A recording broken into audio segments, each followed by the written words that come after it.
Screw all that.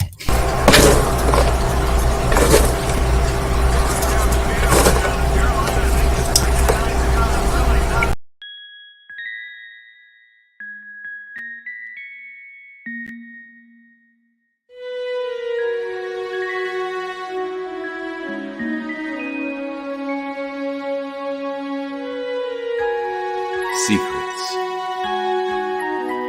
trust, worth. The bond between souls intertwined within otherworldly intrigue. Michaela Jade brings forth the Elite Warrior series, a collection of dark fantasy romance novels set in a twisted world where power lusts in the hearts of men and devotion seduces the souls of women.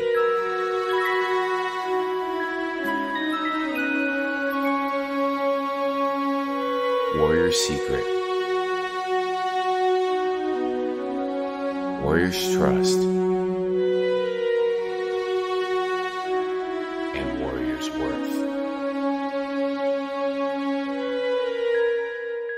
Available now at authormichaelajade.com.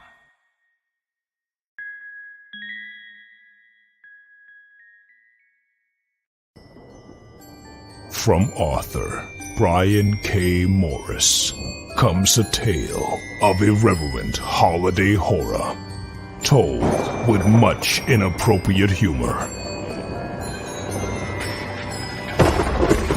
Dr. Victor Frankenstein creates the spirit of giving himself. Ho, ho, ho. Santastein, or the post-holiday Prometheus. Available at Amazon.com. Get your copy today.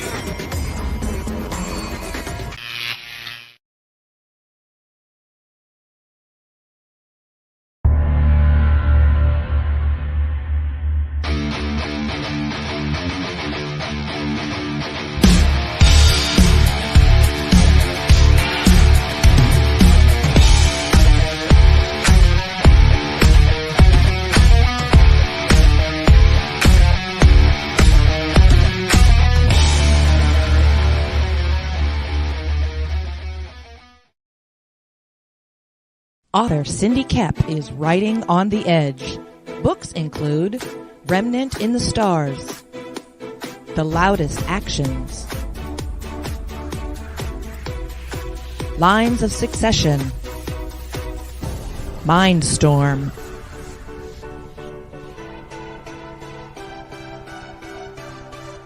Condemned Courier, the Yerushalayim series, and Animal Eye.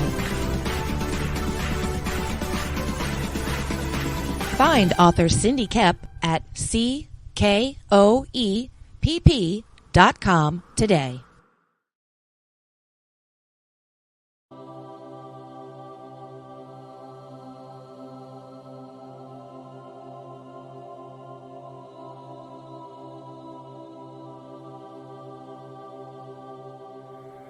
The original intention of the film was just for my personal use, but I thought with it being such a unique thing that I'd like to offer it to anybody who wants to see it.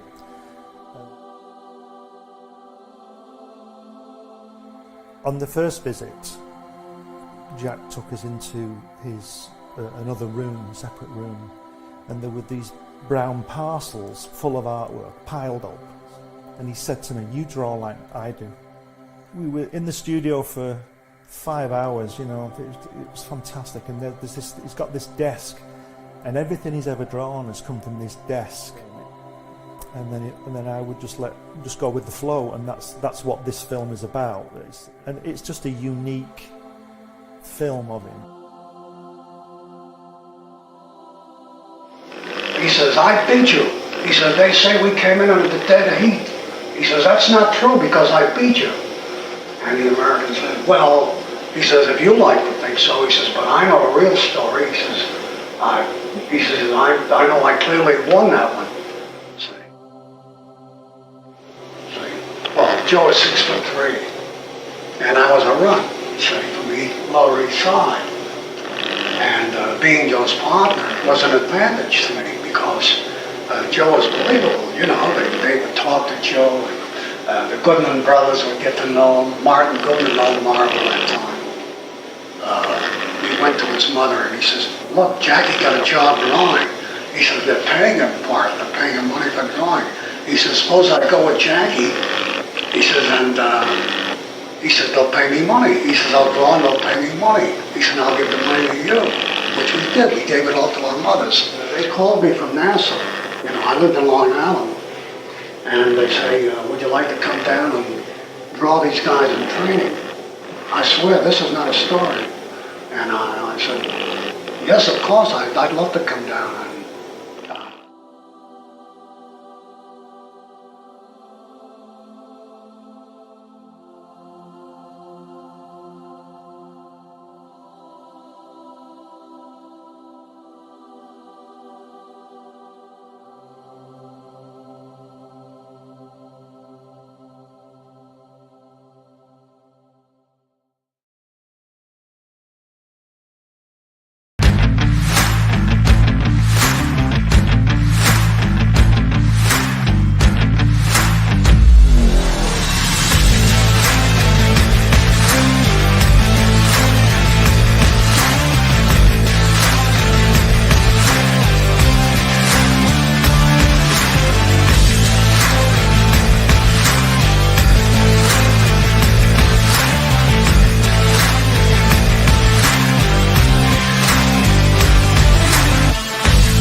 Nothing unusual about a 4 a.m. call to a back alley in downtown Kenton.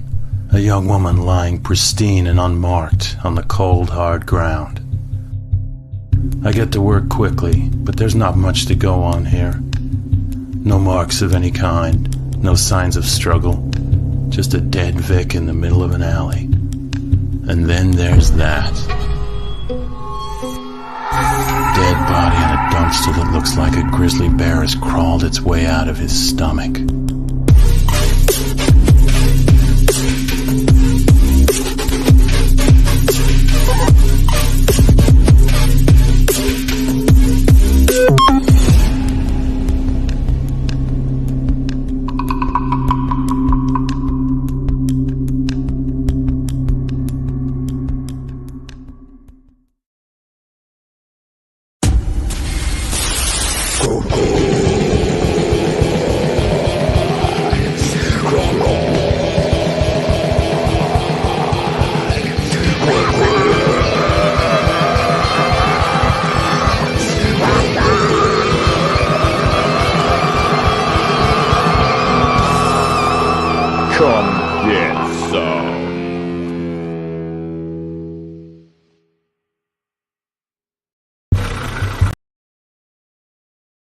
Hey, yo, what's up? We're back Oh, yeah. for the 25th time. Crom Con. Hello, everybody. Welcome. You know my friends, Lucifer Storm, Glenn B. Fleming. As far as my actual co-hosts go, who knows? I got one of them stranded somewhere between California and Illinois, trying to move, and transportation issue broke down. Rich, I don't know. Where you at, Rich? I just saw Rich earlier on. Doc, I don't know. Where you at, Doc? You know, it's like... It's all right. We could be the three-man party. Hey, this is why I send the invite out to more than, you know, it's like, how boring would it be to watch me and Doc and Rich? You see us all the time anyway. You see us all the time as well. Yeah.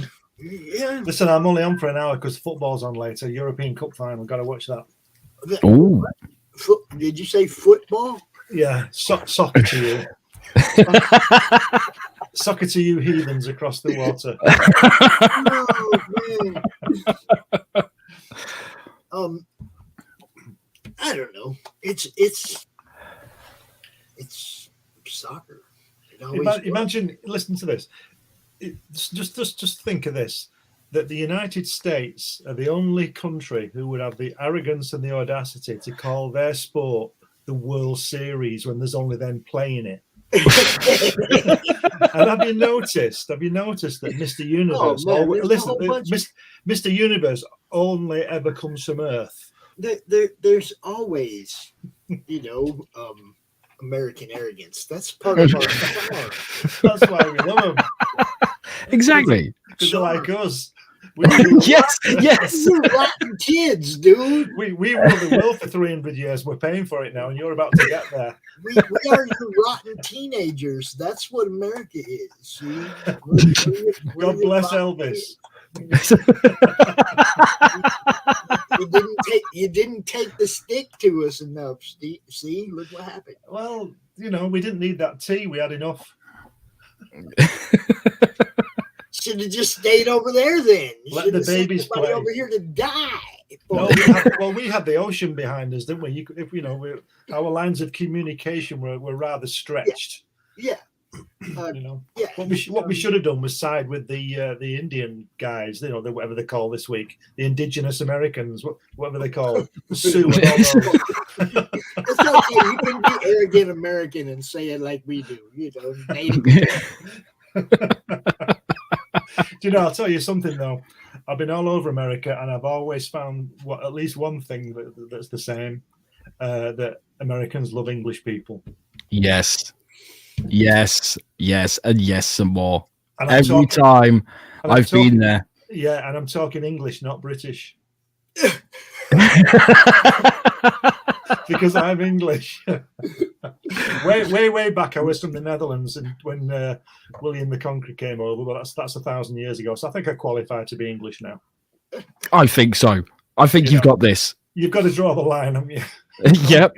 No, every time I've been in the States, it doesn't matter which one. I go to like a restaurant or something and be like, can I have a table for Storm or whatever? And they're just like, oh my God, I love your accent. Keep talking. Yeah. Here's a phone book. Just read it and don't stop. Do you know, I was the first time I went over to the States, which was 1978.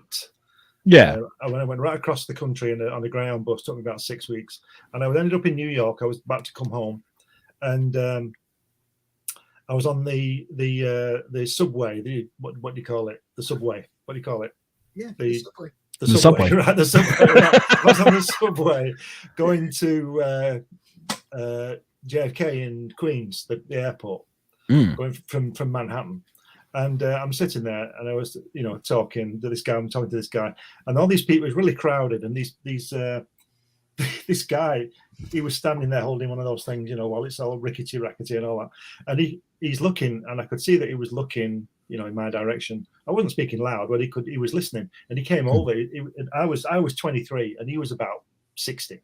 And he came over, and he says to me, "Hey, boy." So I said, "What?" And he says, "Are you from England?"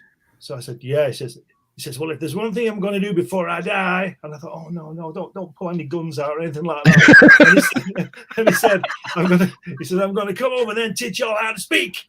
And then laughed and walked away, and all the carriage sort of went, "Oh," like he's going to start shooting any moment, You know what? It's funny you say that, because where I've spent like a lot of time in the States, I occasionally use words that are American words. Like I don't say, "Oh, can I have some fizzy pop?"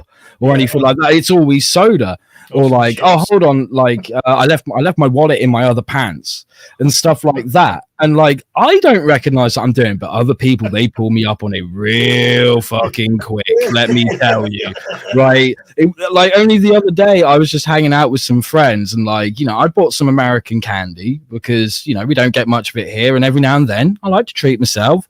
And I had it in this bag, and I put it down, and someone went, "What the hell's in that?" I went, "Oh, it's just candy," and they went, "It's sweets. You're British. Say sweets." And I was like, "Am I though?" Am I? And they were like, oh, hold on. Are you? And I was like, there's a lot you don't know about me, isn't there? There's a lot of people on these podcasts before I speak on Facebook and things like that. They think I'm American. I don't know why. Oh, I normally get Australian. Right. Could it be that they see you wearing the New York City hat all the time? That might have something to do with it. It could be, yeah. But this happened before I was on podcast, so they think that I don't know. I think my favorite misconception that I've ever had, I was walking through town, just keeping myself to myself, and someone came up to me and was like, excuse me. And I didn't verbally respond. I just turned around, looked at them, and they went, do you speak English?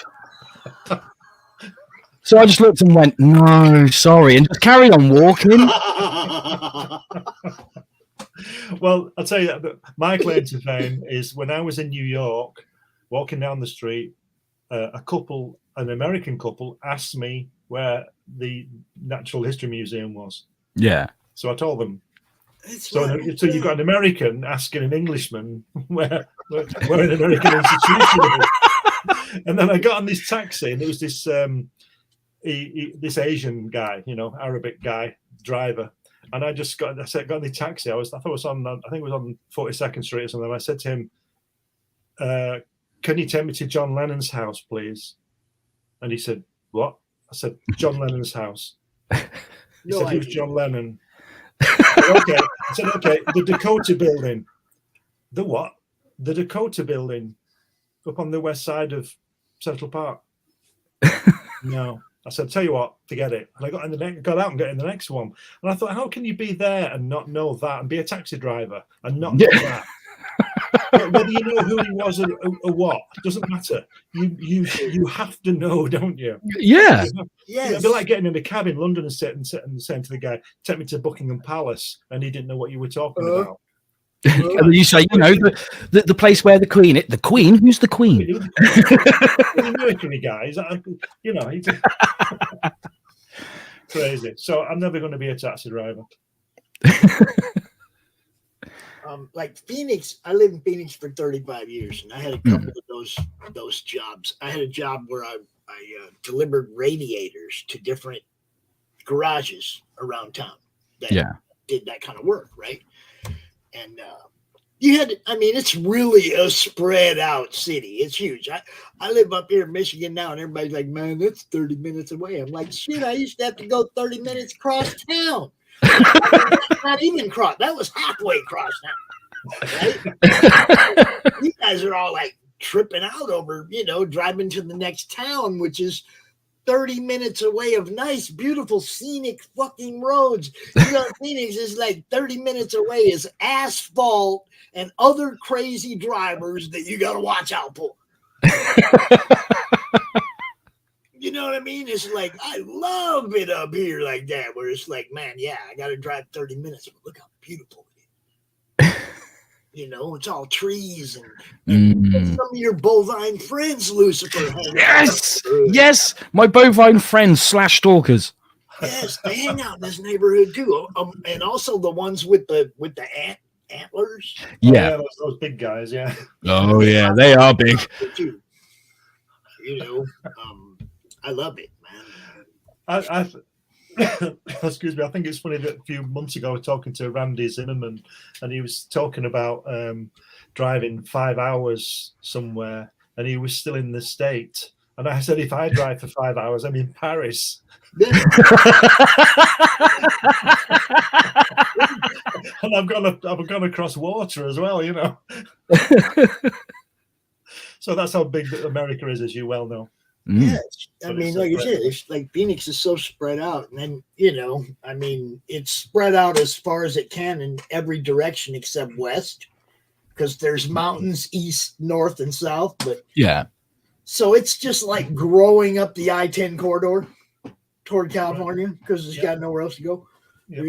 Well, I guess it's north above like Arrowhead is north of the mountains now in Phoenix, so it's like even growing north. It's like crazy. But Scottsdale and Tempe and that are east, so it can't go that way. They did do a loop freeway that goes around below South Mountain. So now that's all being developed down below South Mountain, where before Phoenix was all above South Mountain. It's crazy, man. It's just a huge area of people living.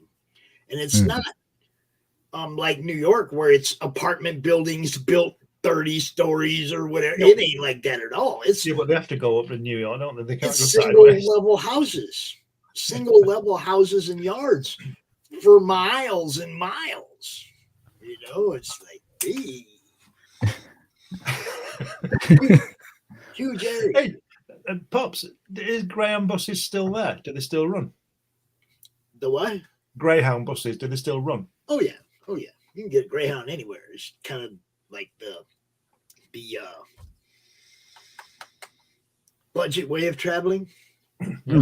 You know, I mean, you can get trains across the country. I rode a train from Albuquerque to Pennsylvania and then back to Flagstaff. Yep. Trains are cool. I love riding a train. Yes, absolutely.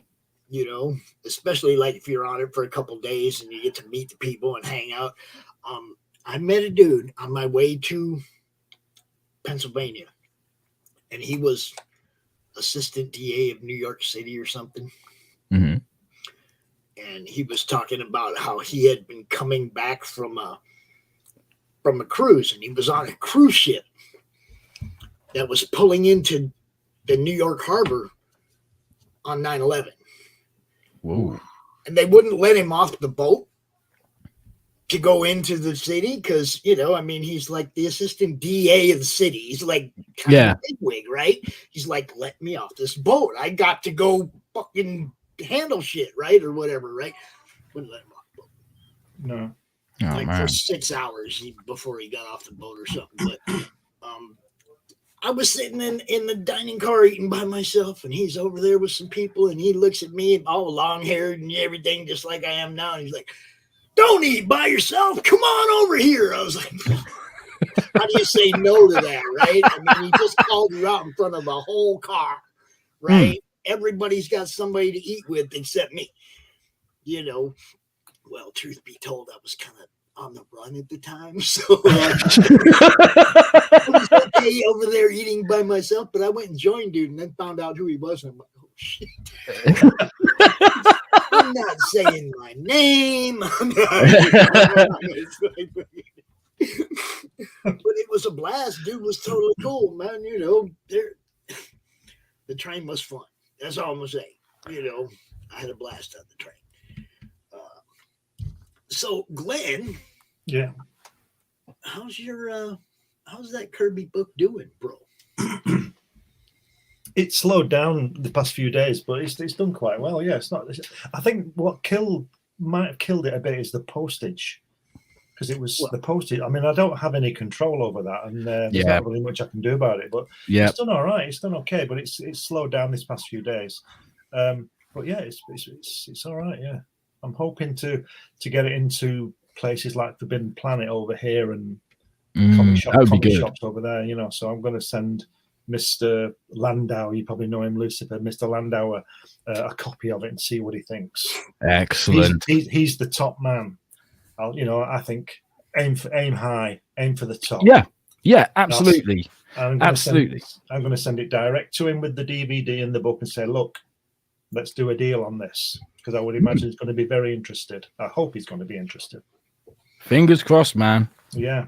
So, it's not over yet. Let's put it that way. Good. I'm thinking of taking off the Indiegogo thing, but it's not over with this Forbidden Planet thing I've got lined up. Excellent, man. That's a book that deserves to be in Forbidden Planet. No two ways about it. I think it could do really well. I'll write him a nice letter, and follow it up with a phone call and all that usual stuff. Yeah. And see what he says. Excellent. He can only say no, can't he? Well, yeah. If you haven't checked this out, go look at the campaign, man. Go look at it. I mean, if you love Jack, man, you're not going to get any closer to Jack than this. Ain't that right, Glenn? You're not going to get no closer to Jack than this. No, not unless they release their home videos, which I'm sure they've got. But I'm just glad it's sort of over in a way, because it's been hanging around forever, and I just sort of I just got a bit fed up of working on it. Actually, I must tell you the truth. It seemed to drag out for too long, and then last year when I was going to launch it, I couldn't launch it because I needed to re-verify myself on Indiegogo. That was an embarrassment. So I just took the time to go over it again, and but it's great. Yeah, it's great. There it is. There it is. Yeah. Look at that. Just that right there. That picture right there. I mean, see, you can see in a picture like that with him. That has to be like just an amazing freaking memory. Yeah, that folder on his desk is my work. He was giving me a critique there. So my work has been on that wonderful drawing board of his. That's amazing. And how many backers have you managed to get on Indiegogo with this book? 34. That's all it was. Like I was saying. That's criminal. This should be way higher than that. Way higher. I know, but that's all it was. And it cleared it. I think it cleared it after a day, but I don't know. I really believe that the postage slowed it down a lot. No, I'm with you 100%. Like, since doing like my campaign, most of the questions I get, most of the messages I get is, why is the postage so high? And I'm like, because it's out of my control. Yeah. You see, the postage for Lucifer's book is more than he charges for the book. Exactly. Mine is about the same. So what I was going to do, I was going to put it on Amazon, but you wouldn't get the DVD, would you? No, you wouldn't. You still have to contact me and get the DVD. I suppose I could work a way around that, but I was going to put it on Amazon. I'll do something with it. It's not over with it, but it's. Oh no, definitely not. This is just a small hiccup. That's all. Well, I've been encouraging everybody to build their own website. Okay, I can promote your book wherever it is. Doesn't matter where it is. You know? Well, I told you what happened to my website, didn't I? I told you about that. Yeah. It got hijacked, Lucifer. It was hijacked. Oh, no. I went. What I did, it's my fault. I let the the domain name slip by 24 hours. I got an email, and I hadn't renewed it. But when I went to it, it was a Japanese porn site. Yeah. So I rang the host people. And they said there was nothing they could do about it. I said, well, look, I mean, they even know who I am. I've had many websites on there from them. They know who I am. They saw my details. They saw, I identified myself. They could see that for 4 years or 10 years, it was my website. Yeah. They could see what was on it. And now there's all women on it. You know what I mean? Surely there's something. You can do. Hold up. What domain name did you have that they can apply to that? Well, on a lot of the videos I've got on YouTube, it says www.glenbfleming.com. That's my website. That's it. And they decided that would attract Japanese porn fans. They must have figured that I had a lot of followers. Thought, well, they'll all buy their stuff, but I think it's done untold damage to my reputation, because I'm putting it about for before I realised, and people are going to it and seeing all these ladies. So I don't know what's going on. I've not looked at it for a while. Don't know what's happening with it now. That's horrible. Y'all don't go to glenbfleming.com. Yeah, and now that you've said that, those words have been heard, but the brain is starting to go to glenbfleming.com. It's that whole don't touch the red button thing, or the cat will die, and then people go, I don't want the cat to die, but I must touch the button. I shouldn't have said that, because I've just made them $1 million, haven't I? Clicking on it. 600,000 views. Maybe I should write and demand a royalty for. All of a sudden, people are going to be messaging you going, your Kirby book was interesting, but why so naked? So many naked Japanese ladies are in there. Like I said, I don't know what's on there now. But acting really took a turn for the worse. Depending on what side of the fence you sat on, obviously. I mean, if you're a fan of that stuff, you'd be like, "This is what I've been waiting for." In fact, I'm just going to it now, and it's not doing anything. So I don't know what's happened. Maybe they realized that your name wasn't a draw, bro. Yeah, the bars got stuck. I don't know what's going on there. All they were getting were old comic fans that don't understand Japanese. Some people probably thought it was just a manga site. Yeah, probably. So anyway, yeah. So get the book from me. Just get in touch with me, and I'll give you the book to you. I tell you what, it was a real ball ache. I have to tell you, even just doing those 30-odd mail outs, I'm sometimes glad it wasn't 2,000. I'd still been there. Yeah, I'd have got shares in the post office. The guy wasn't happy at all when I walked in with this pile of. I walked in with about 10 boxes. Yeah, and he said, "Oh, he wasn't very happy with it because he obviously was not going to be doing anything all day. He was just going to sit there." So anyway, I said, "Well, I've got some more. I'll bring them in tomorrow." And he even had me go in the side door. He said, "Don't bring them to the shop." And he said, I was there about an hour, and he said, "Is that it?" I said, "Well, I'll probably have a few more in a few days." He said, "All right." I mean, what is it? What you've seen it? They put a sticker on it, they point a beam thing at it and beep it. He's only going to be doing that for the guy behind me, isn't he? Yeah, exactly. What's the problem? Go and drive a bus. See, I felt so guilty when I was doing fulfillment because I'd turn up with like 10 boxes, 15 boxes, and I'd just walk in and be like, "I'm really sorry." And they were like, "It's fine." I was like, "No, you don't understand. Once you've done these, I'll be back in 10 minutes with just as many." And literally in one day, I did 5 journeys, and they were like, "We thought you were joking." I was like, "No, I'm sorry." Well, 10 years ago, when I used to publish a magazine called Crikey, the Great British Comics magazine. Oh, yes. I had 350 subscribers, right? That was just the subscribers. That was in Forbidden Planet and all these places. So I used to go to my local little post office, and we're always being told, support your local business, Yeah. So I didn't go to the big one in the town. I went to this little one. A couple of girls working there, and I thought, well, it'll help keep them open. And they used to just, the jaws used to hit the floor when I walked through. Every month I'd have, those IKEA bags, those big blue bags that you get in IKEA. To not put your stuff in. Yes.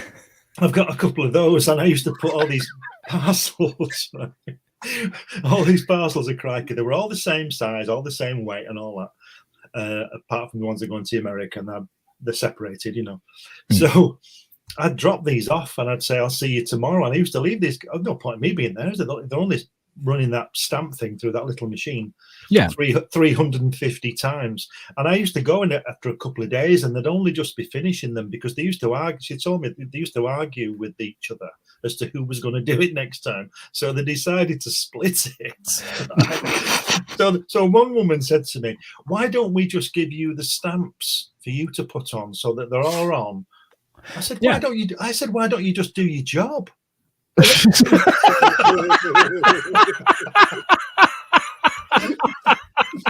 said, either way you're gonna, just get on with it.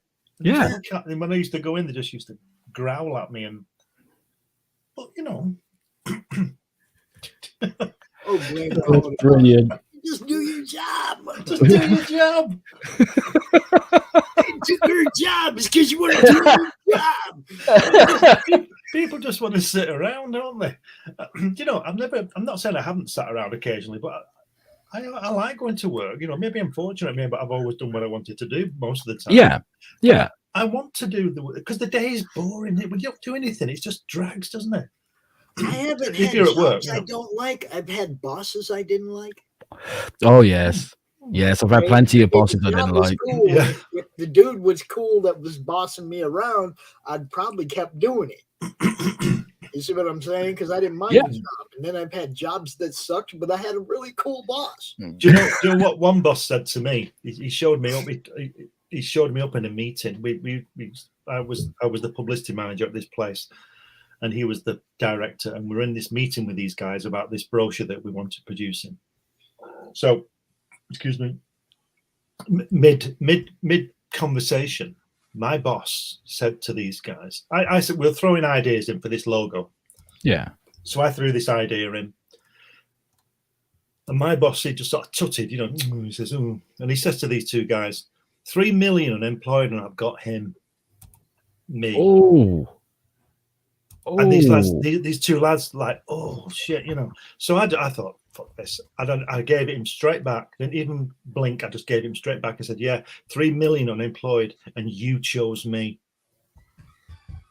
Ooh. And then when they'd gone, I get a phone call from my office to go to his office, and he proceeds to try and tear a strip off. I said, look, you can shut up right now.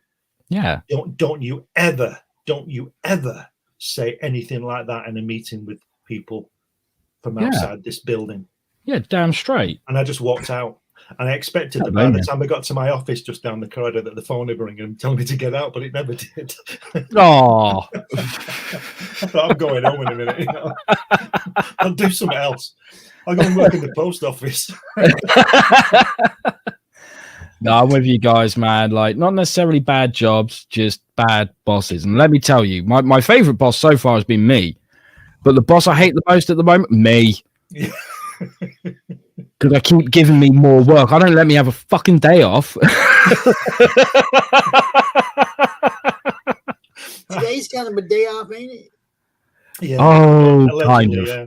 Well, I used to work at a place, and this guy was awful. He was called Briley, Mr. Briley. It was called. He was just terrible, and he was chewing out this guy. I don't know what he'd done. He'd done something wrong. Chewing him out in the corridor, you know, in the middle of everybody. You don't do that, do you? No. And I said to him, "Do you know something?" And this kid went away, and I said, "Do you know something? They'd have thrown you out the SS, wouldn't they?" And I thought, "Oh, I shouldn't have said that." And he said, he turned around and he said, "I like that," and walked off.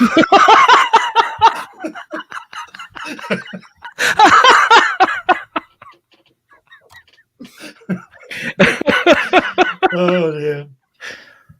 And then there was a time I worked in a little art studio. It was really neat. There's about 5 of us. I was manager there, and the studio was like a long room, but there was like a little return where if you sat at the desk where the return was, you couldn't see.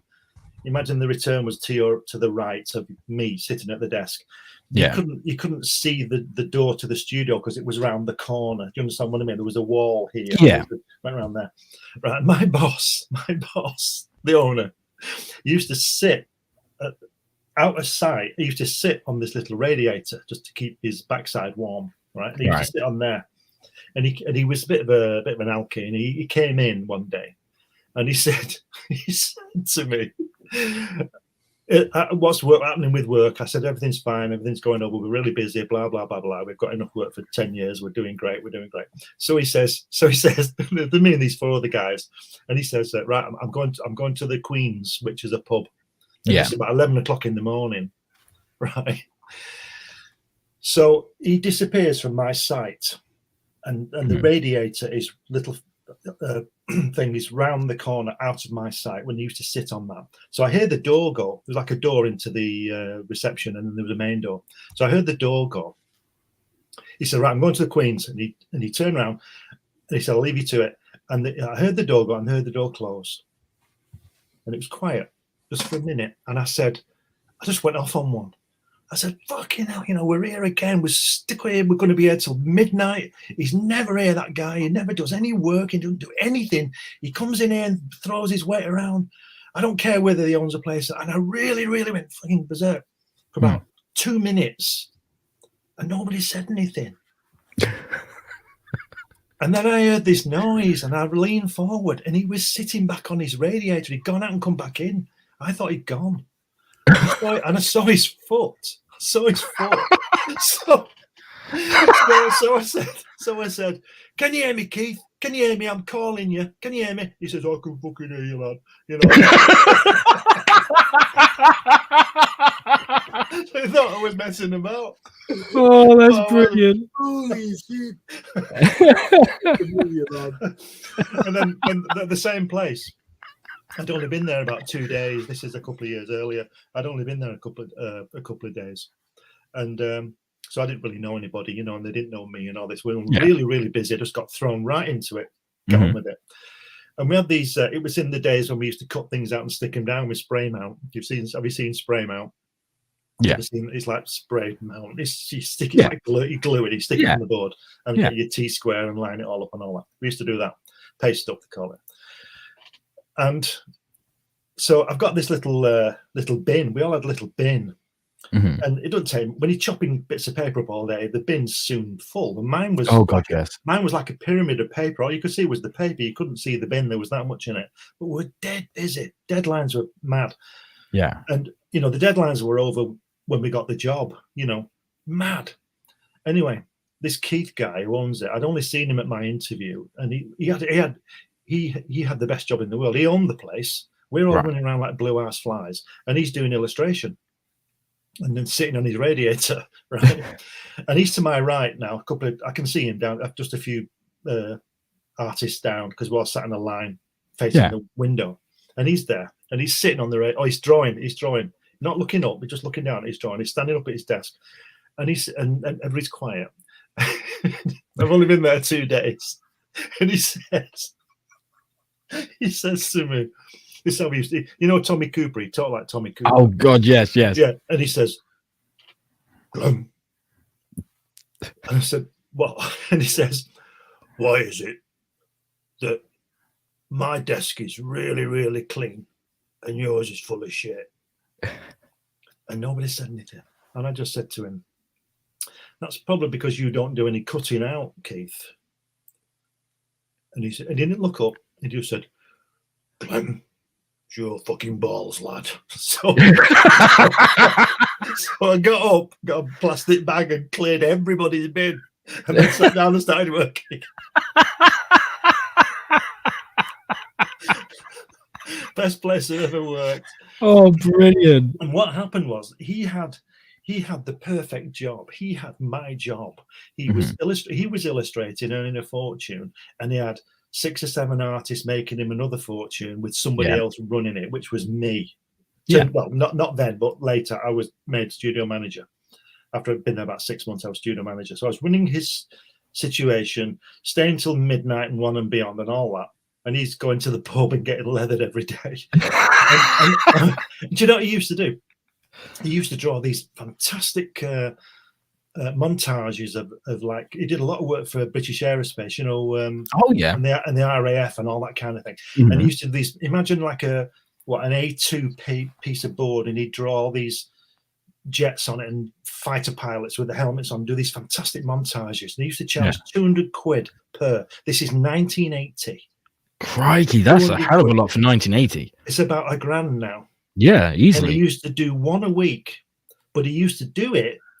He used to turn work down all week. He'd come in on Monday, and he'd say, "Oh, I've got this job to do. I don't know what I'm going to do. I'm never going to be able to do it." And he used to sit there until Friday lunchtime, and then do it on Friday afternoon. And meanwhile, he'd turn down 5 jobs, same money. Jeez, because he couldn't be asked. And I thought, this is what I want to do. Then later, I achieved it. I was doing the illustration as well as looking after the studio. I wasn't getting all his money, but you know. Yeah. And then he closed the place down.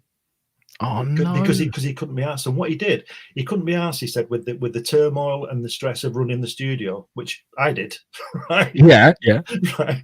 But it was stressful for him to watch me doing it, making him money. He decided that he would close the studio down, which meant everybody lost their job, and he would take his illustration and work from his little shed at home, which put me out of work, put them out of work. And I couldn't believe it, because I used to see the books. I used to book the work in, and he was making an absolute fortune. This is 40 years ago, an absolute mint. And I couldn't believe he closed it down. All he had to do, I said to him, Keith, I can do your illustration. I'm doing half your illustration now. Why don't you just let me become you and you just stay at home or go to the pub all day and give me half the money? Yeah. You know? Makes sense. No, it doesn't. Because he just tootled off and into the sunset. I don't know whether he's around at the moment, but you know. But anyway, are you back, Pops? Are we? Is it just us talking? I think he's pulling the strings in the background as we. Right. Here he is. Here he is. I'm here. You can read all about this in the autobiography. Nice. Yes. Now, for those of you who do not know Lucifer, shame on you. Yes, absolutely. And if you missed the first one, shame on you. That's shame on me and shame on you for missing the first one. I had Brad nailed down 10 copies and I got 5 of those. So nice.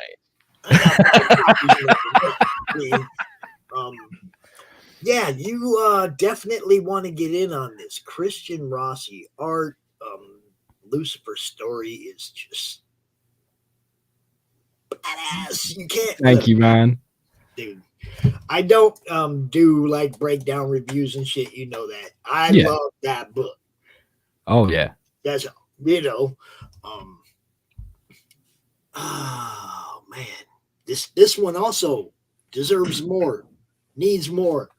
The art, dude, Christian Rossi just kills it. Absolutely. And let me tell you, right, we are still raising funds for this book, even though this book's already in print. It was in print before the fucking Indiegogo campaign started even. Yep. And like right now it's like, we got 31 days left and he's already halfway through issue 3. Great. By the time this campaign's over, most of issue 3 is going to be done. So we've decided that the next campaign, we're going to do it for issues 3 and 4, because by the time it launches, both those books will be ready. That's the way to do it. Damn straight. I couldn't do any project that wasn't finished before it went up online. 2 at a time. Oh, now, yes. I was talking to Anthony last night about the Cromniverse. Oh, yes. Mm-hmm. How many of the stories were actually done by the time the campaign ended.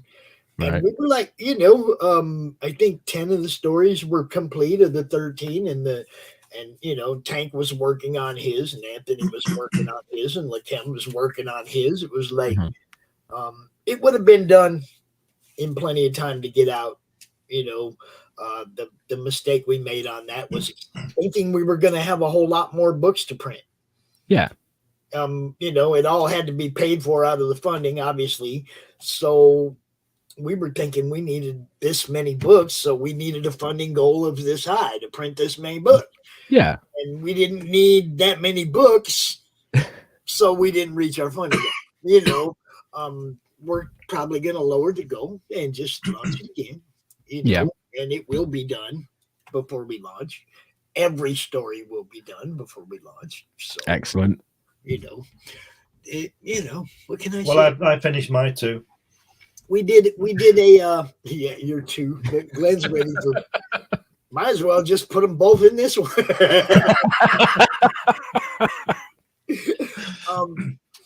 That's what I'm talking about. Like Glenn had his. A lot of people had theirs done. I mean, it would. There was definitely no issue with us getting it to print. We'd, Anthony would have had to get his done, but we, for the most part, it was done. We did a pretty good job on it, considering how many people were involved, Yeah. And I know now that when we launch the next one, I don't have to worry about it. The funding goal will more reflect how many actual backers we had. Yep. And, we won't be needing near that kind of money to get this done. And if more people back it, obviously we'll have money to print more if we need to. Excellent. But we're going to bring that funding goal down and make sure all the files are turned in before we launch. That's all. Brilliant. That's the way it should be. I think that's the way forward. I mean, like you were saying earlier, like you're encouraging creators to make their own websites because you can promote books regardless of whether it's on Indiegogo or not. And I think that is amazing advice. I fully back that advice. Funding is for getting funding, right? Yes, like absolutely. In your case, like you said, you've got yours done. Yeah. I can promote your books wherever they're at. Absolutely. When I first met Glenn, I was promoting his Amazon books. Yeah. It didn't have anything to do with Indiegogo or anything. It doesn't matter where you're at as long as the promoters know where to tell people to go. Exactly, but because crowdfunding's doing so well, it has to evolve to that point now where, like, I'm sure some people don't like it, but I'm cool with it. And that is the fact of, before you even think about launching that campaign, that book has to be done. Yeah. You have to have it in print as soon as possible, even if it's just a minimum print count, so that if you end up getting orders way beyond that, say like you print 100 copies, if you get like 200 people ordering, well, you've then got funds to order the next 100 books. It's just the way to go, because, like, obviously there are some people who are going to be reluctant to back certain campaigns because they're like, but I got burnt on this one. I mean, hey, I'm still waiting for some books that I backed 3 or 4 years ago. Yeah. So it is the way forward. I've got a couple that I backed erroneously, not realizing that the actual delivery date wasn't going to be for a year out. Yeah. I think people think that they're going to make $1 million, don't they? That's the problem. Yeah.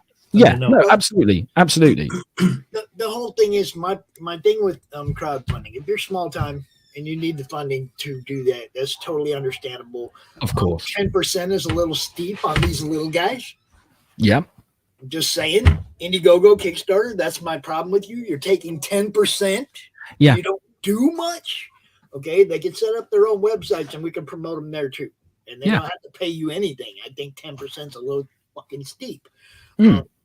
Now, if you've made $10,000 on your campaign, and they're taking 1,000 of it, imagine the kind of website you can build with 1,000 freaking dollars, and the kind of marketing and promotion that you can do with that kind of money. And you see what I'm saying? It's like now that there's so many YouTube shows and there's so many people promoting and so many networks doing this. There's no reason to give up that kind of a chunk of money. $1,000? Yeah. On a $10,000 campaign. $1,000 Indiegogo? It don't cost that much to keep your damn fucking thing running, man. I'm sorry. They're making billion. Didn't make? Was it 4 billion or something that not made, but was pledged or something? I don't know much. Well, how much would they get of that? What's 10% of 4 billion? It's ridiculous. A couple of quid, isn't it? It's easily. That's what I mean. It's like, to me, it's 10%. Yeah. Come on, man. It's build your own website. Damn straight. That's what I've been focusing on most of this year. Since like the new year started, it was like, you know what? Focus on the website, build it up slowly but surely, build up your mailing list and everything, do your own like little content from there. Of course, you can host stuff on like YouTube, Spotify and stuff like that, but just take your time and focus on the word build. Don't just build the website, build your platform. Don't go in there guns blazing going, I must have podcast, blog and this, that and the other. No, focus on one, get that running, then do the next bit, then the next bit. Before long, you are going to have several people signing up and going, this is cool. If I can't afford the postage, there's a digital copy there. If I want to show extra support, I can get a t-shirt, this, that, and the other. To me, it is just the best way forward. Yeah, well, somebody said to me, why was I not offering a digital copy of my Kirby book? And I said, because the book is supporting the DVD. How do I do how do I give you a, well, it is a digital copy, isn't it, a DVD? But do you understand what I mean? How do I give you that? If you're going to get a digital copy of the book, how do I give you the film? Absolutely. The only way to really do that is to sell it as like a zip file. But how many people who want to support this book? I'm not trying to be patronizing to anyone. It's very easy for someone like me to turn around and go, I know what a zip file is. I know what to do with that. But there are going to be some people out there who are not as tech savvy. And I wouldn't call myself tech savvy, not for love nor money. But like, if I turned around to like my mother and said, hey, buy that digital book, she'd be like, it's a zip file. What the fuck do I do? She wouldn't have a clue. There are going to be people out there who don't know. So just giving them the straightforward file where you double click on it and then, oh, look, there it is.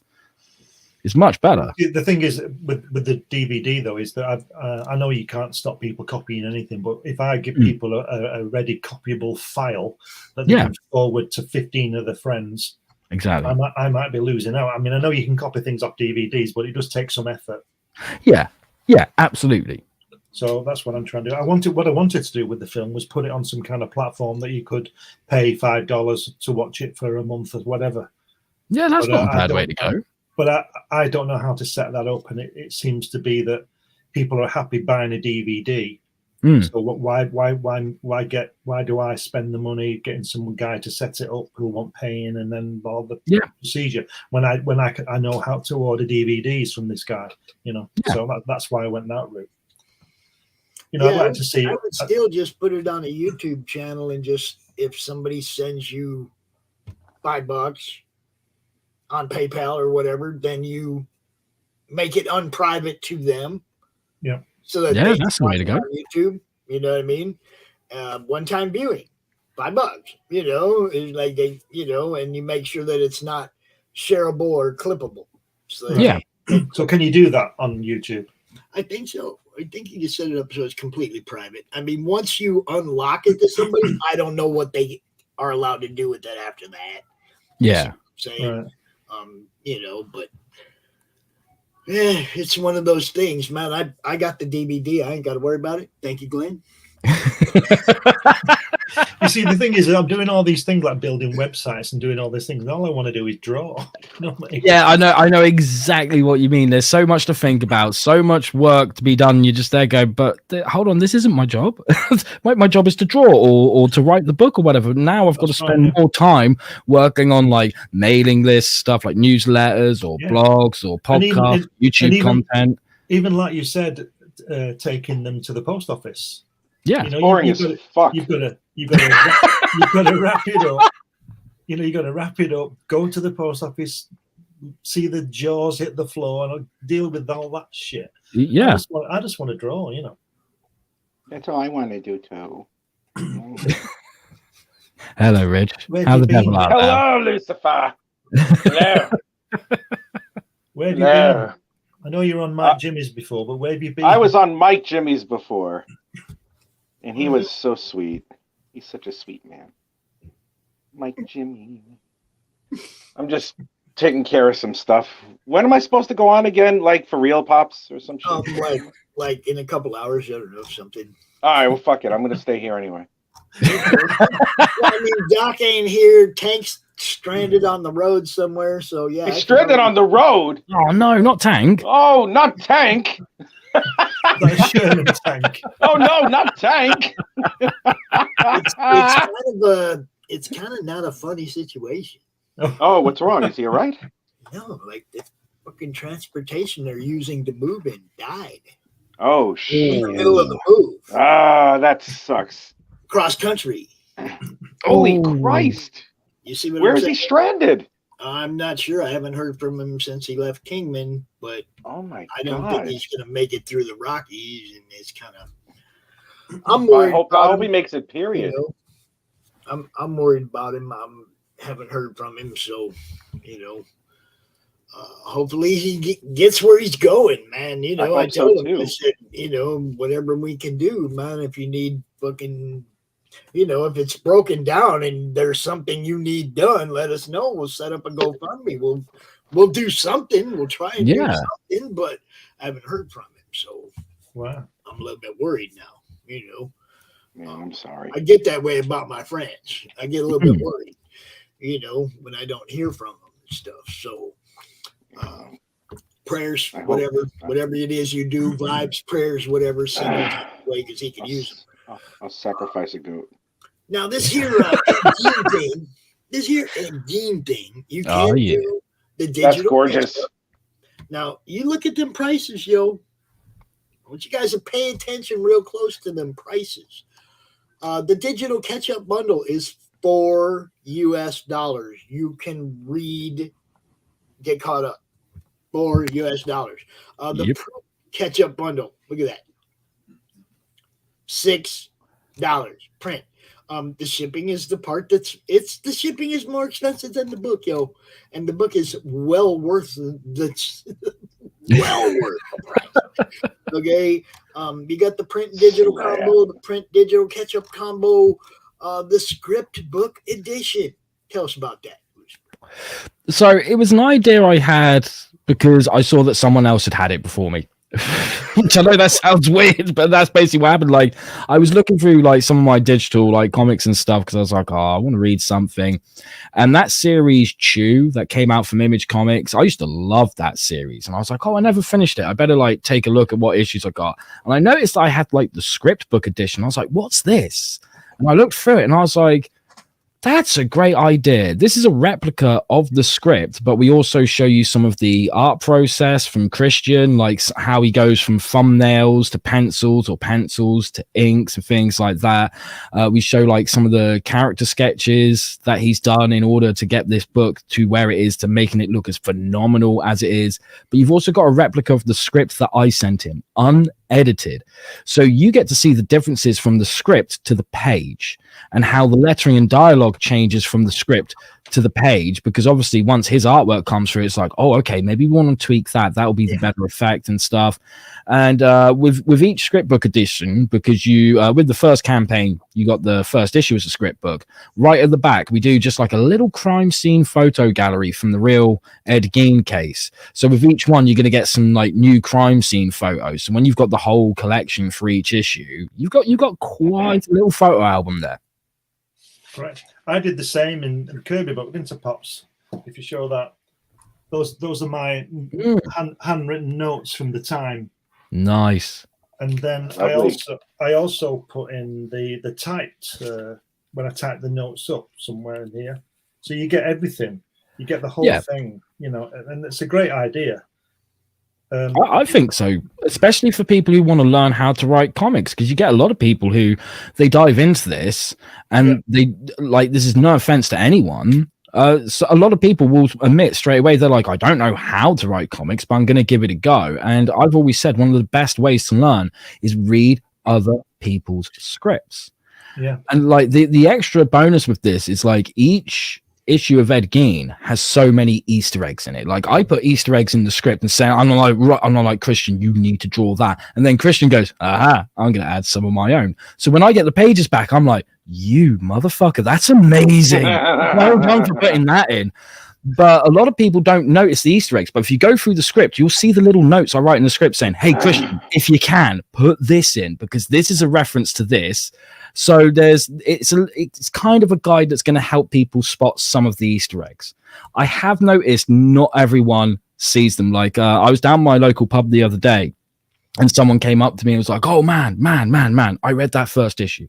That first issue was amazing, and I loved all the Easter eggs. I was like, oh, did you see this Easter egg? This? He's like, yes, I got it. You are clever. And I was like, did you notice the one with Satan? And he went, no. And I was like, okay, the first scene we introduced Satan, it's 3 pages long, and each page has exactly 6 panels, making 666. He went, you ostentatious bastard, I fucking love you. But at some point, did he buy you a pint? No, but he was like, once I can get the second issue, I want it now. And the thing, this book's so cheap that whenever I've sold it to people in person, they're like, how much? I'm like, oh, you know, it's £2 or whatever. And they're like, fuck off, it's £5.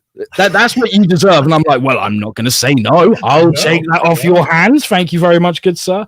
But yeah, it's doing good. People are really connecting with this book, and they're loving things like the Easter eggs. I've had messages from people who've read the first issue, and they've got a certain panel that they've like taken a photograph of and gone, is that you?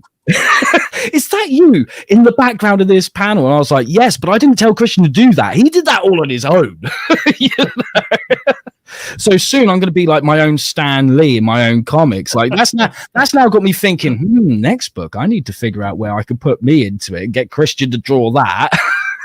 All right, Lucifer, you got the stage. Give us the pitch. Okay. So as most people will know, a long time ago, there was this man called Ed Gein. He was a grave robber. He was a serial killer. He did some nasty stuff. And in 1984, he died. However, what we didn't know is that in 1991, Satan had a bit of a problem, because a demon had escaped hell. And he was like, oh no, last time this happened, I went after the demon. I left this lot alone for 5 minutes and they started a holy war in hell in my name. I can't have that happen again. I can't leave hell. But this demon has gone to Plainfield, Wisconsin to find its remains because it's found a loophole. As you do.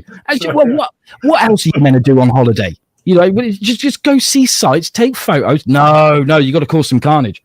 So this demon has gone out there because this demon's found a loophole where if it can find its remains, it can then access heaven, take out God, and destroy everything in existence, everything from heaven, hell, and in between.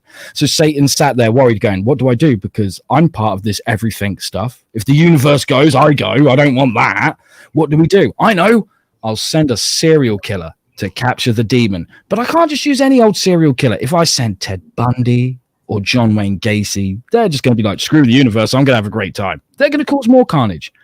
But I think Ed can do this. I think Mr. Gein can do this. So he sends Ed Gein back to Plainfield, Wisconsin, 7 years after he's died. And in order to keep him in check, because he has a right-hand man, our Satan, he has a little hellspawn called Ezra who spoke back to him. Oh, not the wisest idea. So he says, right, you're going with him. You're going to keep him company, keep him in check. However, if we send you looking the way you do, you're going to attract things. You're going to attract unwanted attention. So I need to transform you into a bloodhound. So, I mean, every hunter needs a bloodhound, don't they? It just makes sense. So they go back to Plainfield, Wisconsin to capture the demon, to find out, spoilers, by the way, if you haven't read the first issue, that the demon is none other than Ed's abusive mother. So in order to capture the external demon, Ed has to first of all come to terms with his internal demons and come to terms with the crimes he committed when he was alive. And that is Ed Gein Demon Hunter. Jesus Christ. Follow that. I am available for weddings, bar mitzvahs, children's birthday parties. I want everybody to welcome to the show Mr. Mike freaking Barron. Mike Barron, have a double out now. What's up, Mike Barron? Huh? Is lunch ready? Yeah, we're gonna have Ed Gein make us lunch. You know what's gonna happen now? Last time Mike came on, I bowed out, and I'm going again because I'm going to watch my soccer match. I know how you feel. So let me show you this before I go. Hold up. From the Apollo story. Yeah. Wow, that's gorgeous. That looks awesome. That's what I'm working on now. And that's it. I'm going now. Thank you very much. Nice to see you, Mike. Next time, I'll stay on. Please do. I'll see you all later. I'll see you all Take tomorrow. care, Glenn. I'll see you tomorrow. Have a good one, Glenn. I'll see you tomorrow. Hey, you bet. See ya. Thanks a lot. See ya. Take care. Okay, Pops, why am I here? It could be Thin Blue Line. It could be Florida Man. Thin Blue Line is printing on the 15th. Yay. Thin Blue Line has been at the printer for over 6 weeks, camera ready. Holy shit. The only reason it's not been printed yet is there are two. One is this is the printer that every high school yearbook in the country uses. Well, there you go. There are paper shortages due to supply chain issues, which are entirely artificial and solvable. Yeah. If only our government were interested in solving them. But they're not, because they would prefer to have crises after crises so they can gain more control. But that's enough about that. We have a show called The Baron Earl Show on YouTube. If you Google Baron Earl Show on YouTube, you'll see it. And next up is the Mike Grell interview. I've scheduled an interview with Jim Shooter. We've already interviewed Bob Layton, Rags Morales, Barbara Kahlberg, Gamal Hennessy, the comic book lawyer. If you go there, there are dozens and dozens of interviews, including Kelly Jones, Jim Kruger. some of the most important names in comic books. Please go to the Bear and Earl Show on YouTube and subscribe because you'll learn a lot from these guys as they talk about their own struggles in the industry and how they got where they are. Yeah. I have Jim Shooter scheduled for an interview next month, and we got the Reinholds on schedule, and I'm going to get Mike Gold on schedule. I'm going to try and get Neil Gaiman. But Neil is very difficult to reach. He's living at the top of an immense ivory tower. Yeah. You have to fight your way through 12 levels of demons and bodyguards to get to him. It's kind of like Bruce Lee's Game of Death. But I'm going to try to do that. That'd be awesome. I also have a column on Substack. If you don't know about Substack, it's where writers go to get rid of excess words. I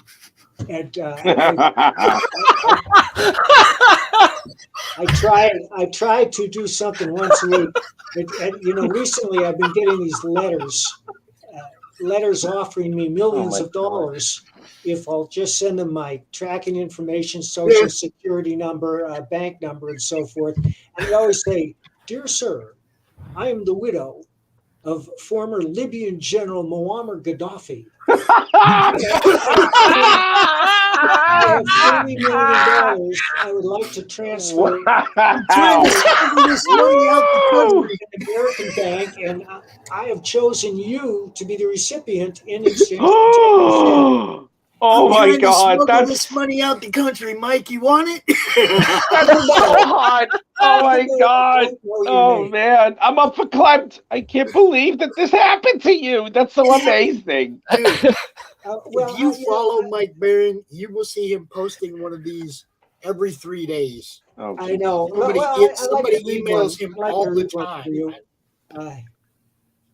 We have actually been authorized by the World Bank and International Monetary Fund to investigate the unnecessary delay of your payment. Recommendation approval of your claims for payment is certified as genuine. During the personal investigation, we discovered with dismay that your payment has been unnecessarily delayed by corrupt officials of the United States Bank who are trying to divert your funds into their private accounts. Oh my God. Kind of like what we're trying to do. We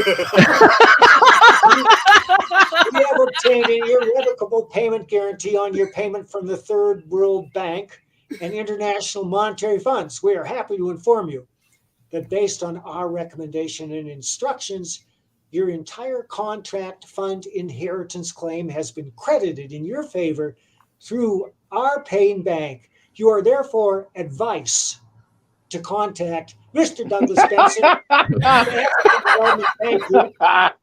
Paying Bank Liaison Office in Nigeria, Lagos, with the correct contact information stated below. Oh, please, God in heaven, help me. This is too funny. To avoid transfer of this fund into the wrong account, please remit your bank name, your bank address, your bank account number, your routing number, your SWIFT code number, account number, agent occupation, your driving license, full name, they don't know my name, home address, etc. Okay, that's one. All right, I got another one for you. This is even better. Greetings. I hope your day so far has been pleasant. I'm Mrs. Abiha Nazari Mossad. I'm a 71-year-old widow who has in the oil and gas industry in Kuwait with my late husband. My health is deteriorating drastically and my children are fighting over my riches, even when I have given them more than enough. But thank God I'm not dead yet, so I've decided to pledge you the sum of 11.9 million euros Wow! to help the motherless babies. The 11.9 million euro funds is currently deposited into a bank in Europe if you are really interested in carrying out this humanitarian project. Please get back to me as soon as possible so I can forward you the attorney's details who is responsible for filing and yours sincerely, Mrs. Abiha Mossad. Here's a better one. We're going to send the hacker your details immediately. Mr. Brian Thomas Moynihan, the chairman of the board and chief executive officer of Bank of America Corporation.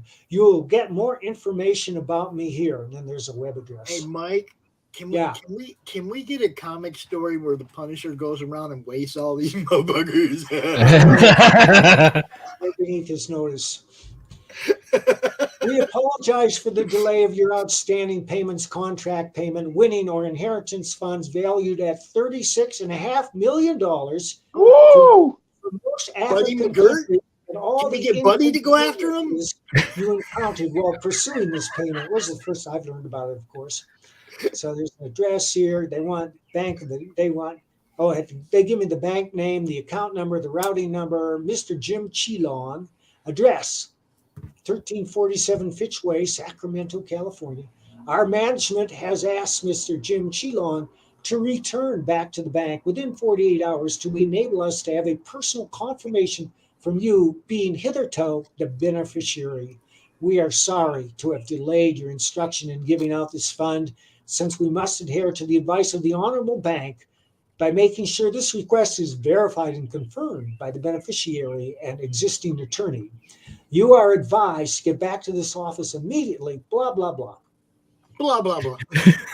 Here's another one.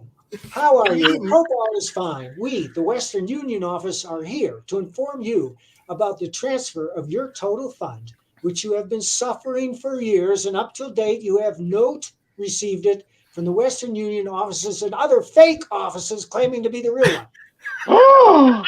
Your fund is now ready in Western Union to be transferred to you, which you will be receiving $10,000 per day until your total fund of $2.5 million complete.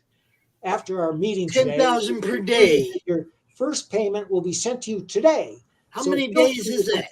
How many days does it take to get to $2.5 million at $10,000 a day? I'm curious. About a year and a half, I think. I actually don't know. I'm not good at math. I got one here from the Cutter Foundation. I won't go Mike, there. you get them from everybody. Why is your email so well known? Google.org. We wish to congratulate you on this note for being selected as a major customer this year. I haven't bought anything from Google. Anyhow, they want to give me $100 million in grants, though. It's in God damn. $100 million in grants. Yeah. If you want to read these letters for yourselves, they're all on my Substack column. Though today I wrote a serious column about how I'm buried under submissions of people who want to blurb, and this happens to every successful author, and I would hardly call myself successful, but everything is relative, and so I might appear successful to others, and they say, Mike, read my book, and they all send me books. And you can tell after reading a page or two whether they can write or not. Most of these books are self-published, and few are the self-published books that are worthwhile. And that's not because people can't publish worthwhile material. It's that good writing usually finds a publisher. Hey, that's fair enough. Yeah. It is fair enough. Right, I hate to do this, guys, but I've got to shoot. Now, before I do, I need to ask you something, Mike. All these people who want to give you all that money, it just makes me want to know, will you adopt me? How old are you, Lucifer? I'm 40. Damn. Screw that. I'll go through a sex change and I'll marry your ass. It was worth a try. I need to get inheritance from someone. Nah, man, you got to go raw dog, man. I'm like, I'll get that sex change in Switzerland I've always wanted, It's like, that's it. Put you in touch with the United Nations or Mrs. Muammar Gaddafi. Oh, yes, please do. Yes, maybe she can give me a sex change. That'd be awesome. Woo! Listen, guys, it's been awesome hanging with you, but like I said, I've got to shoot. All right, y'all Lucifer, you're always awesome, man. Good to see you again. Demon Hunter #2. Go check it out. Get both. Get #1 and #2 because Thin Blue Line is still in demand if you're interested. Take care, guys. Peace. See you later, buddy. Mr. Barrett. Yeah. The Western with Mr. Broderick. How's that coming along? Pat has penciled and inked over 30 pages, so we are on schedule. He believes he will finish in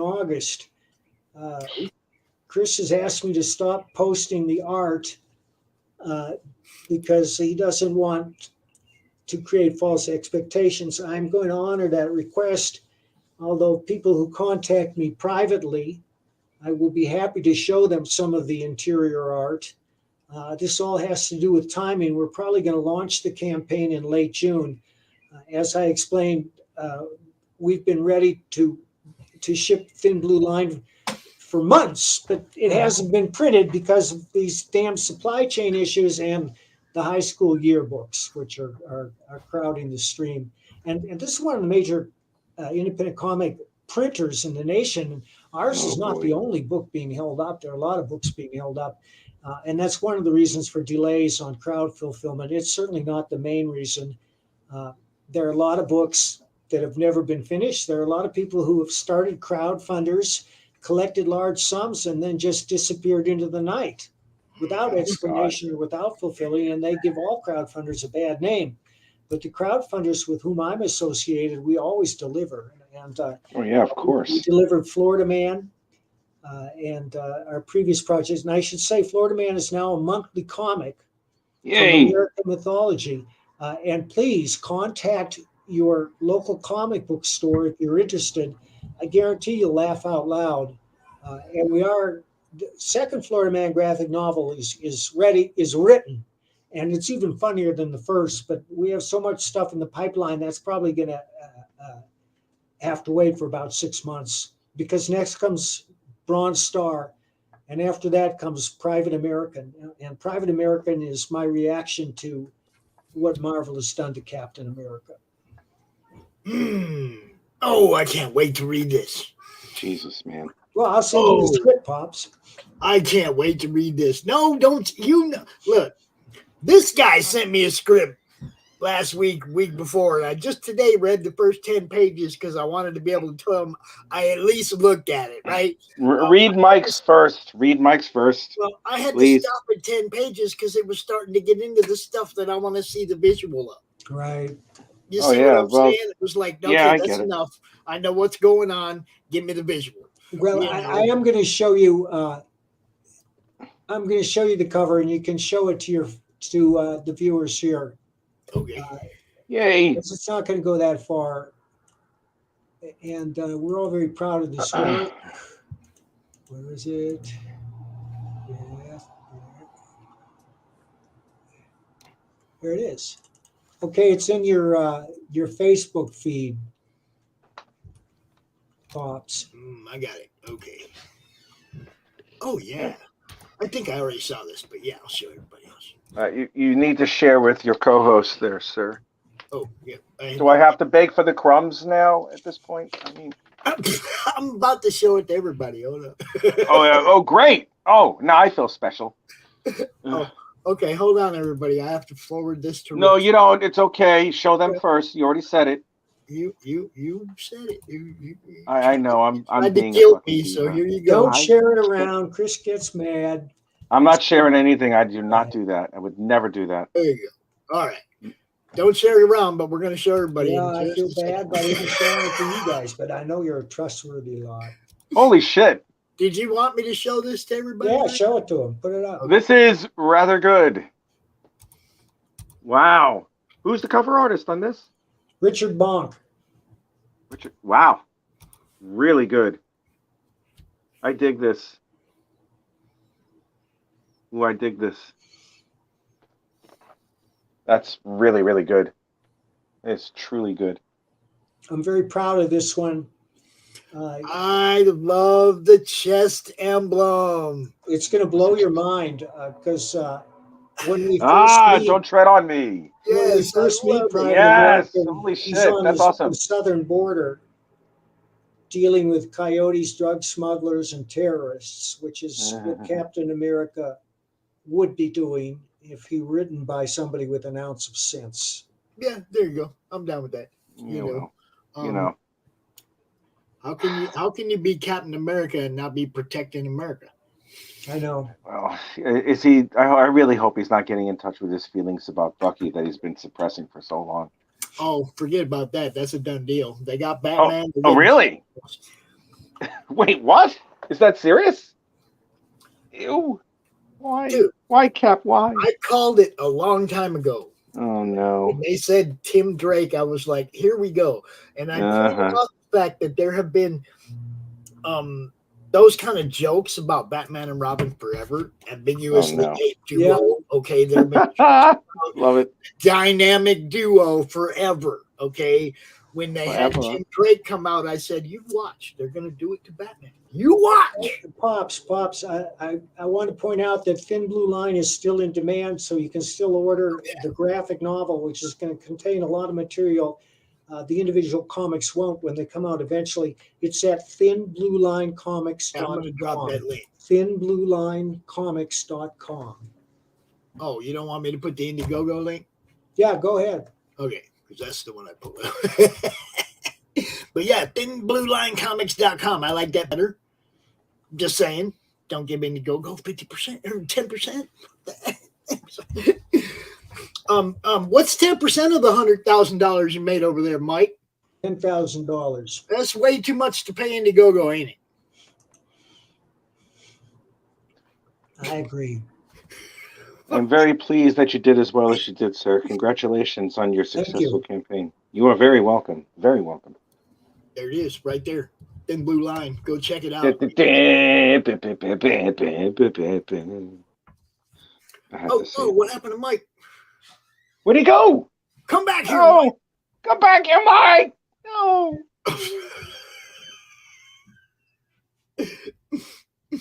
Mike, come back. It looks like he is. He's coming back. I'll figure this out one of these days. I don't know if it was you or me. It was me. Okay. It was me. Because it happened right when I stopped sharing the screen. It was like I turned off that cover that you were showing off, and right when I turned that cover off, you were gone too. I was like, oh shit, what I do? You know. But yeah, Thin Blue Line, Nexus, Buddy McGirt. Badger. How many? I don't think a lot of people know about your Badger coloring book, Mike.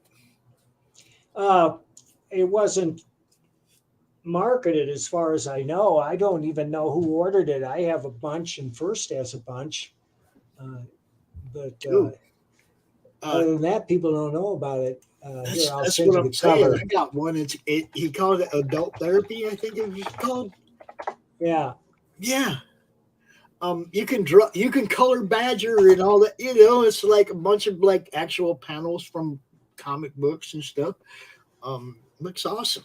And for you colorists or aspiring colorists, you know, great practice material. Actual comic panels from some of the greats. Okay, there it is. It's on Facebook in your feed. Oh, yeah, that's the one. I got that. That is so cool. Thank you, Mike. Yeah, there's a lot of art in there that's never been seen by Stephen Butler and Jeffrey Butler, among others. Vale Mayer. Right there. Color therapy for adults, yo. Good stuff. Oh my God, that's gonna be dope. And yes, is that available for actual computer colorists to just jump in there? Computer color? Well, like the digital coloring, like Photoshop and all that shit. Oh, I don't think so. Oh, okay. No, I was just wondering if you had a digital option for that. I don't think somebody else did it. I wouldn't know, you know, because I just. All right. I can barely work this computer. I mean, you just saw me click myself off accidentally. No, I think he's asking if the person who did the publishing of this book also did a digital option. I would. Yeah. I would know. All you gotta do is say, ask the computer, is there a digital copy of the Badger comic published coloring book? There you go. I mean, that's what I do. I ask. What's the name of the publishing house in the corner? First. Don't forget that Devil's Due symbol. We are no longer associated with Devil's Due in any way. Okay.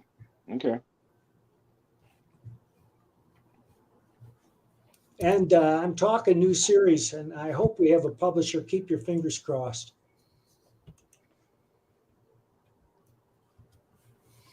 And I think Mike's sending me something else. Uh-oh. Face gave it away that time, Mike. He's like, looking. What do we got? This must be Rich. I can tell by his art. Yes. It's Rich. It's Rich. Hello, sir. How are you? Good.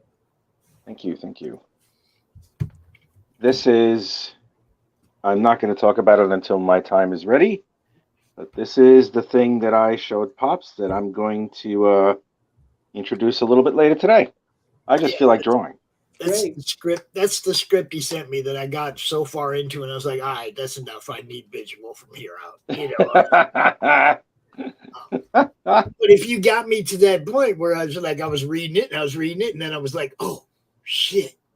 Now I got to see how Rich does this in panels, and I stopped reading it. You know, I already have about 4 or 5 of the pages already laid out so far.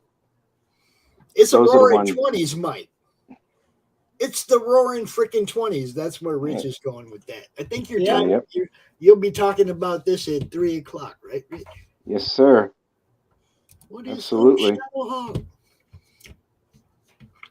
Pops, Rich, and Mr. Baron with the heart on top. There you go.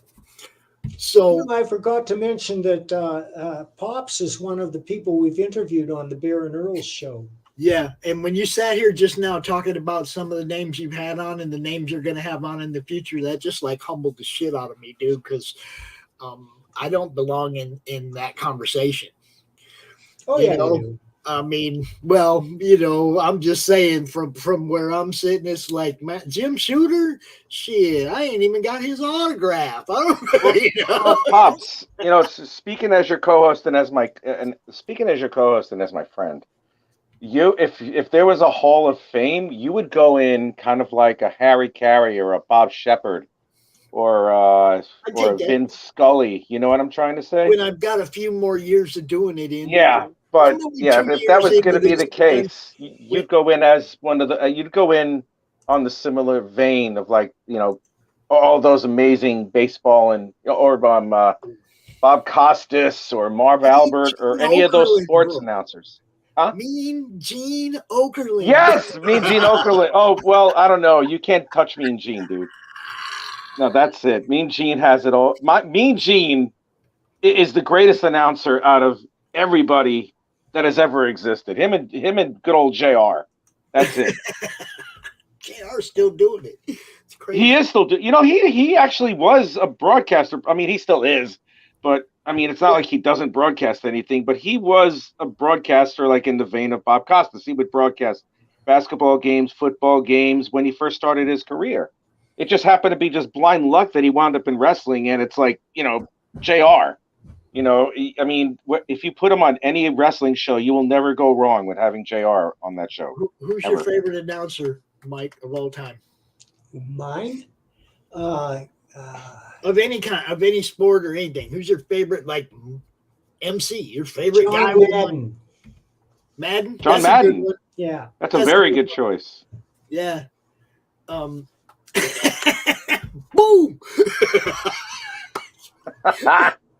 Yeah, I love one hell of a coach too. Yeah, one hell of an amazing football coach. One of the best that ever lived. Yeah. Did he win more than Lombardi did? Let's ask Google. I'm not going into all that. How many Super Bowls did they have a big old Madden win? Collection, and I was all into what was happening back in the 90s. Late 80s. Yeah, then Vince Lombardi won 2. All right, John Madden won 2.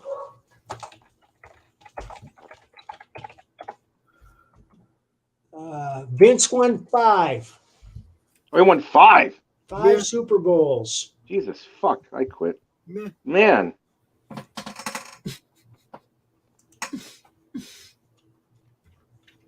So yeah, gas prices in California are now over $7. What gas is? What'd you say? Gas prices in California are now over $7. Oh Jesus Christ! Bravo, it's pretty bad over here. It's 2 pounds per liter here in the UK, which is really, really bad. It's up there. It's not a joke. You don't go anywhere. No, but no, it's not even that. No, 2 pounds. What is it? It's £1.79 here per liter, not per gallon, per liter. Yeah. So it's like, yeah, we have a ways to go before.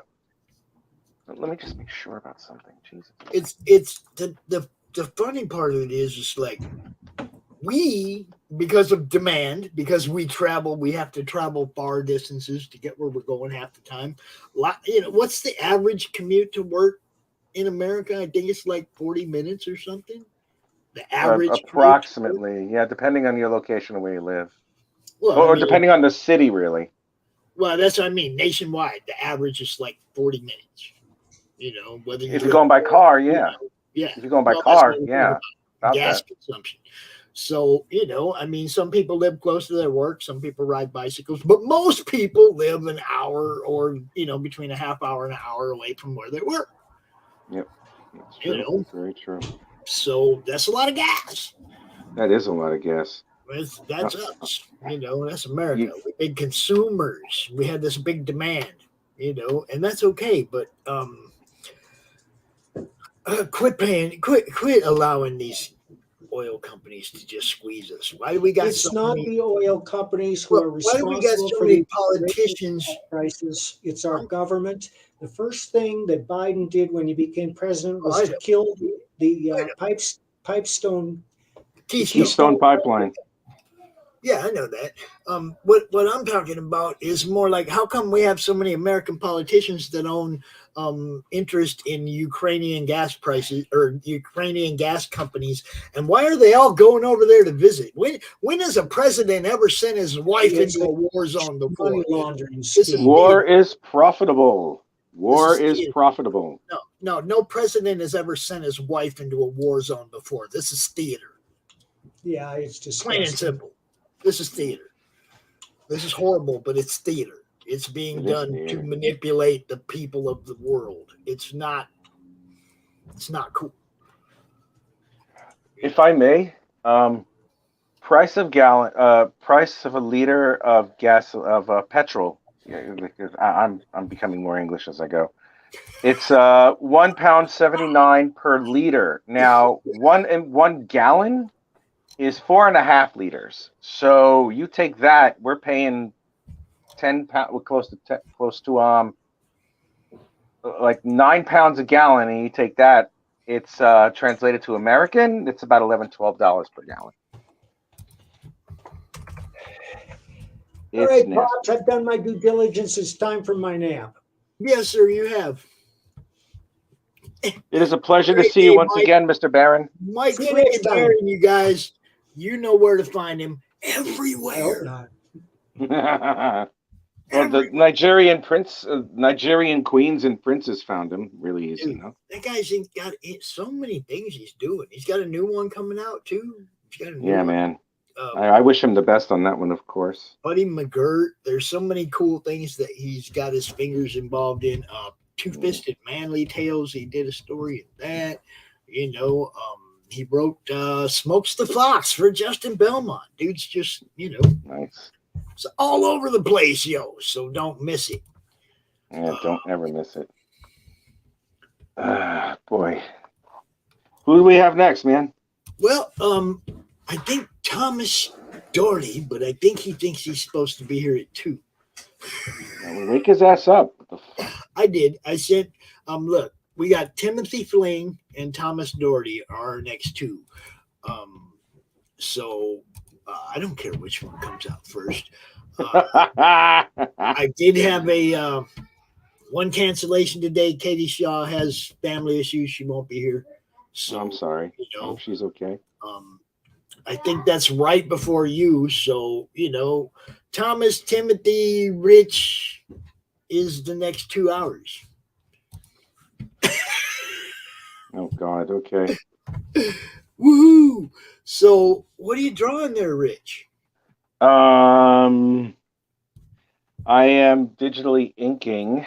I gotta save this now, actually, because then I gotta I have to reboot this. I will, as soon as I get this back on. I am inking the cover, digitally, of course, for a project that I will be announcing when it's my turn to go live. Oops, let's not look at that. Let's do not save. Thank you very much. Okay. I will be inking this cover for the rest of the day because I'm going to show this later. Hopefully I can. There's going to be a little bit of a change of dynamic for a short while when it comes to what I'm doing. And I want to try something different. And we're going to talk about it when I go on. But I'll show you. Let me just get this baby back on again. And if I can, actually. Yeah, it's coming on. Yeah. I've been having a couple of things that I've been thinking about. And I'm like, do I want to try this? Do I want to see what I can do? You know, and I'm going in a different direction when it comes to both my art and my storytelling and my scripts. And I want to see what I can do. You know? Do you want? Would you want me to show it now? I have no problem showing it if you want me to. Yeah, if you want to. I mean, I told Tim might as well. All right. You know, I don't know where Thomas is. I told Timothy he can come out if he wants. Okay, let me turn off the inks. All right. And let me actually duplicate this layer a little bit. Actually, no, it's not going to work. I think the family's headed out the door to go camping for the evening. I'm going to go say goodbye real quick, and I'm going to big screen you so you can just talk about what you're doing real quick. Okay. Well, all right. Wow, I got the floor. Okay, well, right now what I'm doing is I'm digitally coloring this. This is something that like I said, I've thought about, and I've actually discussed it with a couple of friends of mine who I wanted to co-write this with me. And there were a couple of things that I liked about what the idea was going to be, but then I thought it was going to focus on something that doesn't really have didn't have a lot of tooth. And my friend, who of course is always going to be my best friend, he decided that he was like, I'm not going to write this for a bit. I want to slow down. I got other stuff to do. And I'm like, okay. So I decided to write it, and I took a gander at it, and I had some fun with it. So originally at 3 o'clock, I was going to showcase this. I thought it was going to be earlier than I was going on. But yeah, man, I'm actually excited to show this to everybody. Let me see what else I've done.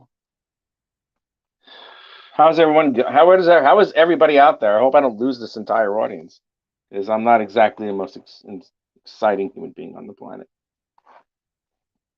See, what I'm doing right now is I'm just inking it. I'm inking it digitally, and what was I going to say? I'm inking this digitally, and then I'm going to ink this cover traditionally, which I penciled yesterday. And so far, the response has been pretty good.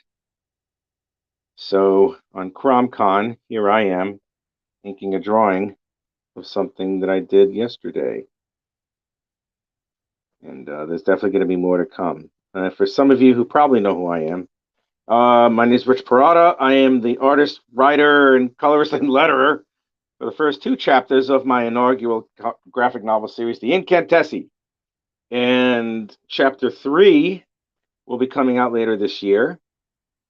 And I've discovered that I have a little bit of extra time with stuff that I can do. So I decided to churn around a little bit and put together something else. And what you're looking at right now is that something else. And like I said, I wanted to go in a different direction. And as soon as Pops gets back, I guess I'll talk about it. There he is. Okay, are you ready, Pops? I can't hear you. I see ya. I see ya. All right, let's make sure. We're gonna do something. Okay. Ta-da! There it is. This is my series. It's called The Roaring. It is about a group of flappers who have intentions on taking over the criminal underworld in Chicago in the 1920s. Now, there's only one caveat. There's an undercover officer, the first female officer in that particular district in Chicago, who is going to go undercover as a flapper and infiltrate their gang. Now, it's going to go over a 6-issue series, and she's going to take down this gang, or will she? We don't know. So you'll have to take care of the 6. You have to take a look at the 6 issues to find out. This first issue will be on Kickstarter in August, because I want to finish all the art on it first. Then I'll start the Kickstarter campaign for there. I want to have this issue finished first. I already have, what do I have? I have, good question, what do I have? I have, what was I going to say? Yeah, no, I have the script for issue 1 already finished. I have, what do I have? What else do I have? I also have the plot for issues 2 and 3 already finished. It's, like I said, it's going to be a 6-issue series. I inked it on the wrong layer, so I got to get rid of all this. That's always fun. Ta-da. Now I got to lock this one so nothing happens to it. So yeah, this is so far so good. This is what I got. What do you think, man? I think it's awesome. I think you need to maybe explain to people what a flapper is. A flapper is known, if I'm going to give the official definition of what a flapper was a nickname that's given to a very free-spirited girl who bucked against all sorts of all the norms of society back then. The flapper, its actual definition is a fashionable. I'm sorry? A roaring 20 girl. A roaring 20 girl, a fashionable young woman intent on enjoying herself and flouting conventional standards of behavior. So these are like chicks who wore pants in the 1920s, who smoked, who didn't wear bras, who were all over the place, who were really, truly liberated women in every single way that you could think of. And these three take it a little bit of a step further. You know, and like I said, they have far more ambitions than just, you know, enjoying life as like good time girls. There's a little bit more lethality to them, and a little bit. Yeah, she stuck it in his eye. It was perfect. That was where I stopped. Oh man, you stopped there? That's one of the pages I'm going to draw. Dude, that's one of the pages I'm going to start on. Like, all right, I want to see this. I don't want to read no more. Oh man. Yeah, I was having fun. Yeah, man, that was crazy. I was like, how am I going to do this? Oh, I got it. Yeah, so it's like, what'd you think of the mafia names? Salami, bologna, provolone. You know, I don't want to give away too much, but I mean, holy shit, man. At first, I was like, what the fuck? Yeah, man, this is the Subway Mafia. What the fuck is Yeah, I know, right? It's the Subway Mafia. It's the Subway Mafia. But yeah, man, I was cracking up, man. But when I got to that point, I was like, oh shit, I got to stop reading this because I want to read this as a comic with the visuals.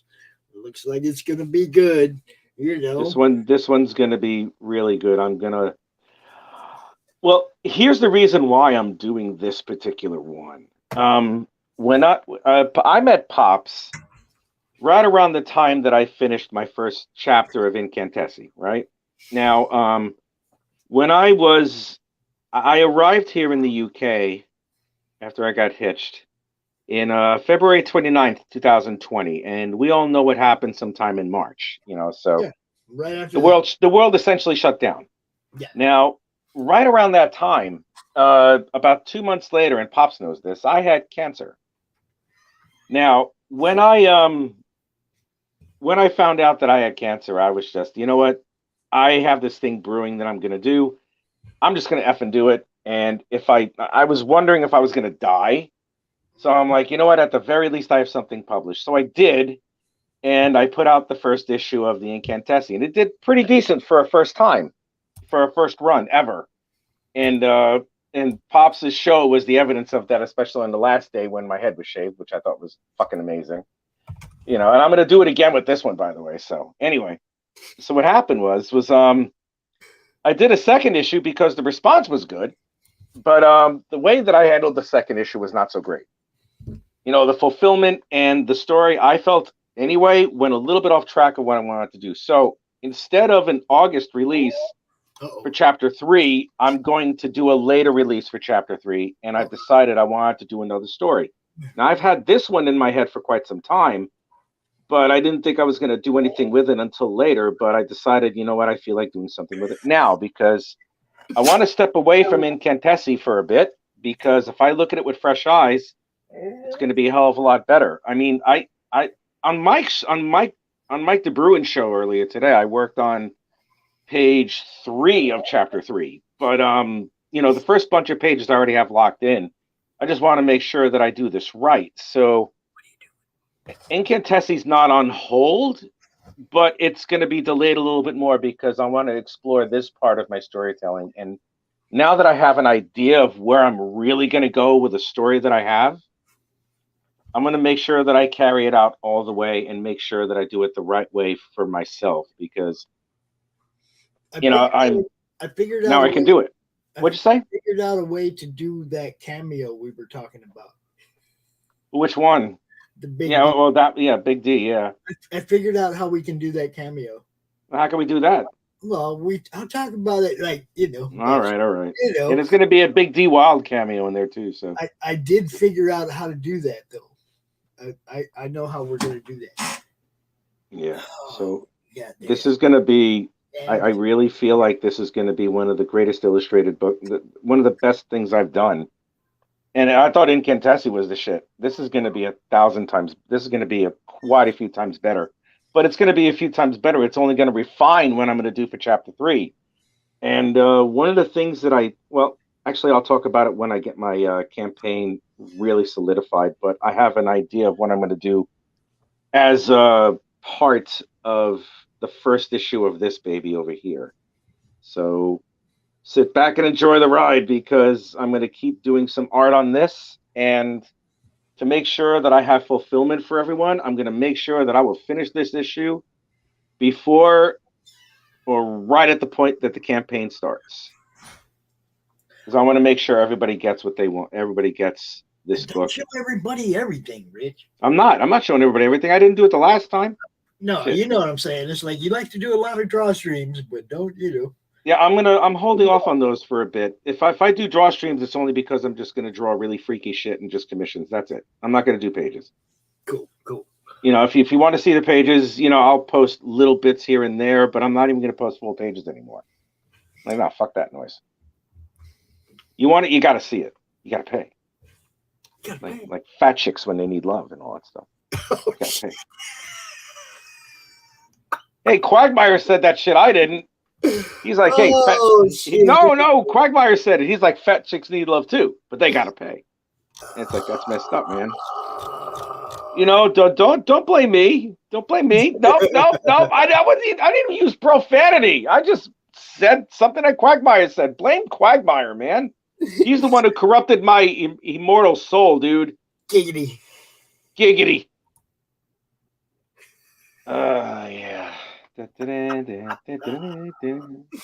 Quagmire. Eic CRoM CoN with Pops Fans. That's and the richness. That's what it is. Doc has let me know that his journey home has been held up. He's still in Macon, Georgia. That's why he's not here. Haven't heard from Tank. Don't know what's up with him. I hope he's okay. Thomas Doherty, you know I got this package here we're supposed to open. You got to come out here.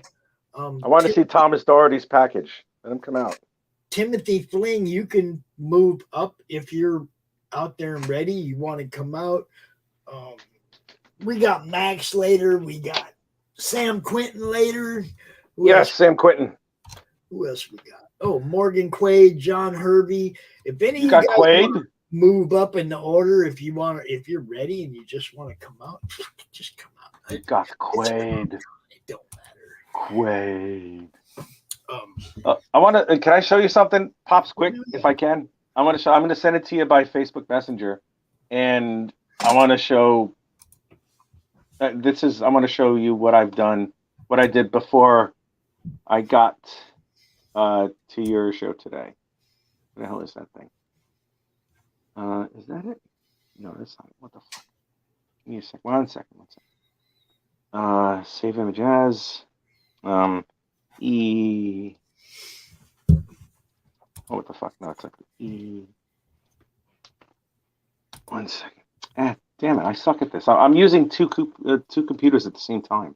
Save image. Okay. E. What the fuck is it? Okay, download. Oh. Right, boom. E. Okay. I totally forgot it was East Coast time.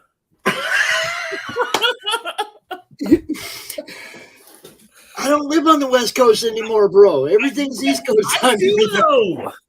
I live on the West Coast. Oh wait, this is not going to work. You can't even see me. I'm like, I lived in Phoenix. Oh my God, it's John Cena. Shut up, Rich. Oh really?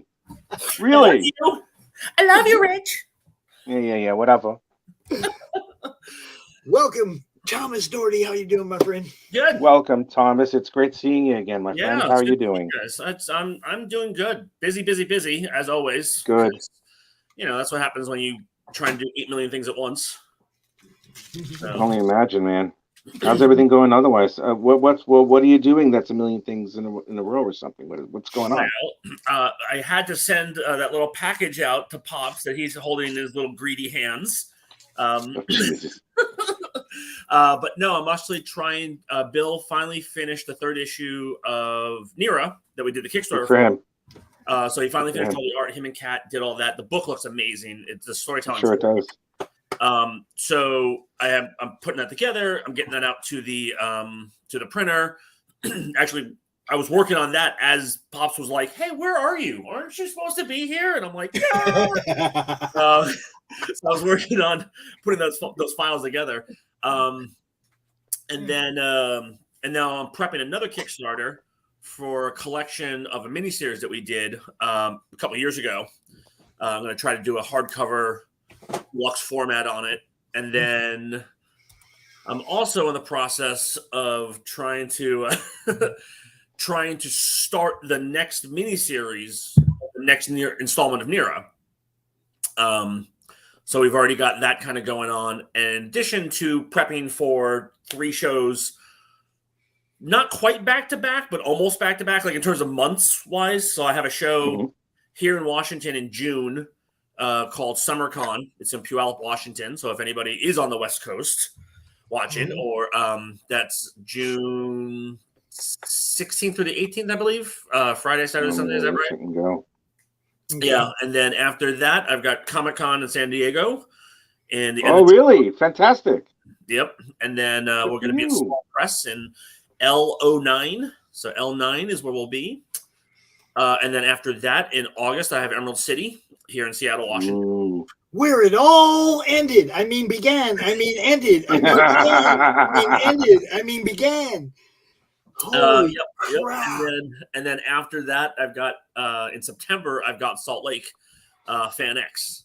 So I've literally got, and again, for a lot of guys who do conventions and stuff, they're back-to-backs or weekends to weekends, but I also have a full-time job. I actually have 2 full-time jobs. And so I'm trying to, do all that. So just even month to month, I usually try to do a show every other month to let me survive. And that's not happening this year. How come you're not at the Asian invasion with Christy Shin right now? Well, exactly. Well, first off, because Christy didn't invite me. How the hell does she not invite another Asian person? I know, right? She's a racist. She's a racist against her own peoples. That's right. That's right. She is, man. She's an imposter. Yeah. That's horrible. So, but yeah, blasphemer. It's a blasphemer. So, but yeah, no, it's a lot of good work to do. Be safe. I got the. And I'm also working on trying to finish up and for anybody who's followed the Nira X Kickstarter, will like this. trying to finish up the digital cover gallery for all the digital reward people. And I'm up to 87 pages. Jesus, out of how many that you need to do? I don't know. I'm literally doing all the covers for issue 1 that we did, all the covers from issue 2, all the covers from issue 3, and then the chunk of classic covers, from the original miniseries stuff. I haven't even gotten to that, and I'm already almost over 80 pages. So Jesus, man. That's a lot. We're putting in a bunch of unseen artwork, a bunch of like the line art from some of the covers that Bill had. We're sticking that in there. So anybody who did get the digital reward portion of the Near X3 Kickstarter is going to be quite happy with this digital reward thing, because it's ridiculous at this point. I'm putting so many pages in there. So that's a lot, man. I'm already happy with some of the Kickstarter exclusive stuff that I have. Okay. And that's beautiful. This is that's metal. Yeah. You could throw that at yourself and hurt yourself. You could hurt somebody with that. It's light, it would fly. It would fly. Fly. It could be like a frisbee. Frisbee! Yay! So I have this habit of watching Don Chin's Quacky Quiz. Yes, you do. Yeah. All right. And I have a habit of answering questions correctly on the regular.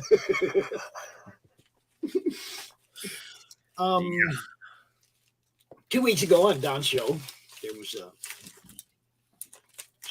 I don't even remember what the question was now. I don't even remember. I don't know, but I do have to tell Don he's going to need to start making it a little bit harder because, Well, I mean, it doesn't matter. I'm going to win anyway. I mean, he even tries to come at me biblical, and I still win. They did that's this last show. He had a question. He had Luke Stone on, Pastor Luke, a biblical question. And yeah. Oh, no. Luke's sending me some stickers, yo. What did he send you? Do you have the stickers now? This is what I got from Thomas. From, I think, 2 weeks ago. Yeah, I think it was 2 weeks ago. I was slow on the draw on getting that out to you. That was I ain't tripping about that. I was just like, since you're going to be on CRoM CoN, it'd be cool if I had it for the show. We could open it up, There you go. Because I don't even remember what I want. I ain't lying. It makes you feel any better. It's a comic book, and it was published by Committed Comics. There you go. So, well, I mean, I kind of knew that part. I just didn't remember which series. Yeah. Because it's okay though. I'm keeping a tally of which ones you actually own, so make sure you don't get doubles.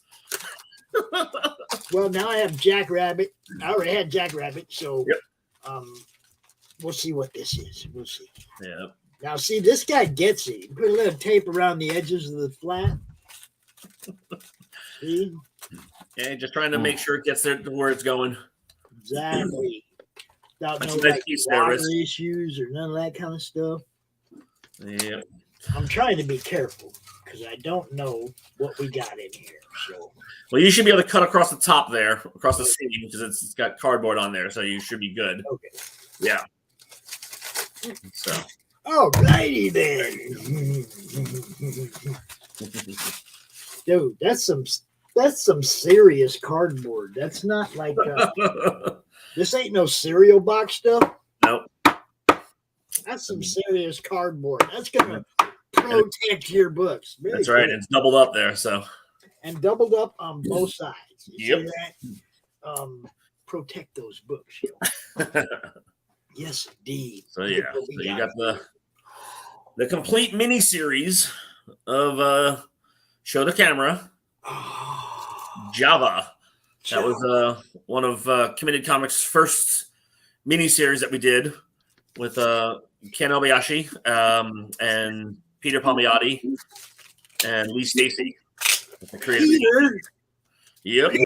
Peter did some beautiful inks on that thing. And Lee did a great job of coloring that bad boy up. And you also you get 4 mini prints in there. The books. So you get the full mini series, 4 mini prints. And then randomly, you also sometimes have an extra comic book in there as well. Can we take a look at these prints and everything else? Yep. I'd love to see them. Dude, I'm gonna. I'm like sitting here freaking out, man. It's like we got all 4 books. I thought at first, because they're in like a media brochure folder, I thought it was one book. I opened it up and there's 4 books in here, yo. Yep. Dude, thank you so much. Let's see, what do we got on these? What do we got here? Yep. This is, I'm assuming, a cosplayer? Yes, that was a cosplayer, MJ. She did a live action. She's based out in Portland, Oregon. So every once in a while, she'll come to the Portland shows that we do. Nice. Promote back in the day. Yay. Coffee is serious business. Limited number. Coffee is serious business. Yep. I like coffee. Yes, so do I.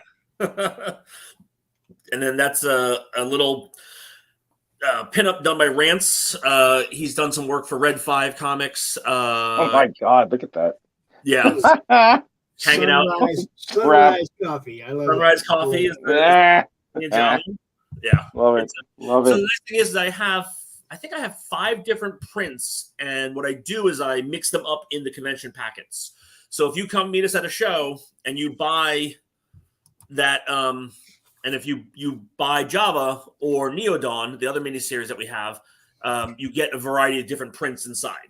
So, and then that's an idea I got from my friend Jason Martin, who does a book called, back in the day, he did a book called Super Real. And now he does a book called Princess Star Thief, which is on Kickstarter and doing very well. Did you say J-Mart? Yeah, J-Mart. He works with Action Lab. Oh, okay, all right. Yeah. So he did that little idea of doing a little rap, and I was like, oh, that's kind of a cool idea. I'm going to steal that. And he was like, all right. Okay, so we got issue 1, 2, and 3 of Java. Yep. Of Java, and then what's Threads is our very, very, very first publication for Committed Comics. It was an experimental storytelling concept which caused so much logistical nightmares, it almost blew my head up very early on in our career. Oh, Jesus. Yeah, no, you're going to love this, Rich, just from a creator standpoint. So listen to this. You have 3 separate creative teams, 3 writers. Mm-hmm. The first person writes a story. Yeah. They give me the story as the editor. I then talk to the second writer and go, hey, you get to know one thing, a person, place, or a thing. So then they tell me what they want to know. I tell them what is in the first story based upon that. Then they sit there. The second writer writes a story with that information, not seeing the first story.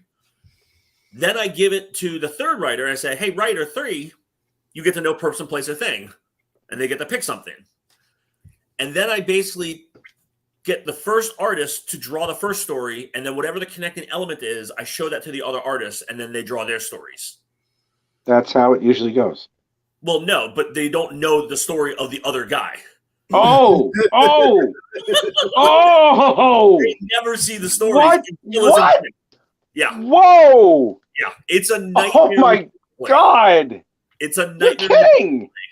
But I love doing it because it was such a unique way to do it. Because what ends up happening, which is very bizarre and strange, is stuff actually connects and overlaps. And it actually comes into a cohesive storytelling with some way, shape, or form. Well, I'm sure it does. No, it's just it's like, I mean, I for a minute there, I thought you meant that there was like a serious problem when it came to the communication of all your creators. Nope. The communication. Oh, okay. Forgive me. I'm sorry about that. Forgive me. I thought I misread what you said. I apologize. Yeah. They get one piece of information for the story, and that's it. So how did that work? So yeah, I mean, well, so the first artist gets the first story, and he gets to draw it, but he does not. The second artist doesn't know anything that's going on other than his story. Oh no! So yeah, Man, so I can't imagine how you juggled that. That's incredible. Yeah. So and that cover is got line artwork by Dick Ayers, the legendary Dick Ayers. Wow! Really? Yep, I got him to That's do the cover. That's rather incredible that you got that. Yeah, That's awesome. Yep. Rich, look at these trains and shit, dude. Yep. Ooh, who is that? Who's the artist? Is that Dick Ayers? So no, Dick only did the cover, which was very funny because Dick, when he got the stories to draw the cover, he was like, "Oh, I wish you had sent me this earlier. I would have loved to have done a story for you." And I was like, So I dropped the ball on that one. But no, it's it's a bunch of different artists and writers. Eric Rivera, Mark Rivera. Yep. I remember Eric Rivera. Yep, I know him. The color palette. He died with his boots on. Yeah, died with his boots on. The color palettes was actually done by Tom Chu and our good buddy Wilson. How is Tom? Have you worked with Tom of late? How's he? Not of late. No, I actually reached out to him recently because I wanted to do with the Kickstarter that we're doing. It's going to be anywhere between 80 to 100 page hardcover book, oversized. So it's going to be, what do I have the dimensions at? 9 by 11, I think. 9 by 11. That's A4 size. Yeah, oversized hardcover, and instead of doing variant covers on it. Mm-hmm. I'm going to do variant book wraps. So it's all going to have a main cover, and then it's going to have just basically different dust jackets. That's brilliant. That saves you a lot on cost. That's a very good idea. Yeah. And I can do cool things like do foil, spot gloss, do a bunch of different stuff because I'm basically just doing a very long print. So I can contact a lot of different a lot of different printers and run stuff that way. So, but someone's ringing. Yeah, that's me. It's all right. But yeah. So it looks like hi Timothy. Or wait, this way. Yeah. I've now bled into his time because I'm incompetent on getting to my appointments on time. No, actually, you're good because Katie couldn't come out at 3:00, so we're kind of stretching everybody out a little extra. So definitely not chasing you out, man. You can hang out as long as you want anyway. So, but yeah, just keep an eye out on Kickstarter for Freak Meter is the name of the book. Freak Meter, it's a 3-issue with bonus story miniseries. It's about a guy who runs into a ghost along the freeway, a girl who's 15 years old. And then he finds out that girl has been bond to him to make him less of a jackass. Aww, she's his conscience? Yeah, so she's kind of like his Jimmy the Cricket, but he is literally like you meet him because he's sleeping with some guy's wife, and he comes in, and the guy's all pissed off, only to find out his daughter is also in bed with the two of them. Oh, God damn. And he already stole all dudes like money and shit out of his house. Yeah. So the main character, Luke Bonachance, he is a fancy guy, and by fancy I mean dirtbag. Yeah, I like it. I like it already. Yeah, yeah. I modeled it after Rich. I mean, what? No. Go fuck yourself. Big D Wild needs to do a cameo in that book too. He'll do it if I choose to have him do it. That's all. So I've got some great Alfredo Davala is the artist of the series. He did a book called Vermin Rising, which is out of Mexico. You can get it on Amazon. And then we also have variant covers or variant dust jackets by Tony Cordos, who's an artist for DC for many years. Tony. Yep. Kaylin Smith, the creator of Plume and For Goodness Sake. And she's done a bunch of different work with Dirk Manning. So she also did a cover for us. A relatively newcomer, Anvu, who's been doing some great stuff. Look at that. Tony. Con #1. Wow. Tony Cordos was here. Tony's a good guy. And the nice thing is he's now laying down pencils. So beforehand he was an inker for DC for many years. Now he's created the artwork himself now, which is beautiful. It's beautiful stuff. And then who's the last cover artist that I've got? I should probably look that up. I've literally got the files right here. Why would I not pay attention? Rich hated that song so much he went to turn it off and kicked himself out the studio. Well, Rich is good like that. I heard him go, I hate this fucking song. And then he was gone. So then the last cover that we have is from an amazing watercolor artist named Kit Steele. So she has the art of Kit Steele. She's done, just her watercolors are just incredible to look at. And so I'm going to try to get my printer to print her piece on some kind of textured paper Mm-hmm. to give it that kind of canvasy feel. Not canvas, sorry, but like watercolor paper, like that has a little bit of tooth to it. So that's my initial plan. Paper, is a little bit scarce for different printers right now. So thankfully, my guy overseas is having no issues. So I literally sent him the files, and he's like, "Okay, we'll get this done." The guy overseas is having no issues, and you know what that tells me? What? That's an American issue. Pretty much manufactured issue. Let's fix our own problems. Let's quit trying to fix everybody else's. They seem to be doing fine. That's right. Yep. So, but yeah, no, it's a lot of work going on behind the scenes, and I've got stickers coming in from the Nira X Kickstarter. From a new manufacturer I've never worked with before, so it's gonna be interesting. She sent me some pictures of the stickers, which was cool. And then I'm working with a new metal printer. I don't know if you saw on the update, Pops, but it took some pictures of the metal cards and the metal bookmarks that people are going to be getting for the campaign for backing it. And then I'm trying to come up with some different things, different stretch goals, different rewards for the Freak Meter Kickstarter. One of the things I think I'm going to do for the Kickstarter, which is going to come with every single person who orders a physical copy, is I'm going to get, and I got to talk to my manufacturers about this, but I think I'm actually going to try to get custom bags made that will actually fit the size of the book. Because this is what I was talking about. Also, like backing boards. Yeah. Make your backing board one of your prints.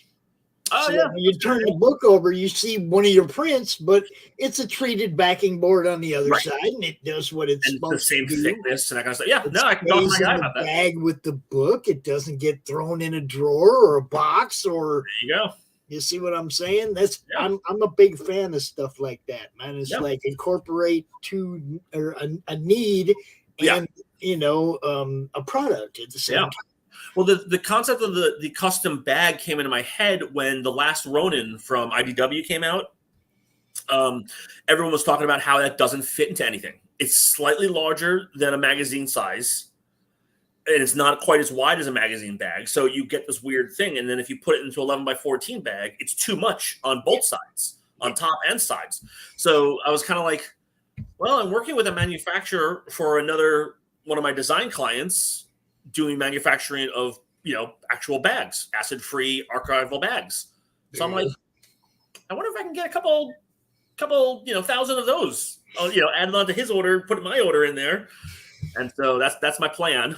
That's my plan. We'll see if it works out. I haven't gotten the price points yet. So I will tell you that the metal tiles. Mm-hmm. Okay, I've seen metal prints. I've seen metal bookmarks. This is the only metal tile I have. Yeah, it's different. Again, that was somebody new who I found, and I was kind of like, I kind of like these. Unfortunately, because of the quantity we did, the price point wasn't super aggressive, which is kind of makes me give pause to doing it again. But again, even better. It's one of a kind. I like stuff that nobody else has, right? Yeah. And then Bill wants to do some new stuff every single time anyway. So I think, and this is going to be again a CRoM CoN exclusive news, and maybe if Bill comes back and watches this, he'll be happy. For the next Nira miniseries for issue 1, we are going to have, much to my dismay, a Nira X body pillow. Now, just make the pillowcase. Well, it's going to be the pillowcase. There'll be 2 tiers. You can get it with the pillow insert or just the pillowcase. Pillows are freaking expensive, man. Yeah, but I'd be drop shipping those to the people. I wouldn't be getting them and putting them, those would come completely separate. Right. But yeah, Bill's been wanting one for a while, and I've been resisting that. And then I finally found a manufacturer. So I'm like, all right, well, I technically haven't even officially told him. So all of the viewers here actually get it first before Bill even knows. Max will be showing off his later. He's got one for this Mary Machine Gun campaign too. So you could sweep up with Mary Machine Gun under one arm and Nira X under the other. You'd be. I have this moral conflict on doing these pillows for people. Well, I mean, they're pillowcases. That's the way I look at it. It's a pillowcase. Don't everybody get too freaked out. It's a pillow. Oh my God. Yeah. Oh crap, Timothy, do you know Thomas? No, we've actually never met. Oh well, shit. Thomas, right. Timothy, Thomas. You guys are both, like very entertaining. But, I mean, your projects and whatnot. It's right. The full package. It's not just here's my book. You guys come out, you sell the book. You're always trying to make it better, make it bigger, make it, just like you said. I didn't want to do it, but here I am. That's what it's about, man. And you guys both have that desire to go and make it bigger and better. Timothy. Oh, we can't hear you, Timothy. You're muted. Oh, I can't hear you. Hear me? There you go. Okay, now we got you. All right. Okay. That's a little better. A little audio issue. Go ahead and introduce yourself. Tell everybody, what you got going on. Now, don't you leave because we ain't done with you yet, Thomas. Okay, my name's Timothy Fling. I'm a writer from York, Pennsylvania. I'm promoting a couple of series that I write. The one you can see right behind me there, The Water Wars. I got number 3s coming out as we speak. As a matter of fact, I'm just putting the print order in today, or actually probably go in tomorrow because I'm going to review the order before I do it. Nice. I primarily use the Kickstarter platform. I was talking to Pops a little bit. I'm probably going to gravitate over to Indiegogo this year because now I have enough product to be able to sustain it. I've got 3 or 4 issues of this book, and I also write the Water Wars Chronicles. These are in stock now. You see, you got that cool chrome logo. Oh, look at that! See that chrome? Shiny, shiny. It is a beautiful book too, man. Very traditional and very sort of hand painted look. Nice. Very nice. Yeah. So are those the actual covers inside? Yeah, what we do there is it's a collection of short stories, and each short story gets a cover. Oh, okay, gotcha. So it is that only came in the actual trade. Yeah, what you have here is the trade, and that would be it's 6 short stories in it. Nice, good content. Yeah, they all take place in the same universe, but the one thing I like to tell people is they are just short stories. You can read one, and you don't necessarily have to buy the next issue if you don't want to. Yeah, it's just a story.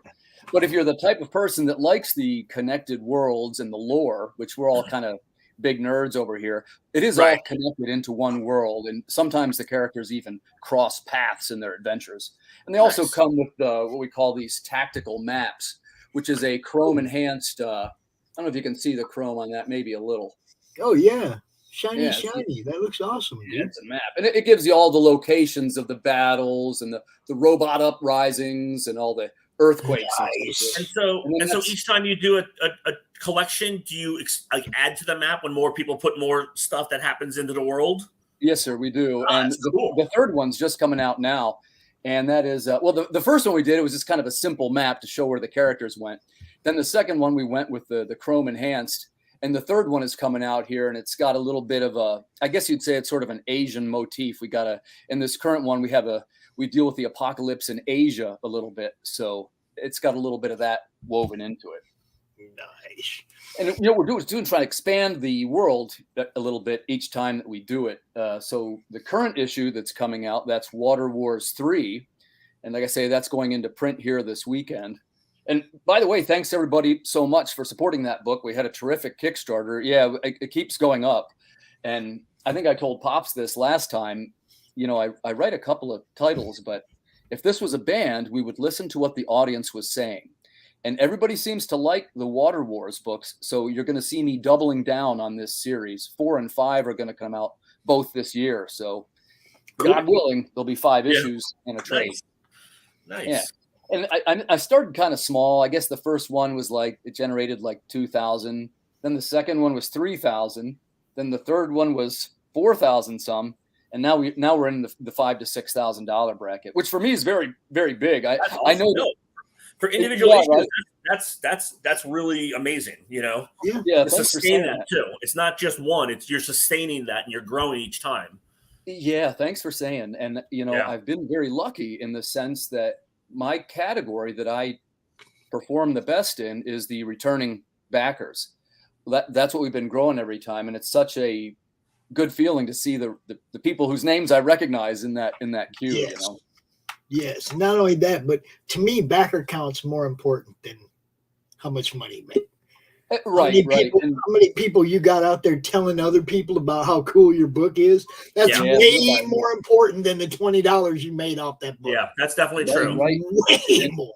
And we were kind of joking, you know, because it was going to be the first time we broke 100 backers, and it ended up being like 170 something. Nice. So now the goal is going to be 250 for this next one. Yeah. And I do actually have, if you're so inclined, I have the cover for number 4 if you'd like to see it. Oh, of course. That's why we're here, brother. I would love to see it. Hello. Sorry for the jumping off. I had something up with my phone. No worries. I'm going to give you a little screen share here. And then I'm going to go to here.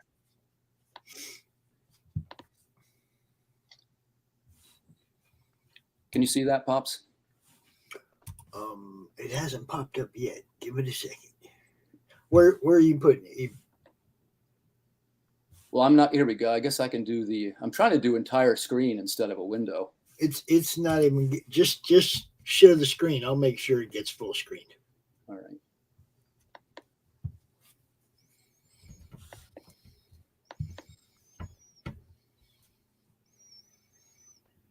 Or just drop it in my Facebook and I'll pop it up. Yeah, it says it's Sharon. It's not. Sharon. I got nothing. I got 4 screens. We're all lit. Just drop it in my Facebook. I'll pop it up here. Yeah, I'll send her on over to you.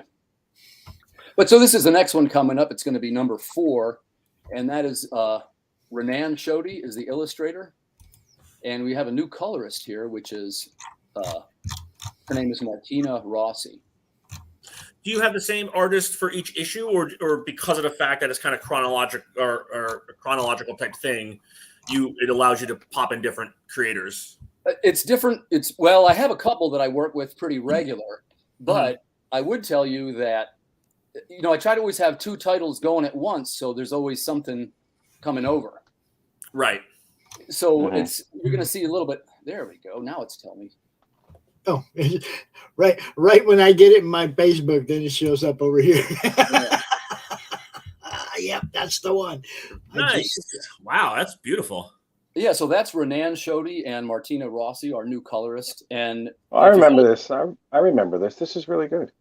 Oh, thanks, man. Thanks. And that's really good. Man. Yeah, this is the ongoing adventures of the 2 primary characters. Generally speaking, Water Wars has female protagonists. So the main one you're seeing there on the left, she is Citizen 0313, the escaped civilian. And on the right there is her cybernetic partner, Phaedra 5. And they're going to be going into issue 4 and 5 together. The readers seem to really like the adventures of them together. So they're going to be teaming up here for the next 2 or 3 issues. Did you say the escaped civilian? Yeah, what they have here is a dystopian future where human beings are forced into camps and they're being scanned for their blood types to see if they are in fact immune to this pandemic that's going on. And 0313 is one of the immune. That's why they're trying to catch her. Right. Right. So, but she doesn't even know it. All she wants to do is escape. And in her travels, she stumbles across this. She's the partially assembled guardian, which you see there, Phaedra 5. Very cool. Yeah, and it's sort of like, I guess you could say it's sort of like a buddy movie type thing, you know? So, nice. And they have their adventures together, and it has a little bit of a feel of, I say this sort of tongue in cheek, but it's a little bit like a Saturday morning cartoon kind of thing, where each story, you know, like if you sat down to watch a Saturday morning cartoon, you would see a story in that 30 minutes, the adventures of 2 characters. Right. But if you really liked it, you could tune in next Saturday and they'd be getting into some other. Right. And it doesn't always have to be 10 minutes right after the last story. It's just a different story. Correct. And sometimes they're even only loosely connected. Yeah. You know, sometimes it explains what happens in great detail, and sometimes it doesn't explain what happened, because I kind of like a little mystery too, you know? Yeah. Well, that's the one thing that I've noticed with a lot of the companies now, especially the big 2, Marvel and DC, is that they're trying to expose too much. And that's making the characters less and less interested, in my opinion. I mean, that's, you know, I know I'm in the greater minority, but like that was my problem with the Boba Fett television series. Yeah. It's like, I like the fact that we didn't know anything about Boba Fett, you know? And so, what's up, Gregory? So, Greg, ain't seen you in a while, bro. How you doing? So, yeah. Will be fun. I tell you, if you're so inclined, I got the cover for number 5 here. Since you seems like you kind of like that. Yeah, let's see that one. And then give us a minute. Please. To up that share. We'll give it I'll keep talking because for some reason it's taken. Yeah, it takes a little while, I guess, but yeah, maybe could be the connection, I suppose. Yeah, probably. I don't know what it is. Really slow today. Yeah. But one of the hallmarks of the series is they're progressing sort of through this dystopian world. They stumble across other weird characters. And the idea is that the corporations, before they all collapse, got in the habit of creating these bodyguards to protect their interests. And what they are, they're genetic mutations is what they are. And there's things like, number 4 is the genetically enhanced Minotaur. And he's actually in his own labyrinth. And then number 5 is going to be... Wait a minute. What do you have to genetically enhance about a Minotaur? Aren't they already like the whole? Yeah, they're pretty jacked. I mean, is it going to learn needlepoint or something? Right. Well, in this case, he can talk and that kind of thing. Yeah. Thanks, Gregory. I appreciate you, buddy. Good stuff. And then in number 5, one of the things we've done through the Kickstarter is that if you were one of the backers, you could have yourself drawn into the series. And we kind of go for it. We even give the characters lines and they become part of the storyline. And number 5 is going to be this, in his case, he is a half man, half pterodactyl. So yeah, and he's actually got some pretty good lines too. So that's pretty funny. Birdman? Yeah, and the other thing I kind of discovered was I was reading it in an interview it was an old Will Smith interview, and he said something to the effect of "Put me in movies with creatures in them," because he had just seen Star Wars, and he's onto something, right? People like creatures, so you're going to get a little bit of a flavor of a monster of the week, so to speak. Look, it's kind of frowned on to kill humans. We need creatures to kill, right? Yeah. I mean, kind of. I mean, I'm just saying. Dinosaur bird guys. Yeah, exactly. Well, and it's one of those things, right, where it gives you a little bit of drama in the script because Citizen is very peaceful. She's kind of like a hippie in a way, and her partner is extremely violent, and her answer to everything is execution. So the series always ends with some kind of argument between the two of them, whether they execute the prisoner or set them free. What you're saying to me with the couples, with the dynamic between the two of them, they offset each other. Yeah, and they center each other in one way or another. I mean, it's like you have one who's just like a murder machine, but the peaceful one wants to give her like the logic and the empathy towards another creature that not everything needs to be killed. But also not everything needs to be saved. So, it's a back and forth. That's a good dynamic that you have back and forth. Yeah, you got to call Bill out. Yeah, thanks. That's kind of what we're working on. Yeah, because you only do one. Buddy Bill out right now. What are we doing with Bill? We're making I didn't call anybody out. Yeah, I got to call Bill wait, out. I thought Look, Bill. Why? If you make me a badass avatar, you can make one for your buddy Thomas too. I'm just saying. Okay, I'm just saying. Come on, Bill. Hey, you know what? I would have set that up if I, again, was paying attention to time and, on time. So you should just have one loaded always. Yeah. And he should make you a nice one like he did for me. Because knowing Billy's going to draw me like riding a unicorn or something stupid like that. There was one time we were at a show. What was it? It was Baltimore a couple years ago. And it was, we were just, we're sitting there and we're kind of bored because the show was kind of slowing down a little bit. And, so I think he said something. He said, I'm going to draw a unicorn, or he said, I'm going to draw like My Little Ponies, to get like attention or something like that. And I was like, don't do that. Don't do that. Yeah, exactly. I was like, don't do that. No. So he draws this ridiculously fluffy unicorn and he puts a text box going, this is for Tom, all for Tom, only for Tom. Oh my God, help me. And then he put it up on the table and I'm like, you son of a bitch. Sounds like he loves you, brother. So that's in my office frame. That's like Thanos love. It's exactly. Like exactly. It finally showed up. It's like I love you so much, I'm going to throw you over a cliff. Holy God! Nice. Can you fellas see this? Yeah. That's beautiful. So this is a little bit far in advance. This is actually the cover for number 5. And here you see this is going to be the origin story of the pterodactyl. That's fella. Really good. He's one of our top backers, by the way. And this is the new artist. His name is Rully Akbar. Maybe you're familiar with him. He's pretty active. That's a trap. Sorry. And the colorist is Daniel da Silva Rodriguez. He's a Brazilian colorist who's just on fire lately with what he's doing. That is nice. And he's got a couple little references. You see the Route 66 sign. Yes, I was just going to say, it's right there back home. Yeah, right so back home in Arizona. The Route 66 has been transformed into the war corridor. So this is how you would get from one end of the country to the other. There's all kinds of terrible adventures in the meanwhile. So the funny thing is that's actually Route 66 is actually where Freak Meter starts off. Oh, no kidding? Yeah. So it's actually funny that you showed that because I literally decided to not be an idiot and dig up a bunch of pull up the variant images for the Freak Meter Kickstarter. So yes, I was gonna share those to here, but apparently since it takes forever and a half, maybe I should do that now and we'll get to it in 8 hours. I'll answer Brianna's question there real quick. Yep. We just did the origin story of Phaedra. That's Water Wars 3, if you'd like to pick it up. There you go. And that also can be. I also have digital versions of that for people who prefer digital. But the deal is that in the future here, these guardians are assembled after the apocalypse with the detail that they're to try and rescue the citizens who will be immune, and they're searching the countryside for this blood type is what they're searching for. And anyway, they get an alert coming in.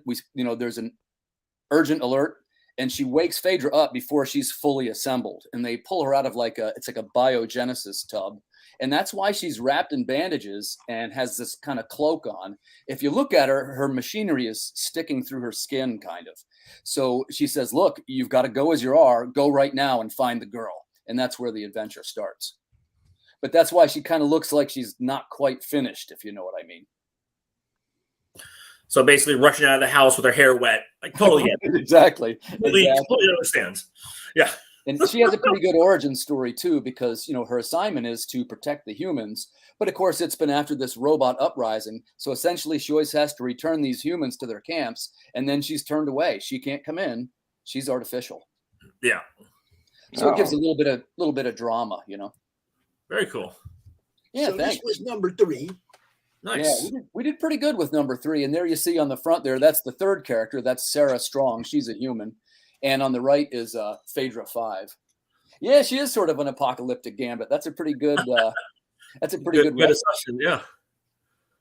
And we also there's basically 2 arms to the series, which is they're both in the Water Wars universe. The first one is Water Wars 2288, which you're seeing right there on screen. There you see the first 3 issues. And what you have in those stories, they're sort of classically illustrated sci-fi stories, and they always feature a female protagonist.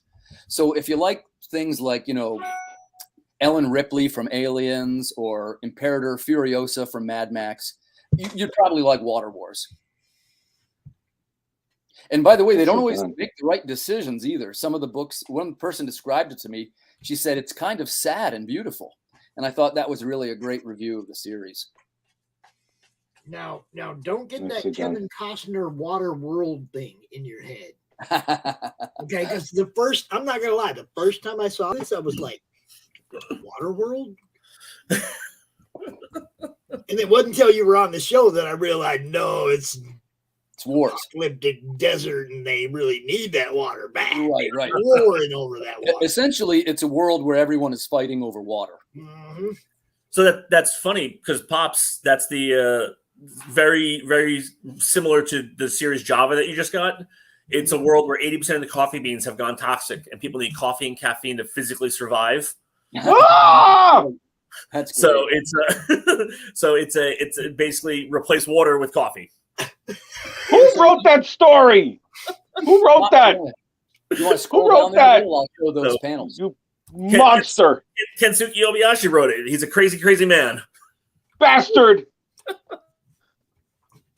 Thomas, just share it whenever it pops up. We'll show it, man. But like I said, we're kind of loose format right now because timing got a little bit messed up. Katie won't be here at 2:30, so we got a whole half hour we get to fill. Right. There we go. Okay, so I'm sharing it. I don't know. We'll see when it shows up, right? Because that's the oh, look at that. It already showed up. Yay. So that is the base cover. That'll be the base wrap of the Freak Meter miniseries. Now, let me show again what you mean when you say wrap. So that they so like oh yeah, very similar to the Java version. It'll just when I got this, Rich, I don't know if you saw when I opened this up, but when I got this, it was in a bag like this, and it looked like one book. Okay. Oh wow. Okay. And then when I took it out the bag, I realized there was 4 floppies inside this wrap. Ooh. This wrap thing, right? Mm-hmm.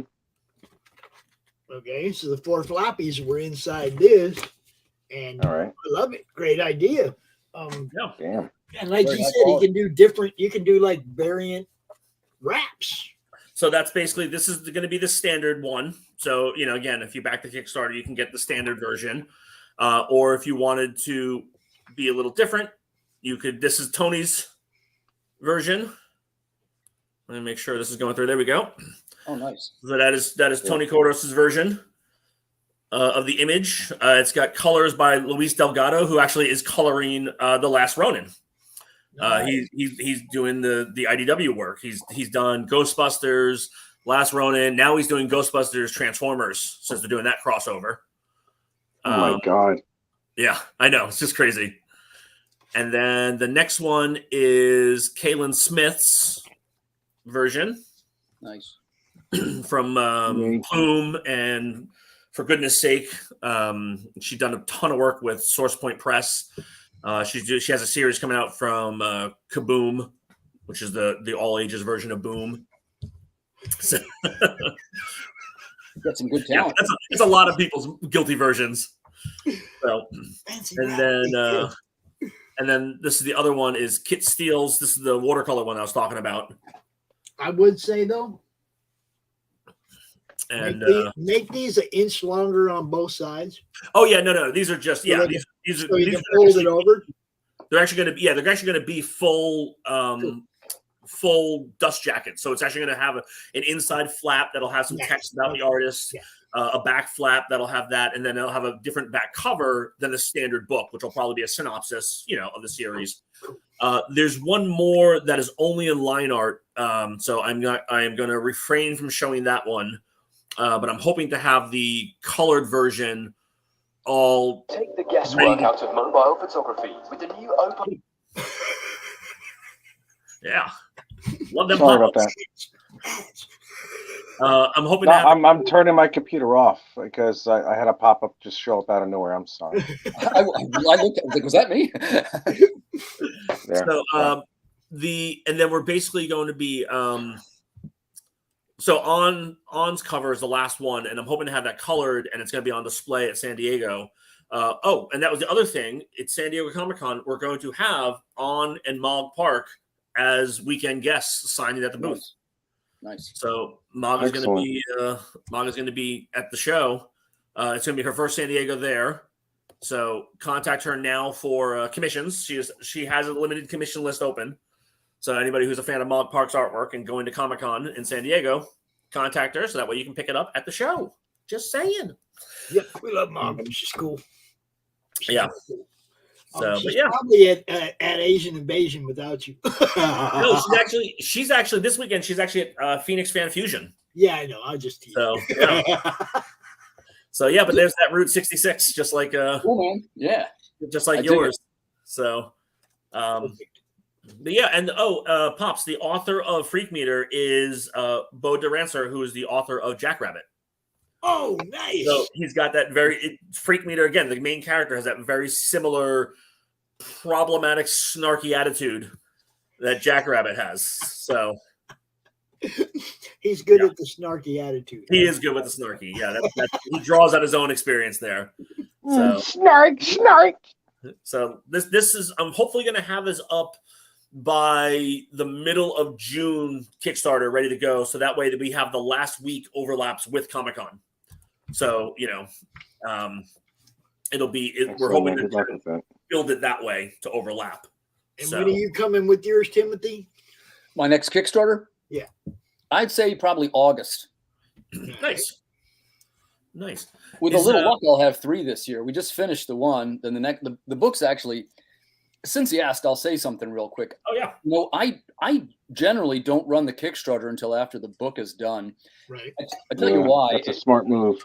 Yeah. Very smart. Paranoid. I guess I would say I would have too much anxiety to, maybe you're waiting for the colorist or you're waiting for the pencils. Like, things go wrong sometimes, right? They sure as hell do. Yeah, and I feel guilty taking people's money. And so generally speaking, I don't think any of my Kickstarters I've ever done without a completed book. Or I'd say at least halfway through the lettering, at least. You know what I mean? Yeah. So that was one of the things that we ran into with Nera X. When we did the first Nera X Kickstarter, issue 2 for Reborn, it was 100% done because we were getting ready to do that, and then the pandemic hit, right? So it was like, no, I've pretty much got them almost printed up. So we did the Kickstarter that way, and we had the entire issue done. Then we did the Kickstarter for issue 3. Bill had a bunch of the line art done, but and then he got kind of behind, and so we were hoping to get it off to the printer in March, and I'm doing it this weekend. So it was like, because like you said, stuff happens. Yep. And so I've already talked to him. I'm like, hey, look, we need to have the next series, a good chunk of it done already, and he was like, oh yeah, no, definitely. Because I want to let you know, Thomas, you probably got a refund. Yes. Okay, I saw that. We badly overestimated how many books we needed to print. And because we had to have the funding to print the books, we set a funding goal that was beyond what we needed.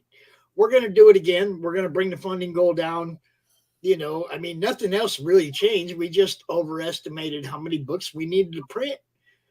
And it had to be covered in the funding costs because I got no bank account to fall back on. Oh yeah, if there's extra, cost, right? So we were being cautious and saying we need this much money to make this happen. Right. Now we know we don't need to print 500 freaking books, so we can bring that funding goal down. And Anthony said, as far as like when he came in as a campaign manager, he was thinking in terms of making everybody money. Right. Which we weren't really thinking that way. We were thinking about getting their IP seen. Yeah. That's what it was about. So we're probably going to lower some of these tier costs as well. Because if it makes money, it'll make money. Right. If it doesn't, it won't, right? We don't have to try to force it to make money. You see what I'm saying? So we're going to lower the funding. We're going to lower the prices on some of the stuff. And the tapestry stuff like that, that's a fixed cost. That's not us. Right. Yeah. You can't avoid that. Yeah. Yeah. But we're going to lower the cost of the book. We're going to do it again. Nice. But we're probably going to do it on Kickstarter first this time.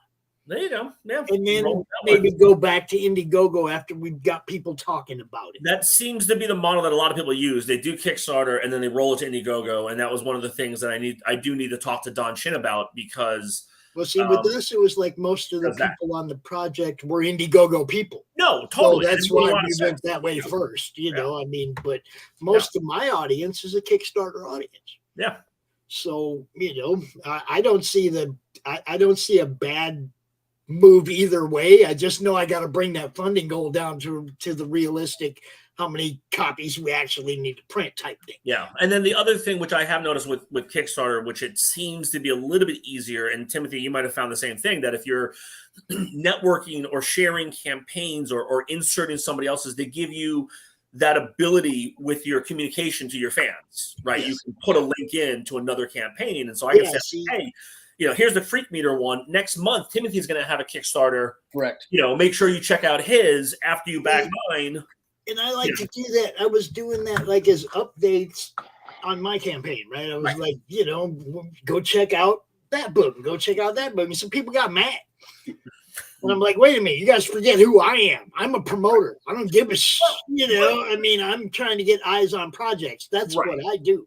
Right. And what you need to do is you need to make sure, and this is the thing that Kickstarter, what's nice about the Kickstarter one at least, is if you don't promote somebody's stuff who you know, they're going to promote somebody's stuff that you don't know because they have an automatic footer section set in, which I noticed on the Indiegogo stuff, they don't have that, which is interesting.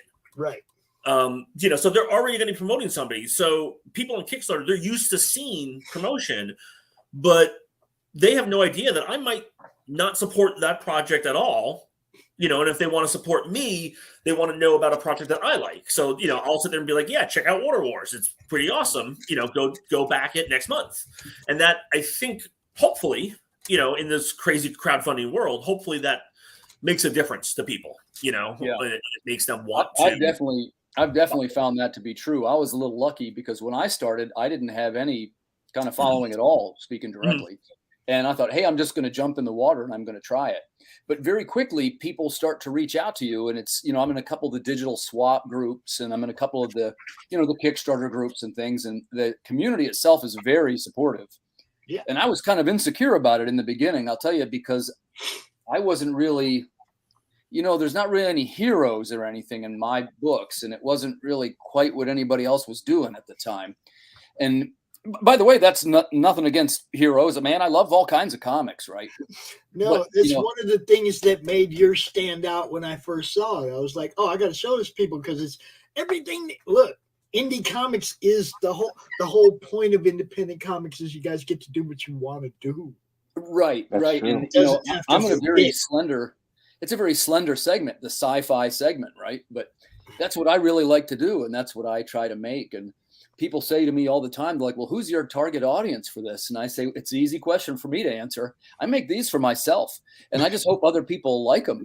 I try to make the best comics we can. And the idea being that we try to hire the top talent, the top artists, the top letterers, the top colorists, and see what product comes out the pipe at the other end. And I've been very lucky, I think. One of my favorite quotes in life by a creator was by Neil Peart, the drummer of Rush. And it's a lyric in one of their songs. It says, I know they've always told you that selfishness was wrong, but yet it was for me, not you, that I came to write this song. He didn't write it for y'all. He wrote it for himself. Right. You see what I'm saying? And it's That's like very true. That is a song off one of their very early albums. I think it's on Fly By Night. Song called I'm a huge Rush fan. I think it's called Anthem. Right. Yeah, I mean, that's a long time ago, yo. That's in the 70s, dude said that, and that shit has stuck with me all my life. Yeah, Neil Peart's a genius. Wow. Yes, he How you is. feel, Rocky? Dog over there making trouble behind me. What are you doing? Just run away? He must have got something because he's really quiet. He must have got something when he was over here. Must have left that some happens food on the sometimes. ground or something. I must have dropped some crumbs because he's real quiet now. Mm-hmm. Yeah. But yeah, man, this kind of story, God, there's so many that aren't superhero stories that are great. Right. Yes, thankfully. I mean, everything doesn't have to be a big S. Right. Well, and what I tried to do very early on was, for a number of years, I was a short story writer, and I never got any traction writing short stories, and obviously that's a very different path, basically people don't want to read. Yeah, right. It's all about how do you get the stories into the hands of the people, and once we started converting them over into comics, and once they were comics, people started to take a look at them, and now the deal is we just want to make it better and better each time. I mean, it's myself and probably 12 other people now. So it's a pretty large team in any event. And there's almost always 2 books, if not 3 in production. Damn, you almost need to get yourself a hour block on CRoM CoN monthly. Yeah, I would be game for that. I tell you, the other thing that I'm trying to do, and I hope I can say this the right way, because first off, I'm very grateful for the support of the community, and I'm so grateful for the growth, and it's just a wonderful thing. And thank you very much, everybody. But I've reached a level now where I have to change my approach a little bit. And here's what I mean by that. When you talk about having 200 customers, it takes me the better part of 2 or 3 weeks to make that many boxes and ship them all and making labels and going back and forth to the post office. Yep. I can't do that anymore. So for the first time, I've done this I do the fulfillment service, which is going to be through Comics Wellspring. Matter of fact, I'm talking to them this weekend. They're good people. I was going to suggest RJ at Critical Blast as well. He's amazing. He also does fulfillment. He did it for Rich. He does it for a lot of people. Yep, I definitely vouch for that man. Yeah, okay, well, I'll check him out too. This is how they come, like in a package. Yeah, with your logo. You can get your logo on the package, but it's cheaper to ship this Gemini in this bag than it is to ship this Gemini like this. No kidding. Yes. Wow. RJ does logistics. He's done logistics for the military also, and I think he's got a logistics background. He really dissects what shipping is. Yeah. He's setting stuff up overseas now. Good dude, man. He'll be hosting the final panel tomorrow night. I'll tune into that because I want to get some of that information. Like I say, it was fine when I first started, and it was under 100 books. I could do it in about a week or so. Every time I'm at the post office with 25 packages, I go, man, I should be writing right now. This isn't what I should be doing. It's like he get a hold of you and he will break every single thing down for you. Yeah. Tell you exactly what it's going to cost to do this. I think it's like for him, it's basically down to for a normal weight package, normal weight Gemini book with a Gemini and whatnot. It's like $2. I mean, packaged up and out the door, man, dude's got it down. Yeah. And like Timothy, like you were saying, I mean, just your time within itself, that's a helpful thing. I mean, I'm fortunate to the point where I am the publisher, so I don't have, I do have some of the creative elements, to edit and do, story concepts, stuff like that. But a lot of that is kind of here and there. So I can dedicate more time to just the logistics, but that's one of the reasons why, Bill Scott Near X, he's been doing that self-publishing for, 25 years. And, when I communicated with him, he was like, screw it. Yeah, I'm going to have you do all the hard work. This is one of the things I was going to say, though. Comics Wellspring, you're limited to what they print. Yes. In their fulfillment, right? Yeah. Right. RJ, it don't matter what you're doing, stickers, bookmarks, all that stuff, it all gets shipped to him. He packages it all up for you and out the door, and you're not limited by what Comics Wellspring will print. Yeah. And then I'm assuming he ships out the remainders back to you, like whatever's left over. Like if you have 10 stickers, but you have 20 stickers. Unless you tell him to hold on to him to just throw randomly in other people's stuff. There you go. That never hurts because now he's got, so many different people he's representing. Right. Cross promotion right out of the fucking package, bro. Yeah. Mm-hmm. That's a good idea. Actually, I will definitely check that out because that's something I'd be very interested in. So, I sort of became a publisher accidentally. I came by it honestly, but I know. Trust me. I've been doing this for 20 years. I've talked to plenty of artists who are self-publishing or writers who are facilitating other people's stuff, and they're all like, "I don't know how this happens," but yeah, that's exactly my story. Yes. And I tell you, it's even stranger because in my case, these books are essentially anthology style books. Yeah, they're oversized comics. They're usually 40 to 50 pages each, but I'm the only writer, so I definitely have some room for growth. By the way, if anybody wants to submit some stories, I'm all ears for having more writers. I get a lot of inquiries about artists and stuff, and I'm just all staffed up. I can't write fast enough to keep up with all these great artists. Trust me, I'm on the other end of the spectrum. Every time I do a portfolio review in San Diego, I get tons of writers who are coming to me who want to write stuff, or they want to. I even have a level for scripters because I've got artwork that I need a good scripter for, because I want to basically, I can't use it in the form it's in, so I need to change it slightly. Right. But yeah, I can easily funnel people towards you because again, in 2 months I'm going to be at San Diego Comic Con. I do basically throughout the weekend I do 8 hours worth of portfolio reviews. So I do, so I'll do like 3 hours, for 3 or 4 hours for 2 or 3 days. And yeah, I mean, I walk away with probably seeing about 80 to 85 portfolios. I could have swore I saw somebody, a writer the other day in the Madness saying, "Hey man, I get all you writers, all you artists got gigs. What about us writers?" I think somebody was like looking for people to write for. Part of the problem that I run into is a lot of the writers, what they want is they want to work on their own creations, right? Well, so they're like, "Oh, I've got a concept. Can you find me an artist?" Because that's what I constantly hear. And I'm kind of like, no.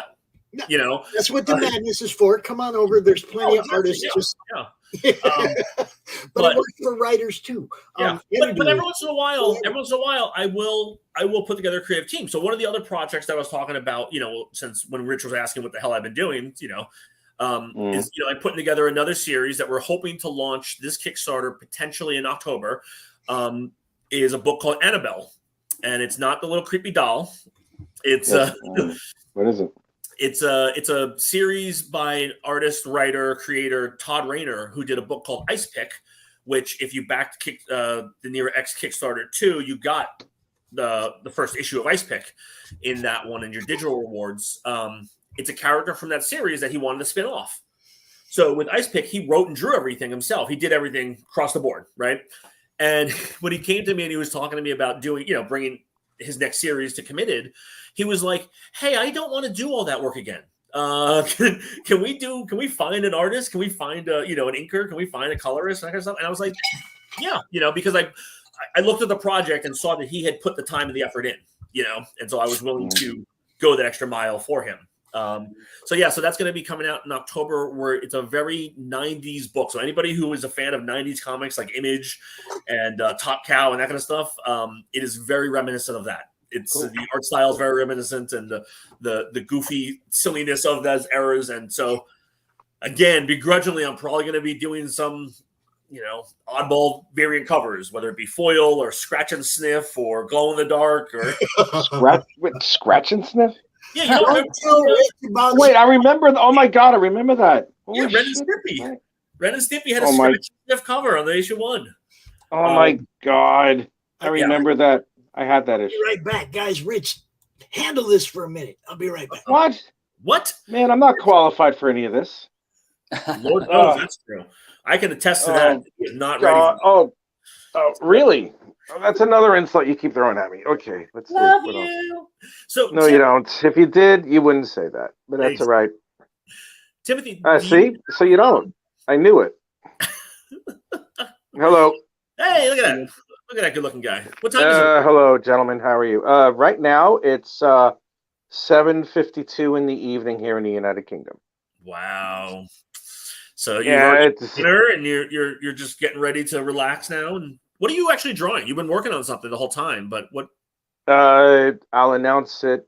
Well, I'm gonna announce it in the next 8 minutes. When well, my segment is at 3:00. I don't want to cut into Mr. Tim. I don't want to cut into Timothy's time or anything. You can, man. All's good.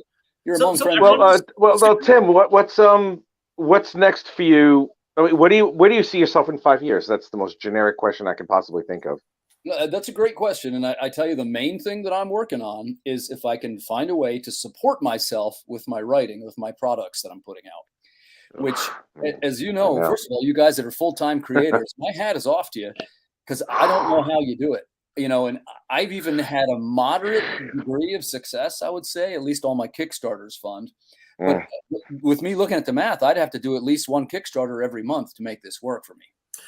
And actually, the people I know who are doing it, that's literally their schedule. They're doing one every month or one every other month, depending on how far it funds. And so you're right. I mean, and the problem is, like you said, it's every time you're doing something with a Kickstarter, you could be writing. So right. So the question then becomes, it's cost effective and beneficial for you to do a Kickstarter a month because you're reaping all the rewards, so to speak, because you're not paying out somebody to do this, but then it takes away from your element of doing it. So if you have to pay somebody out, would it be as successful to, could you do it? And then it becomes this whole. Yeah. You've crystallized my thoughts perfectly. Yeah. And it's even a thing where sometimes you say, hey, well, I could hire the person to take care of the fulfillment. Well, then you're spending the money and then you still don't have enough. So I've got to build some kind of bridge between these two. Well,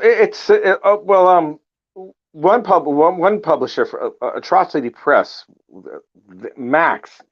Yeah, Max, he has about 4 or 5 different books out, and he releases one at a clip every other 6 weeks, I think, or maybe even a little bit longer. But he still keeps himself in the public eye, and he has those continuous things that he's doing. I mean, it's true he has to have someone do the social media for him, but he's the one that's writing all the 5 books. I think he has 5 books that are coming out. I mean, that appears to be the way that you do it. Like, you have to put out at least 3 or 4 books and release them every 6 weeks. Right. Or something along those lines, but have them step over each other, like schedule in a way where even if there's a Kickstarter for book A, you're already writing book C. Right. You know what I mean? You know, just keep jumping it ahead. Like, and if you have to, one thing that Marvel did, forgive me, I worked at Marvel for a while, and one thing that the editors did was a retreat. Now they got drunk, probably killed a bunch of underage hookers and stuff, stuff like that. But with especially some of the fat ones. But what was I gonna say? The retreat. What they would do? Yeah, the retreat. Yeah, I was thinking of underage hookers. I apologize. What happened? Well, what they would do is they would plan out at least a year in advance from the end of the creative year. Yeah. They would plan out exactly what are we going to put out, what's the latest we're going to do this, and they would try and exceed their expectations, kind of like Scotty would whenever he had some sort of engineering crisis on Star Trek. Mm-hmm. Yeah, but they would do it. Yeah, and they would do the same thing at DC, and that's the famous, Death of Superman talk. Is every year, I think it was John Bogdanman, on Superman. Every year they would joke and say, "Can we kill him? Can we kill him?" And then this one year, the was like, "Yes, we can, because we have nothing else planned. Let's kill them." Oh my god! And so it becomes this, crazy thing. But yeah, I mean, that's a ton of logistics. And again, Timothy, like you said, I mean, you could either do all that logistics, or you could be writing. Right. So it's like, I've got a little bit of some business experience and some marketing experience, so I don't mind doing it necessarily. Right. But I keep thinking to myself how much farther I could be if I was just writing the scripts. And so it helps if your production team helps along with that. Yeah. I mean, this is definitely something that I can attest to. I mean, I've been doing this for 20 something years, and I am still very low on the totem pole. I've seen creators, start their own publishing companies, and they've just shot right past me just because of the fact that they have different components that I lack that work. But I mean, even if you have somebody who's handling X, Y, and Z, you're like, oh, that's great. I can write 3 more stories, but then you end up finding out, oh, okay, yeah, I wrote those stories, but now I'm too far ahead to where I don't have an artistic team, ready to go. Or you run into other problems, like you said, like, you're getting to over 200, different, backers and stuff like that. Like on our last campaign for Nira, I mean, again, I was super happy, but I had 406 backers. Man, that's a lot of work. That's a lot of great art and a lot of. Well, dude, you should be a little kinder to yourself. You do work 2 full-time jobs. I know, but that's also part of the problem is that I do that so I can literally do all this other ridiculous, crazy stuff. I mean, going out to cons is not cheap. Doing Emerald City is not cheap. No, it's not. No, it's not cheap. So the prices for the tables at conventions in the United States are absolutely ridiculous. The highest. The one I paid for London, the 3-day show, is 150 pounds. That's it. Crap, really? Yeah. So what is that? 180, 190 American for 3 days? Yeah, under $200. Let me tell you, for Emerald City, that's what I'm paying per day. On a 4-day goddamn show. Barf. And it's not my god, 8x10. It's it's the only show that's really the only show that's affordable in terms of like convention element affordable is San Diego. Because San Diego, get the fuck out of here, San Diego. No, this is the funny thing. That's funny. No, how much? Small press is $600, right? Which is a lot of money, but how many potential eyeballs do you get? Right. Yeah. Well, it depends on how much the fandom is for small press. From what I remember, Rich, they funnel the attendance through small press every day. Oh, okay. All right, that makes it worth it. 30,000 people coming through small press. Granted, yes, they run right past you. Like a lot of them will run right past you. They run to Funko. They run to Warner Brothers. They run, But they still see you. If you have a good enough banner, they will see you. I've actually gotten people to where they run past and I said, hey, you're missing the good stuff. They go, I'll come back. And I go, you're lying. They come back. I only typically do Baltimore. That's my local city. Oh, okay. But I did a double table this year, and I'd like to even team up with somebody to make some kind of impressive marketing punch. If somebody was so inclined to come to Baltimore, I got room for them. Oh, I've done Baltimore in the past. I stopped doing it a couple of years ago, probably about 2 years before the pandemic, or maybe 1 year before the pandemic. I stopped because the sales just kept on declining, and I think it was just the way that the hall is. The fact that Baltimore Third Eye Comics cuts the middle of the hall, is not beneficial. So my mindset, and Timothy, we can talk offline definitely, is to do a 10x10 in the publisher section. Yeah, I looked at that this year, and it was like $1,200 or something. It's $1,200. Oh, Jesus! I've talked to, I know the guys over at Stranger Comics. I know, people over at Dynamite. I know that, and they have a different criteria, but you have a better shot of making $1,200 back, over the $1,200 than at times making $600 back over an Artist Alley. Because when you're in the publisher section, people want to buy books. Yeah. You're in Artist Alley, people want prints. And that's the one thing I'm starting to learn. And I've known this for years, but it's a different setup now. Beforehand, you could move books in Artist Alley, and that was never a problem.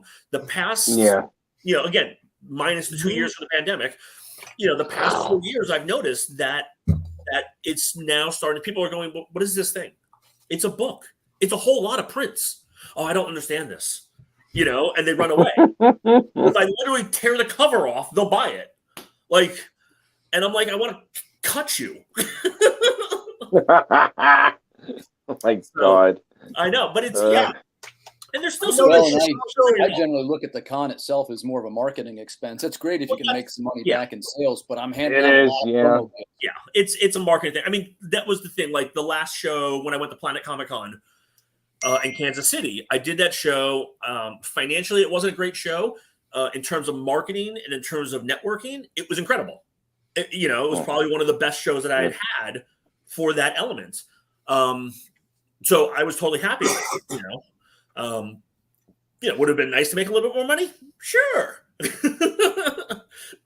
it's okay that I didn't, because I'll do it in the next show. That's a show that I don't have a problem not being super retail heavy, because in the past I have had times where it's been super retail heavy, and then this year I actually showed up at the show with no new product because Bill didn't finish the book, so I didn't have the third issue in here. So it's tough, Timothy. I'm sure you try not to do shows to where you don't have any nothing new, right? Like, right. You got to have something new.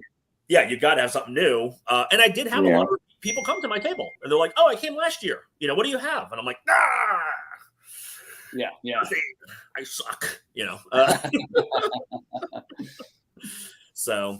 But yeah, actually, Pops brought up a great idea. And anybody in the chat who is a small press person or just in general, Pops, if you want to spread this along, people can definitely contact me to throw in promo stuff for their products, their books, as I'm getting ready. Because in August, I'm going to be mailing out 300-something packages to people over the world, So you need some of these, huh? I need, send me some of those. You need some of these, huh? Cromniverse flyers, stick in there. Oh my God. No, again, because you had mentioned that, and I've done the digital cross promotion as the campaign was going, but it never occurred to me to do cross motion after the campaign was over. I just followed your page. I'll stay in touch with you. Yeah. I mean, it just never dawned on me, which I thought was just really dumb. I was like, what the hell's wrong with me? Yeah, I can send you a little stack of those. You can put them in some random, and if anybody has like stickers or something like that, because I mean, like you said, now that you mentioned that,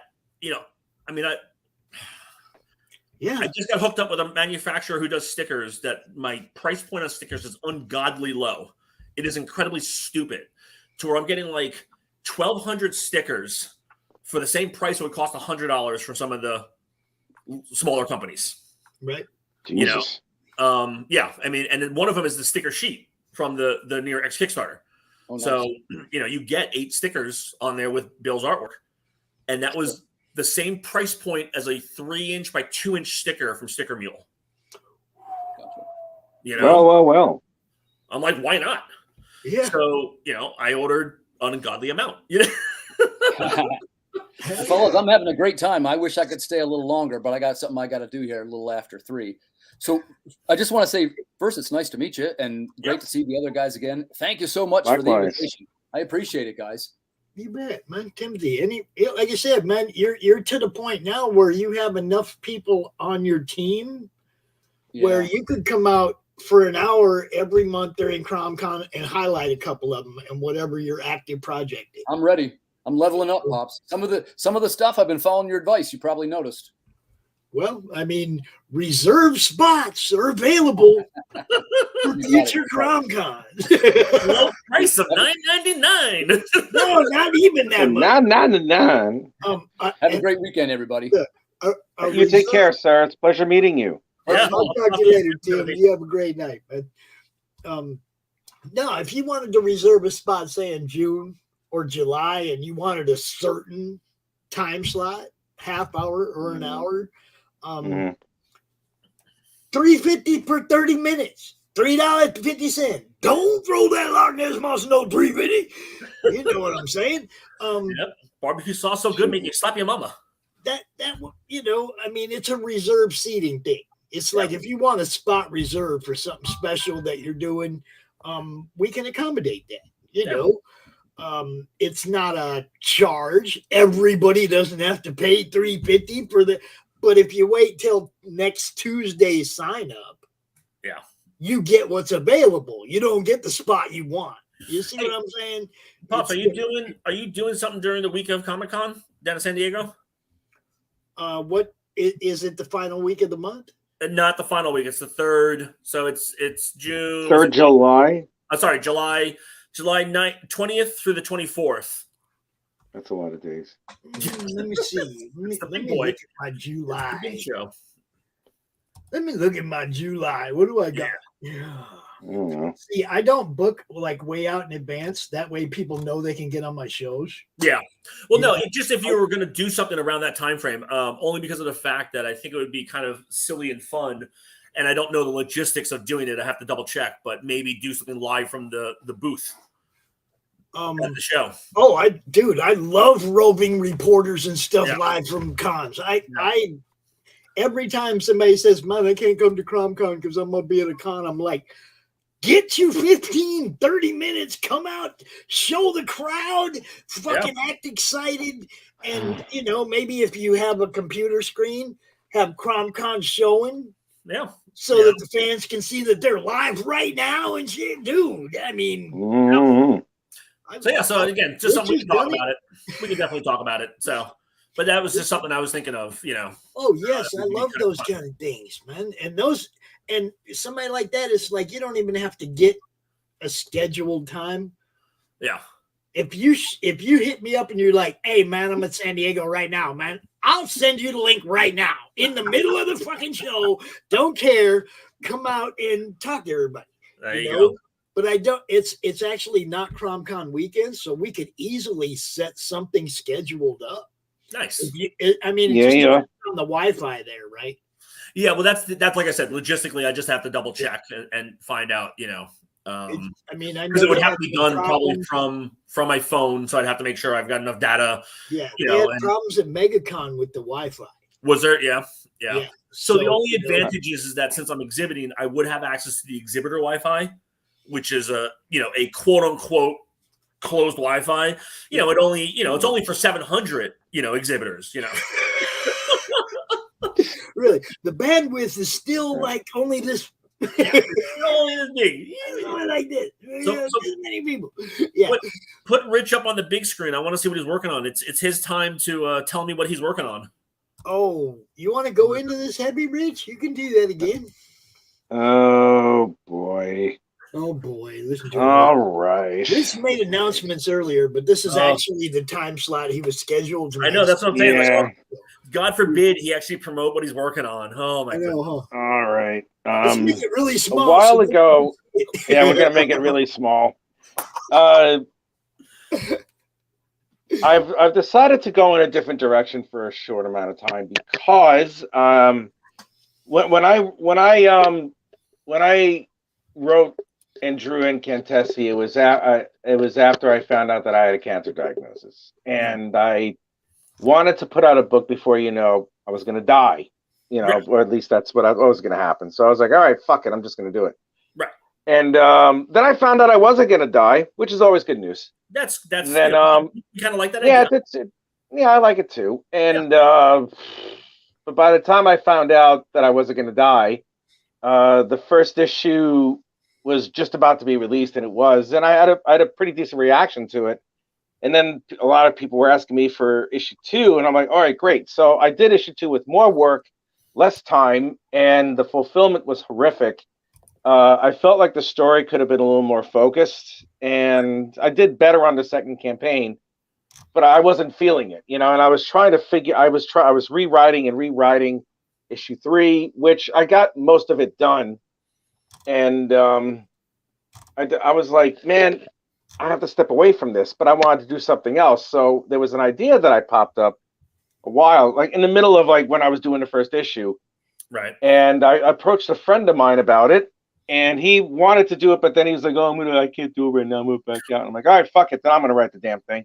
So I did, and the story came to me really, really quickly. And with a little bit of refining, I decided to do it. And for a little while now, I'm gonna go in a little bit more of an adult direction. I'm also gonna go into it. I'm gonna do this. It's gonna be a smaller issue. It's gonna be about 25 pages, and this is the title here. Very cool. It's called The Roaring. Roaring. I finished the pencils. Let me just get rid of all the inks here. And that's it right there. Nice. If anybody can see it. Yeah, I drew this yesterday. Oh, wow. Yeah, I drew this yesterday. I had it done. It took me about, I don't even know, like maybe about 4 or 5 hours to do this. Nice. And then, yeah, and now I'm doing the inks, and it's taking me a little bit more time because I want to make sure I get the details correct, because this is the inaugural issue. Right, yeah. And yes, this is going to be, the story is about three girls, 3 flappers in the 1920s who are determined to take over the underworld of Chicago in the 1920s for any means necessary, whether it's through seduction, whether it's through corruption, whether it's through thievery, whether it's through bribery, or whether it's through murder. Nice. And we have here, I'm going to introduce the cast over here. Up here, her name is Ruth Alden. She is the leader. She is the ballsiest. She is also the most pragmatic. She's the most Thanos-like out of all of them. Will kill a child if she has to do it. She borders on a little bit of the sociopathic, but she's very measured when it comes to a lot of things that she does. Now, over here is my favorite character out of the 3. It's Dorothy Barlow, a.k.a. Dolly Dollface, or something silly like that. She is a rather sick individual, a huge expressionist, does not care if her boobs pop out of her shirt or whatever it's going to be. Again, this is going to be a little bit more adult than I usually do. And has no problem using a Tom. I'm sorry, what'd you say? I said that's why she's your favorite, because the boobs could pop out at any minute. Well, no. God, man, that's like the 5th time today. I'm gonna get you back when you have your campaign. You realize this, right? I know it's coming in spades. Oh, wait. You just wait. You think you're doing bad now? Anyway, well, the other thing about her is that Dorothy is not afraid to use any type of weapons, and whatever they are, whether it's her physical assets or whether it's any type of weapons that she needs to get in order to take care of what she has to take care of. Over here, we have, what's her name? Ginny Mae Thatcher. She's kind of like the Rain Man of the outfit. That's the best thing that I can do. She has a photographic memory. She's brilliant, beautiful, but she's also not nearly as predatorial or destructive as the others. But she believes in their cause as well, because in her youth, when she first started going out as a flapper, she was attacked by a couple of men, and she decided she wanted to join this group, but she's having a little bit of reservations as far as that's concerned. So she's more of the like, hey, let's try to think our way out of this, whereas the other two are kind of like, I'll screw them and I'll kill them, you know? Well, it's like she will go along with it, but she's noticing. You see, the mounting pressure from all the people that they've killed, and they're going after members of organized crime, like Capone level stuff. It's not. Yeah. It's not easy, and it's not pleasant. You know, people are dying, and there are points where it's like they don't really do well as far as what is concerned. Now, Pops read the first 10 pages of the first issue, and there's an event that happens in the script. Okay, no visual. Okay, Rich sent me a script, and I read the first. I got to like page 10 where she stuck it in his eye, man. And I was like, yeah, I don't have to read no more. Right. Just give me it's gotta be all be visual now. Right. From that point forward, I mean, up to that, it was like you could read it. It you know, it's a story, it's setting a stage, it's a story. Yeah. Then it gets when the action pops up, it's like, oh shit, I need the visuals. I just stopped reading it. I told them, okay, I'm good. This I like where it's going. Give it to me. You know the trajectory, and now you just want to see the action. Yeah, and show the action. If the first 10 pages of a script can do that to you, you're probably in good shape, Rich. Yeah, good job. Yeah, no, I am. I feel like I am. I feel like I finally hit my writing stride. I mean, I think I did an okay job with the Incantessi as far as that story is concerned. But what I want to do is I really want to refine it and possibly shorten it to like maybe just the 3rd chapter, and then hold off on that story just for a while I get this one and another one that I also thought of, which is going to be a lot more in the comedy vein, which is my strength, believe it or not. I mean, it's like I went to school for I finished up university for creative writing, and the head of the English department used to be a screenwriter in Hollywood, and he was just like, if you polish this up, I'll bring this to somebody. Nice. And I'm like, holy shit, yeah. But that never came to being because I draw this shit, you know. So it's like, I mean, I didn't want to be a writer in Hollywood because I'd wind up like Nicolas Cage or something like that. Like some hooker would screw me and then I'd die from alcohol poisoning. That's just not going to happen, you know. So I'm just not going to allow that. But yes, I decided I finished up school for creative writing simply because I wanted to be able to polish my storytelling, and my art is there. It's just that my writing was a little rusty because I haven't done it in a while. But now I'm hitting my stride. Because not only am I jumping on something like this, but I'm going to introduce yet another thing in a month, next CRoM CoN, as soon as I finish that one up. And I may be doing that one as well as this one over here, because I'm finding out that there's things that I can do if I time myself properly. Right. And like, go ahead. I'm sorry. Is the more you write, right? Like, so you did Incantessa, you know, the more you write, then you start to refine, you start to see what works and what you want to change. And, you know, and so that also helps when you're doing it, right? As you're doing more of what you're doing, it helps. Well, what it was Incantessi was my very first time doing anything on that type of level, and when I did that, it was basically just to get it, not so much to get it out, but to put out something of a story. Now I have that ability with the dialogue. You know, in chapter 1. There were some good points in it, but there's a couple of lapses in story that I'm not comfortable with. And as a result of that, you know, going into chapter 3, you know, I think I've answered most of the questions, but I really, really, truly need to put it together and really just make sure that it's actually going to make sense and work, because I want to continue Incantessi after the 4th chapter eventually. Right. But I'm finding that I have this passion over here for these girls over here, because this is an intriguing story. Because one thing I want to do is I want to see if these girls at the end of everything are going to win, as in like take over the underworld in Chicago. Right. Yeah. So there's something there that I really like about this. I love the energy of that time period, because, and especially with the art, the way that I'm presenting it, because I'm showing the girls in their natural flowing movements, especially when they had the tassels on just about all their clothing one way or the other. Right. And like all the necklaces that they wear and whatever baubles they have, it always shows a kinetic energy. And that's something that I always like portraying in my stories, as well as the art, you know, so it works really, really well against the the pattern-like designs that were so rampant in the 1920s, the Art Deco, that it just goes over and over again, and the fonts and everything was so, what was one thing or another. And it was just, there's so many things that I can do with this. And I'm really pleased that I have the ability to do this. I'm a very lucky man when it comes to putting all this stuff together, because not only can I draw, but I can also write. And I'm going to release this as probably a Kickstarter campaign in August. And I'm going to have at least 10 or at least just to start with 10 or 15 pages of original art that's going to be penciled and inked at some point. I'm going to have all sorts of things. I'm going to have safe for work and not safe for work variations of a cover. I'm going to cover this area up here, but I'm going to have an alternate not safe for work cover. There's a couple of other things that I plan on doing. And I have to admit,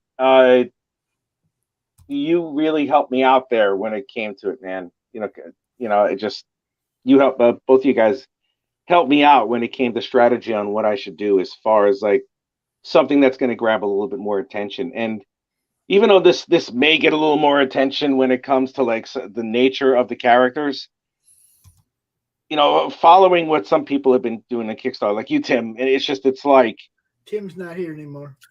Oh, I'm sorry. Forgive me, Thomas. I'm sorry. No, I apologize. I'm rather tired, but I've been. You're starting to feel what it's like when you talk to so many people about comics that. Yeah. Since you've been a co-host of Monday Madness and CRoM CoN, you talk to a lot of comic people. It's okay to get them mixed up every now and then. It's also like at the end of like a 3 or 4 day convention for me. It's like it's like people are like, yeah, what about this book? And I'm like, I don't even know what's a comic anymore. Who ate my Twinkie? That's all I want to know. Oh yeah. Well, I mean, I'm pushing this as well, because it's like, I also work full time during the day, and the travel is truly hellacious. It's an hour and a half there and then 2 hours back. It's just ridiculous. Are you able to get more? At least like not really. It's like I have the weekends, and this weekend coming up, not this weekend, but the next one, they have the 70th anniversary Jubilee bullshit that Queen Elizabeth has been the pretend monarch of England for the past 70 fucking years. And it's like everyone's so happy that she's still alive, not giving orders and not being a fucking queen, gathering all the taxes. Yes, I don't give a shit. I do not care. I don't care. I don't care. She's this shriveled up vagina. Sit over there and say, I don't care. I don't care. I'm Ricky Gervais in this bitch. I don't care. I don't care. It's just jokes, man. It is jokes, man. It's just jokes. We're all going to die. Get your award, pray to your God, and fuck off. That's all. But yeah, this is I feel, and I will say this. I mean, it's good as much as I love Incantessi. This, I'm so far so good. I am most proud of this work. Nice. Because this is pretty damn good. At least I think so. It's beautiful. I mean, that's literally just a cover piece, and that's awesome. Are you familiar with Dan Cooney, who did a book called Valentine back in the day? No. He did a book called the Tommy Gun Dolls that he did years ago, and it kind of has a very similar vein to what you're doing. I hope I'm not aping him. No, you're not, because if I remember correctly, his takes place actually in New York and stuff like that. And they don't have an overall goal. They're just trying to survive, in that hellish world. But yeah, it's you should reach out to Tim to maybe because he does a ton of reference stuff. Like, and he's very like beyond detail oriented. Like, I look at some of his artwork and I'm like, you're an insane man. Like, you're getting like almost who is that? What was the guy who did? Oh my god, I can't believe I'm drawing a blank on his name. He did Rusty the Robot and Big Boy. Forgive me, I've been out of the comic book thing for quite some time. I only read the stuff. I only read the books that I back. To be honest with you, you know, I'm just like here. True indie comic person is like, I only read. I it's like I don't want to. I don't want to look at anything else. I feel like buying it. No. Yeah. No. Jeff Darrow. I win a lot of books. Okay. Yeah. Obviously, I win. Yeah. Well, I do, but I mean, it's just after a while, I'm like, no, I don't want to even smell you. Go away. Comes through the mail to this address. Mm-hmm. It's read by Pops. Every single one. I like reading comics. Yeah. I don't like reading them on a computer. No, I'm the same way. That's true. I can't do it. But you know what's funny is that, you know, at least with the last Kickstarter campaign, I mean, we had, I think out of the 403 or 405 backers that we had, you know, I think almost a good like 160 of them or almost 200 were digital. When I'm broke, that's all I can do. Go ahead, rub it in, Thomas. Well, no. I'm saying it's I appreciate people who like that format.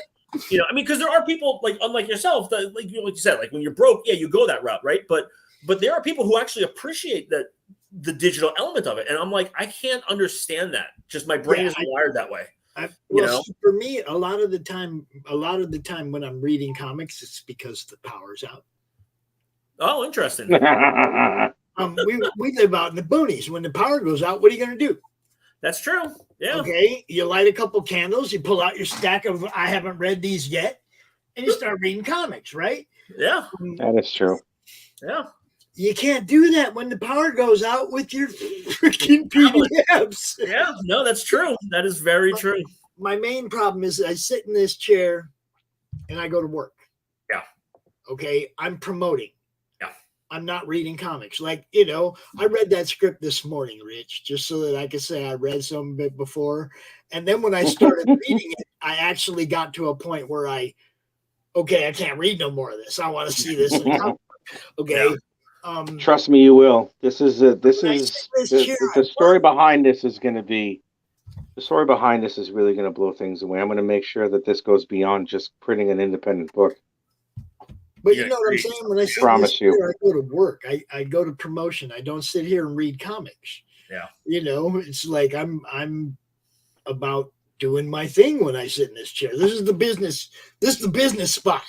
Mm-hmm. You know, that over there, that's the lay back, watch TV, play video games, and read comic spot. Touch yourself. Yeah, I totally get that. You know, it's two different places in life. My God. You know, we got Mr. Morgan Quaid. You might have seen him here last night talking about music and comics. As part of the panel last night. Quaid. Nice. Quaid, what did you do? Quaid, you blabbed about Mars. If you remember the beginning of the show, where there's two trailers for two different books that are out of Morgan's portfolio, so to speak. And I love them both. They're great trailers. They really are. But one of them is one of my favorites. Okay, one of them rivals Beardzerker. Okay, one of them is one of my favorites, and that's which one is it? I can't remember. The Blood Below. Blood Below, yeah. Dude, I want to play it. I want to play it right now. Play it now. Some of us were not here in the beginning, so some of us need to see. Guys, my phone is going to go out. I'm at 3%. I'm going to recharge it. I'm going to pop in later. All right, Pops? Okay, bro. All right. It was good seeing you guys again. Peace. See you later, man. Peace. So here we go. It's this guy. Nothing unusual about a 4 a.m. call to a back alley in downtown Kenton. A young woman lying pristine and unmarked on the cold, hard ground. I get to work quickly, but there's not much to go on here. No marks of any kind, no signs of struggle, just a dead Vic in the middle of an alley. And then there's that. Dead body in a dumpster that looks like a grizzly bear has crawled its way out of his stomach.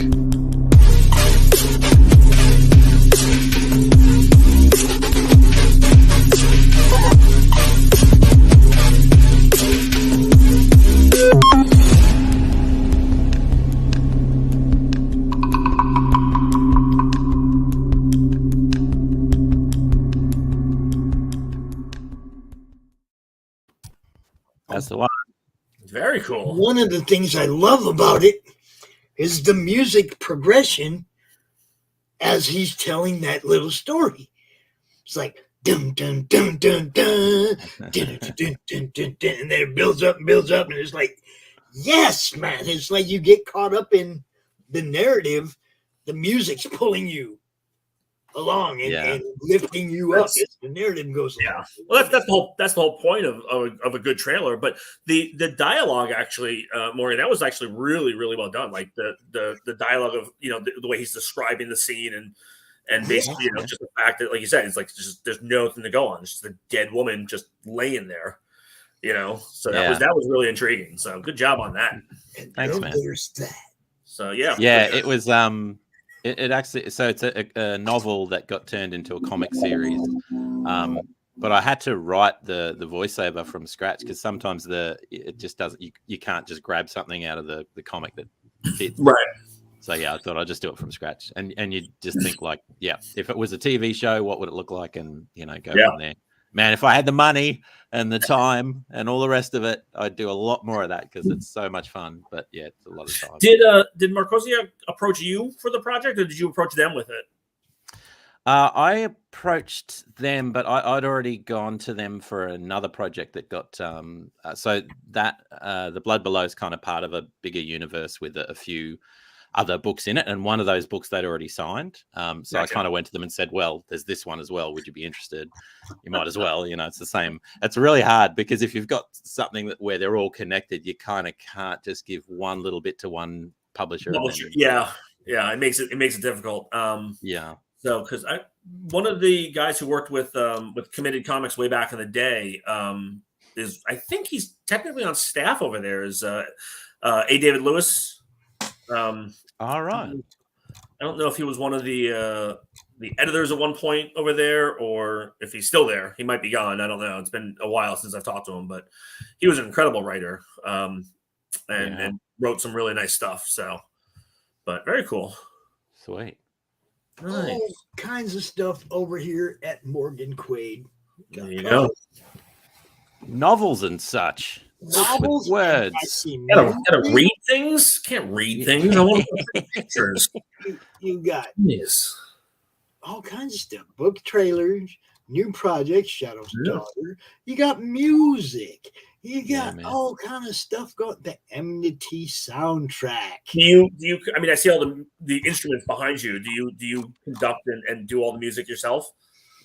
Yeah, I do all the music. I do that a fair bit on the side anyway. That actually is what pays for the artwork. So that's so my day job and incorporate it, but I don't think data entry would work very well with column or I'm the same. Yeah. Morgan also did the intro for 3 of our shows.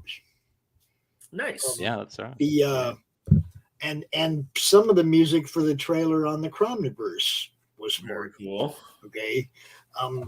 But yeah, I mean, Morgan offered, he's like, I'll do some trailers for you, Pops. I was like, or some intros for you, Pops. And I was like, shit, here's some graphics. Make them all kind of the same because I want the music to be a Madness Comic Network theme. I want people when they hear that, they know that's one of our shows.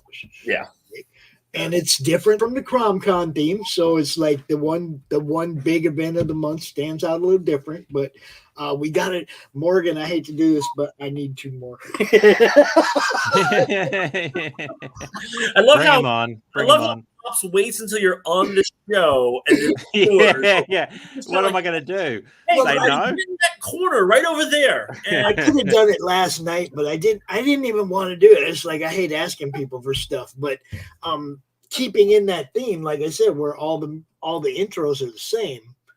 I need a Monday Madness intro with that music, and we have a new show, the Show Offs. Yeah, with Rex and Dave shows, so yeah. And that show seems to be a hit. People seem to like that, so tomorrow they're going to be out here during CRoM CoN doing that show. Nice. And they're going to be featuring John Buscema. Ooh, sweet. So hell of an artist. Yeah, they just what the Show Offs is. It's two guys, one in America and one in England, and they both just show off their cool stuff. They pick an artist and they just show off all the cool stuff they got from them. So it's just two guys just showing their own personal collection. It's the show offs, man. Yeah, it's like I want to be on that show. I want to guest star on that one. Oh, anytime, man. Anytime. It would just give me a really lame / awesome excuse to go through my collection and just have a pile of stuff. Yeah. Now that, like I said, I'm sure they'd have no problem bringing out a guest every week. I just kind of sit in the background and like share stuff, or make one of them big and the other one small, back and forth as they're showing stuff off. You're the logistical man for that one. You're not. Yeah, I kind of just stay out of it. You're a producer. I wanted some shows on the network that weren't just me. Yeah. No, that's smart. I mean, that's smart. I wanted to highlight some other people too. So if anybody's got a show idea and they want to come out and do it on the Madness platform, we can make it happen. That's right. That's how we grow the Madness platforms. So Mr. Morgan, what are you pushing? Are you pushing more of the Blood Below, or? Yeah, I suppose at the moment I am. I'm really terrible at knowing what I should be pushing at any moment in time, because there's a bunch of stuff going on, and you know how it gets. It's like, what's this one for? Yeah, the Blood Below I'm super excited about. It's probably my favorite comic that I've worked on. It's the digital version's out now. I'm not sure when the print version's going to be, but I'm going to kind of gather it all together and into a omnibus sort of issue. I might even, I don't know, I'll have a chat to Mycosia, but I'd love to do a hardcover version, So is this helming the Marcosia just digital line? I didn't realize they had just a digital line. They kind of have both, so that they'll go digital initially, usually, and then go print afterwards. Sort of get the word out there with digigal, and then right. Because I mean, again, I've seen their books in stores. I've seen their stuff.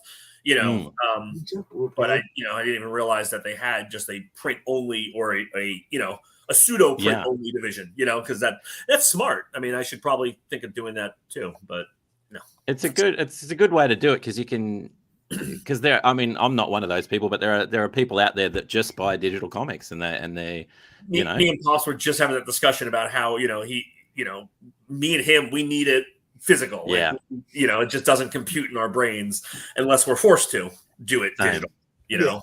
I backed somebody's Kickstarter over in, I want to say like Sweden or something like that, and they were like, but you ain't getting a printed version. Like, I'm not paying $60 to ship it to me.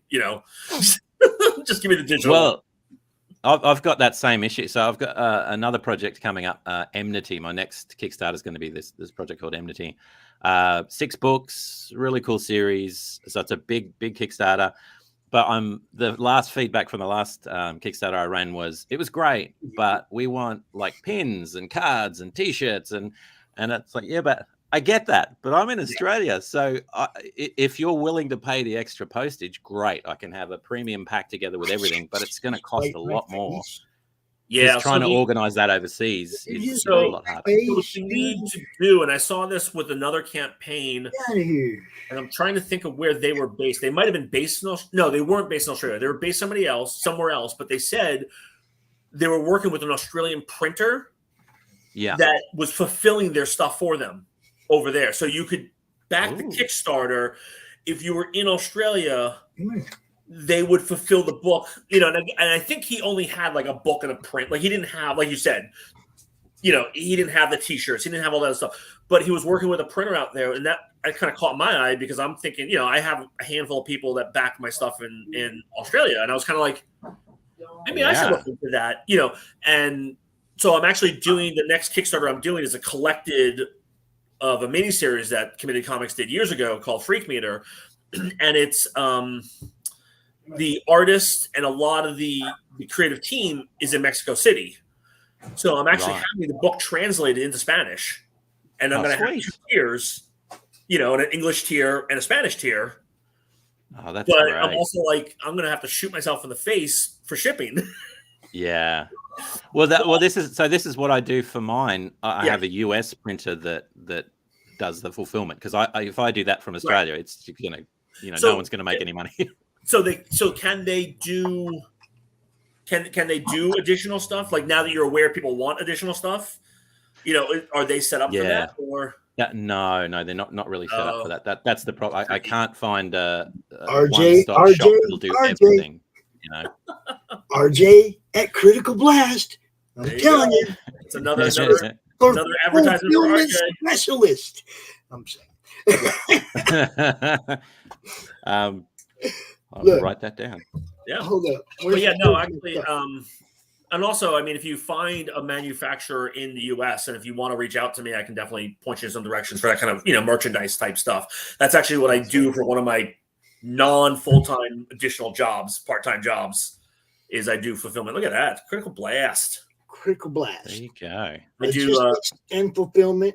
It's also a pop culture and stuff network on YouTube. Very cool. Actually, he has the keys. He could pop in at any time. So I do manufacturing stuff for other artists and other people. So okay, sweet. Yeah, but I may need to talk to RJ about getting onto some of his shows, maybe. Yeah. Well, he like you said, his studio and mine are back to back. Yeah. It's like I can just pop into his show anytime I want. He can pop into my show anytime he wants. We kind of keep each other on our toes that way. I'll see he's got somebody on that I like, that I want to talk to or whatever. Or I have some, and I'll just pop in. Hey, yo. He don't pop in here near as often as he should, because a lot of times we're talking about what it is that he does and how he can help you guys. Right. Yeah. And he can sell it way better than I can. Well, then he can get his butt into your show every once in a while, Well, I mean, he hosts the Sunday night panel on CRoM CoN every month. He does tomorrow night's panel. But tomorrow night we're kind of doing a launch party for Paul Roper, so I don't know how much we'll get into fulfillment. You see what I'm saying? Yeah, but all he has to do is basically say, "I can help you," and then just let people contact him. Yeah, he's amazing, man. Everything that I've backed that he was handling fulfillment on, has got here, looks sweet, sharp. He has a database that the way he sets up packaging, it's like it doesn't matter what address it's going to yet. It's like, okay, 50 people wanted this tier with this add-on. 39 people wanted this tier, no add-ons. He's got it all figured out. He's got like a letter for each group. He was on the last time we did this. I did CRoM CoN with you. Yeah. Yes. Because he was basically saying that he has everything already boxed prior to it even getting ready to ship. He's got weights. He knows pretty much, like you tell him, I got a 100-page book that's 120 cover and 80-page stock. He's got a book, and he can drop it on the scale and go, okay, that one's going to weigh this much, and he knows exactly what it's going to cost to ship everything. He knows what it costs. The bags, the boards, the everything. He's got it all figured out. What it costs him to do it for you. Yeah, that's good stuff. We're trying to make it so that he can quit his day job. We're trying to make fulfillment to the point where he is so busy that he has to hire people to help him fulfill, and he don't have to go to that regular job no more. He can just do this. Well, that's the dream. He needs to end up having one of his clients be somebody like Brian. Well, he's doing Thin Blue Line. He's doing Thin Blue Line for Mike Baron. Is it? Yeah. Yeah, and that's that one did over 100,000 on Indiegogo, and I don't know how much on Kickstarter, but You know, that's a lot of freaking books. RJ gonna be packing up. That is true. That is definitely true. I don't know if he's doing fulfillment for him or if he just did all the logistics for him. But either way, yeah. I mean, either way, it still helps his business. He either made it really easy for them or he's doing it for them. One or the other. Yeah. I know a lot of people that he's done it for, and like I said, everything I've gotten that went through his fulfillment was sweet. If I could figure out a way to streamline all the different pieces I have for my campaigns, you know, and actually get it to where it would make sense to have somebody else fulfill, I would love to be able to do that. But well, I think he quoted me like $2 a box. $2 a box. No, just in general of getting, you know, because when my books come in from overseas and stuff like that, like my business partner goes and picks them up at the port, right? You know, and then I fly down, rent a car, and drive them back to Seattle for fulfillment, like. Because shipping, you know, 35, 40 cases of, you know, 100 pounds a case. No. Yeah. You know, like, but what if they were going straight to RJ, not going to the port? There's no way because of the fact everything comes on the port. Everything I get it's sea shipping, right? So if it was air shipping, drop shipping, yeah, but I'm not shipping 1,000+ books, you know, to somebody to send another 1,000 back out. You know, it's just, again, that's one of the things I've looked at. And I'm like, oh, I wish I could do this, but just the way that it's set up. Because again, a lot of people who do Kickstarters, it seems like they're focused on the project itself and getting that out to the fans and that kind of stuff. And I look at everything, you know, like, you know, yeah, I look at everything with, you know, hey, how can I keep on promoting this project a year from now, 2 years from now? You know, and so when you know, let's say we get, you know, 700 units ordered, you know, I'm doing 1,400, you know, because I want to have stock. Whereas I know a ton of artists who are like, yeah, I did, you know, a 60,000 unit Kickstarter, you know, and I got, you know, 700 books. I'm like, well, how many are you going to print? They're like, oh, I'm going to print 750. And I'm like, why? They're like, oh, because that way I only have a handful left over that I need to sell and I can move on to the next project. Because they're looking at it from project to project. Right. And they're not looking at it as a business. I keep telling people, what if your book's the next Turtles? Yeah. Well, and that's a perfect example of it, right? Like the Turtles, there's a reason why there's 44 printings. Because it kept That's what I'm saying. They had to keep printing them and keep printing them and keep printing them. Because they didn't have a gigantic print run in the beginning. Yeah. You know, but it's you know, it's logistics, and I kind of look at that and I go, oh, that's crazy, but yeah, it makes sense, you know. So, and that's why I encourage people to do like Morgan did, like you have, you know, a actual.com to keep selling these books after campaign's over. Yep. You know, and eventually not need that Kickstarter Indiegogo platform taking your 10% anymore anyway. Once this podcasting network has grown to the point where we know we're getting eyes on everything you guys do, you're not going to need that. We're just going to be promoting you where your book, you'll be like, hey man, we're going to be sending number 4 to print next month. We want to do a launch party because we want everybody to order this, you know, and as soon as you send it to print, we have a fucking party and people order your book. Yep. You know, it's like, or right before you go to print, so you know how many to print, whatever.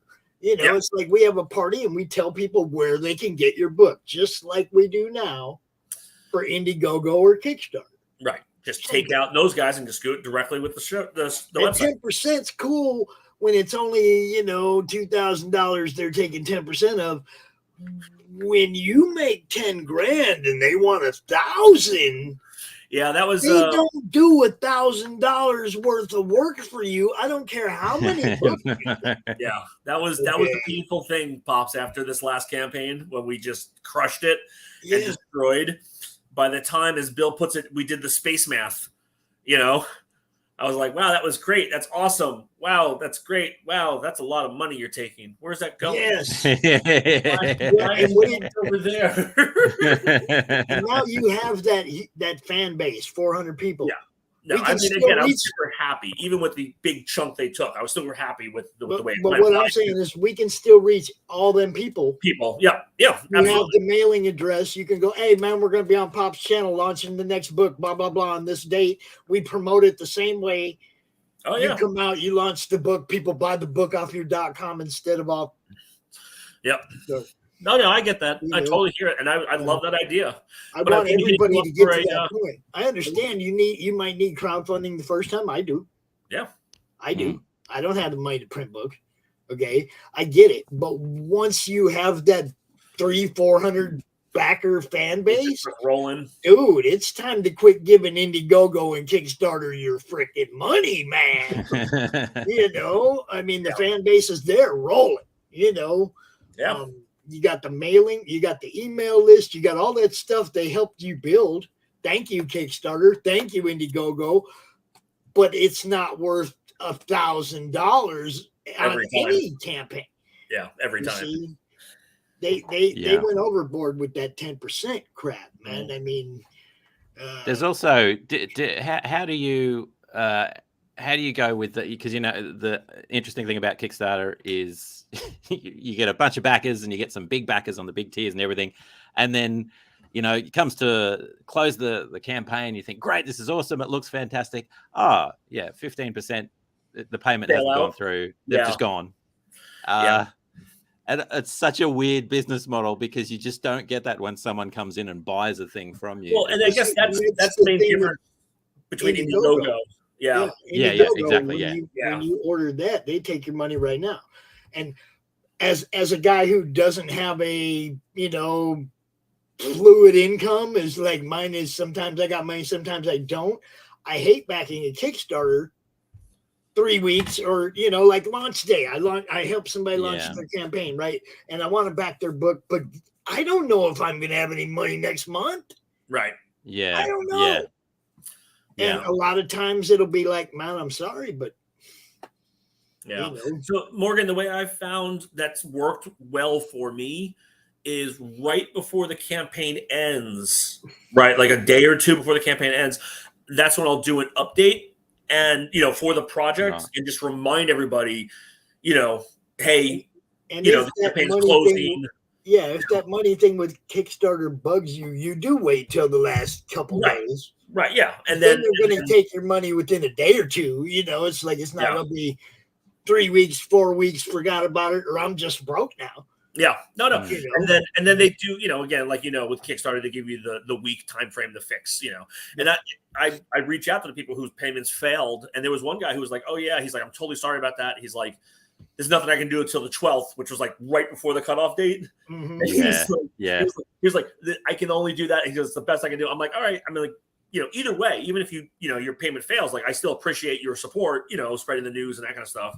And he was able to rectify it. And then there's been a couple of times where people have fallen off, and I've basically sent them a PayPal invoice.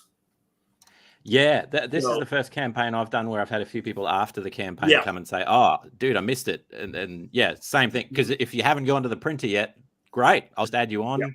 No worries. So what I've done with a couple people who have done that, who have missed it, and some of that, I said, well, I'll write down your information. I'll write down what you want. Because again, like I said, I always print over anyway. I'm never doing, I'm never doing only 10% over for outages. I'm always doing, almost double whatever units I sell. I'm doing double. Yeah. So I tell them, I say, let me get all of the rewards out to the people who back the campaign. Because again, that's kind of the bonus, right? You get your stuff before everybody else's. Yeah, that's and then I'll hit you up. And then people are like, okay, and sometimes I hit them up later and then never hear from them again. And then sometimes I hit them up later and they pay, but yeah, you're spot on. It's that thing that a lot of creators don't want to do and don't realize that it's a business. If you run it like a business, it'll go well. Yeah. But it's a lot of work because you're running a business. Oh yeah. That is definitely true. Definitely true. So, and Morgan, I'm going to tell the same thing I've been telling everybody else. You're getting enough projects under your belt where you might need to reserve an hour. There you go. Pops need the content. Come on. You know how much easier it makes it for me if a publisher with a few projects or a few different titles under their belt takes an hour. Yeah. It's like, I don't have to worry about booking. I know you're going to bring 3-4 people, 5 people maybe in that hour. Saves me that, it's like if I could get publishers taking hour blocks in CromCon all day, Yeah. Shit, make my job real easy. Well, like I said, as I get closer to the stuff that I'm doing, I'm going to be bugging you and hit you up. And I think with like I was saying, with that new series, Annabelle, I'll bring Todd.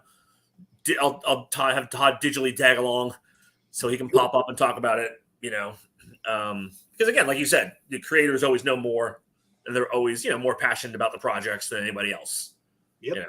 So that is cool. But Sweet. Pops, did you want to scroll up a bit on the right? I've got another trailer for the Enmity project. This one? Or the soundtrack, or where? Just up a little bit. That one? There you go. That one there. I think you'll have to maximize. Actually, will it work? I got you. I'm not even sure it will. I had to mute. That'll save me talking, and then it's there. You've got content, and I don't have to talk. It's great.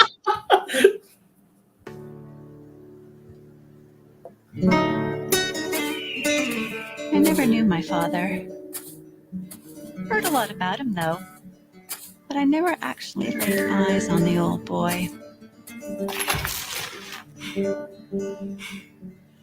Rumor is he's still around, skulking in the shadows somewhere, stirring up trouble. Not sure what I'll do if I ever catch up with him.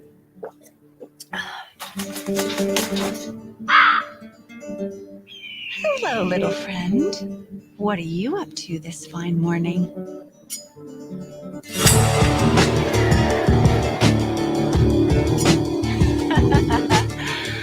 Breakfast.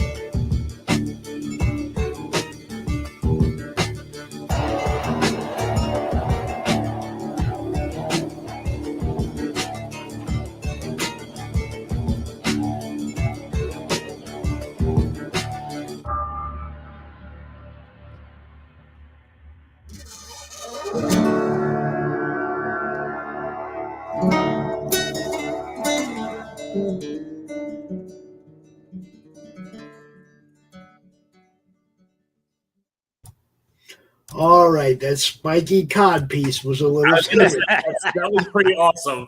I saw the spiky cod piece. I'm like, yep, that's nice.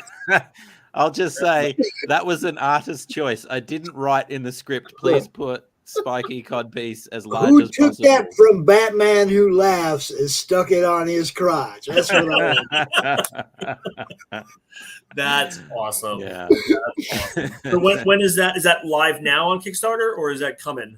That's coming, yeah. So I'm just fulfilling the last campaign for Shadow's Daughter. So another couple of months and that'll be out. And that one, I've got a new artist, Dave Schwartz, who's done a bunch of stuff. I think he did Detective Vampire and a few other things. Nice. So he's doing the artwork, and then I've got black and white books as well as color books, and it's a really the story is basically it's about that girl Daisy who's wandering the post-apocalyptic world looking for her father. Nice. Her father happens to be Lucifer. Just a minor detail. Yeah, as you do, a bit of a deadbeat dad, you know. So I so think there's a little bit of mysticism built into her world for her as well. And she doesn't quite know yet. She doesn't know who her father is. She doesn't know that there's stuff in there. So it's effectively about her and all that sort of stuff. And Nice. so and the apocalypse happens because Lucifer decides he's fed up with his job and he doesn't want to do it anymore. So he just stops one day, and then chaos ensues and all that sort of stuff. So yeah, a lot of fun and a lot of cod pieces with spiky stuff. So you know. That when you go to a show now, Morgan, you got to cosplay that, right? So wow, that's your job. That would be fantastic. But just in a suit, everything else in a suit, but just the cod piece. No. You've even got a tie, the whole 9 yards, and you literally as you stand up from the table, your tiny cod piece just lands on the table, and you go, "Can I sell you my book, bud?" I would love to do that and not reference it at all, not talk about it the whole time. But what you do is you show them the book. You go, "Here's the book, and here's the villain," and then they'll look at the thing, and they'll look down, and they'll look at the book, and they'll look down, and they'll be like, "Take my money." So, yeah. There you go. Right. That's a great idea. So who does your trailers? Who does the animation on the trailers and the voiceover work? I do everything except the female voice. That was a friend of mine because I can't do a female voice. No, Yeah, You're limited. I do. You're limited. I get it. You know, whatever. Yeah. There's a limit to it. Just comes out like a cartoon witch if I do it. Right. So, yeah. But no, I do it. So I do a lot of music stuff on the side and some video stuff. So video stuff, yeah. Very cool. And even the voiceover, even the American voiceover for the first one, that's me you. pretending to be American. A little bit more. I might need to communicate and possibly hire you to do one of my trailers, because that's the course, the thing is, anything in print, anything like logistical or merchandise wise, I can do a million different things. Video is one thing I've never been able to figure out. Even just editing video or cutting a video in half. I've tried to do that on different programs, and I've just ended up getting I tried to take a 5-minute video and cut just excerpt just a minute out of it, and I ended up with a second. I'm like, how the hell did I do that? And then I start and I give up.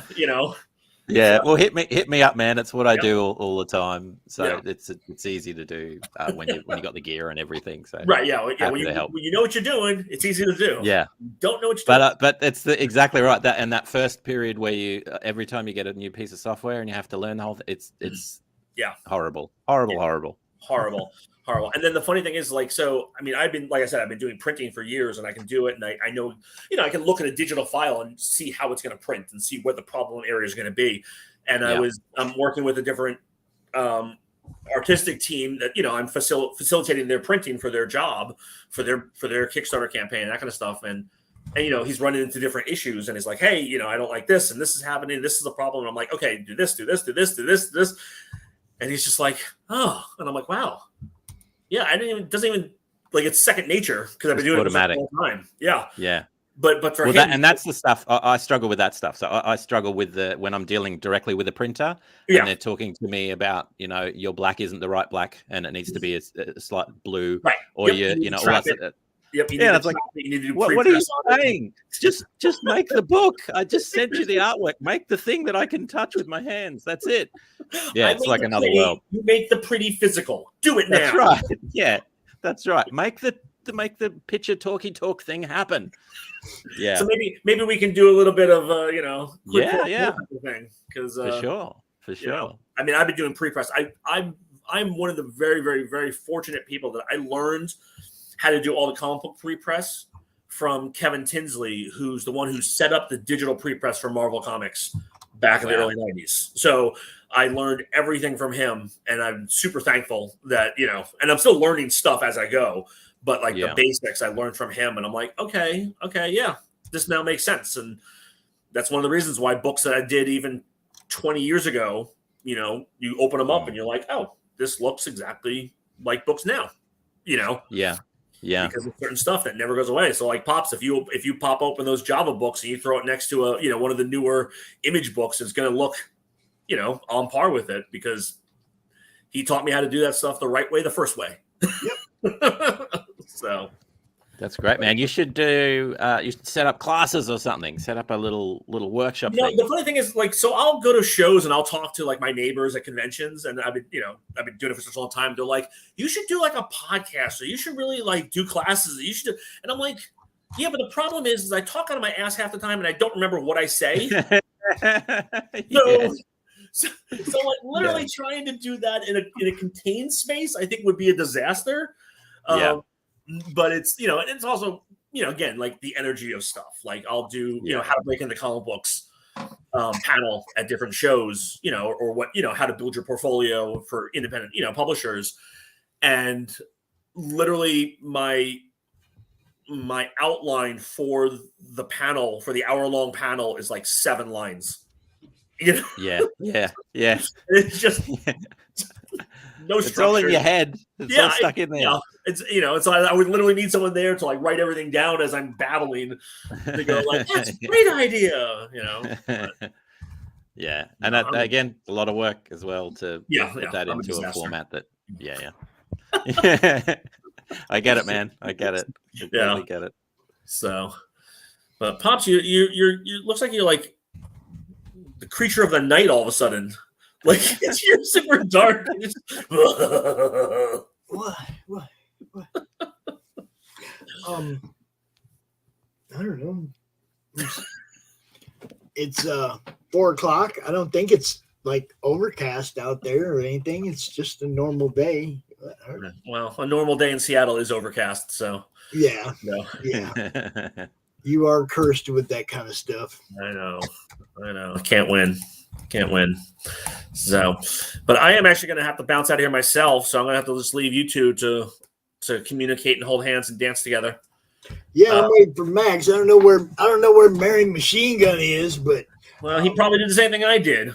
I didn't realize it was, he curled up next to his pillowcase. Yeah, his Mary Machine Gun pillowcase, and he's just like, yeah, that's what he did. That's what he did. Yeah, next to his pillowcase and fell asleep. You're a weird one, but yeah. So when I do, like I said, I'm looking to do the Freak Meter Kickstarter for the collected hardcover book in middle of June. I will hit you back up, Pops. We can do something to where I'm actually hoping to get a couple of samples, like physical samples of the stuff, so that maybe I can actually show something to the camera and say, like, this is what the dust jacket's going to look like, because I gotta do a couple test prints on that to make sure that it's the right paper stock that I want, and unfortunately, it's probably going to be a pain in the ass to do the layouts on it, because anytime you do a connector layouts, it's just a double page spread layouts and stuff. I'm sure Morgan, trying to figure all that out. You're just like, what do you mean the gutter? What do you mean the bleed? I hate you all. Yeah, that's right. So, speak English. Right? Yeah. Geez, speak English in Australia. So, cool, guys. Well, it was good to see you again, Pops. Nice to meet you there. We're gonna yeah. Hit me up, dude. Happy to chat. Absolutely. I'll talk to you guys later. Come out. Bye.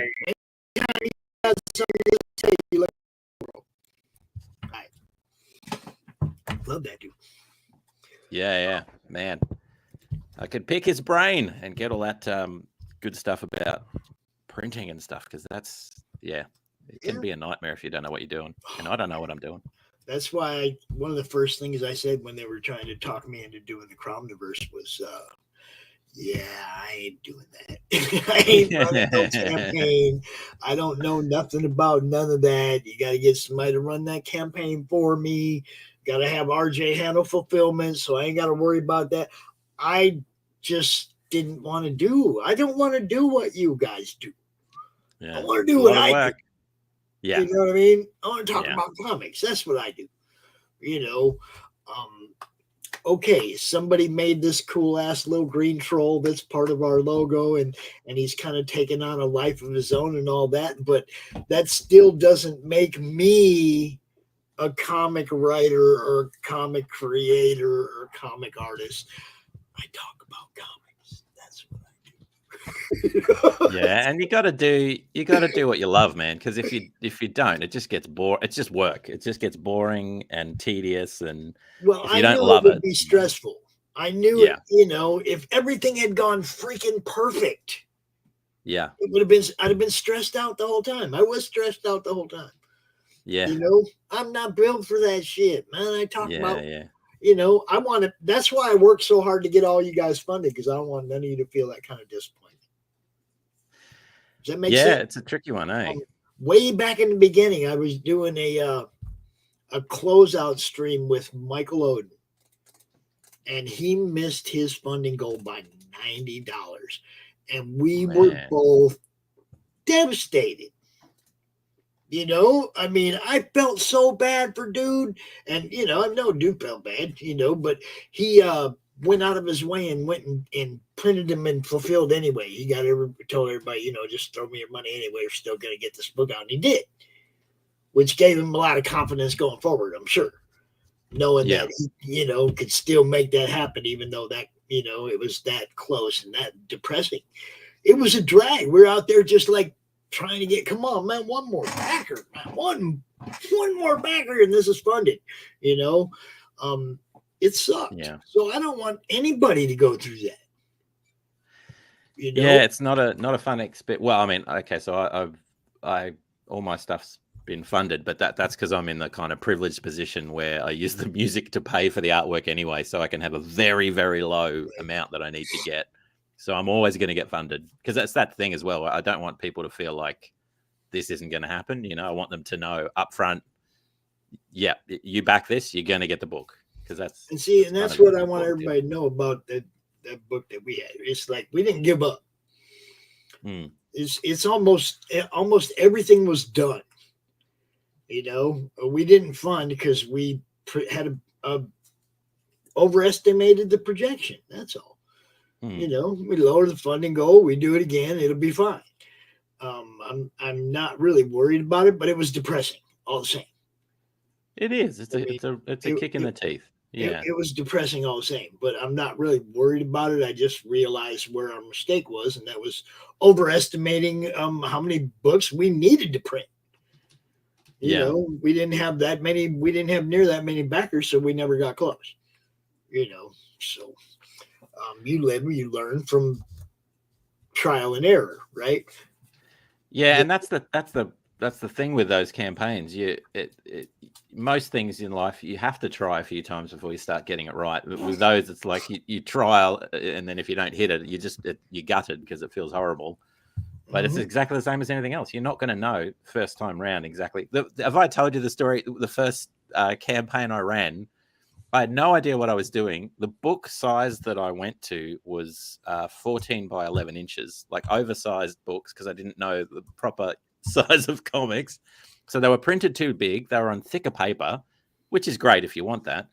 I ran the campaign, printed them in the US, got them posted to Australia, and then I posted them back to the US because they were mainly US backers.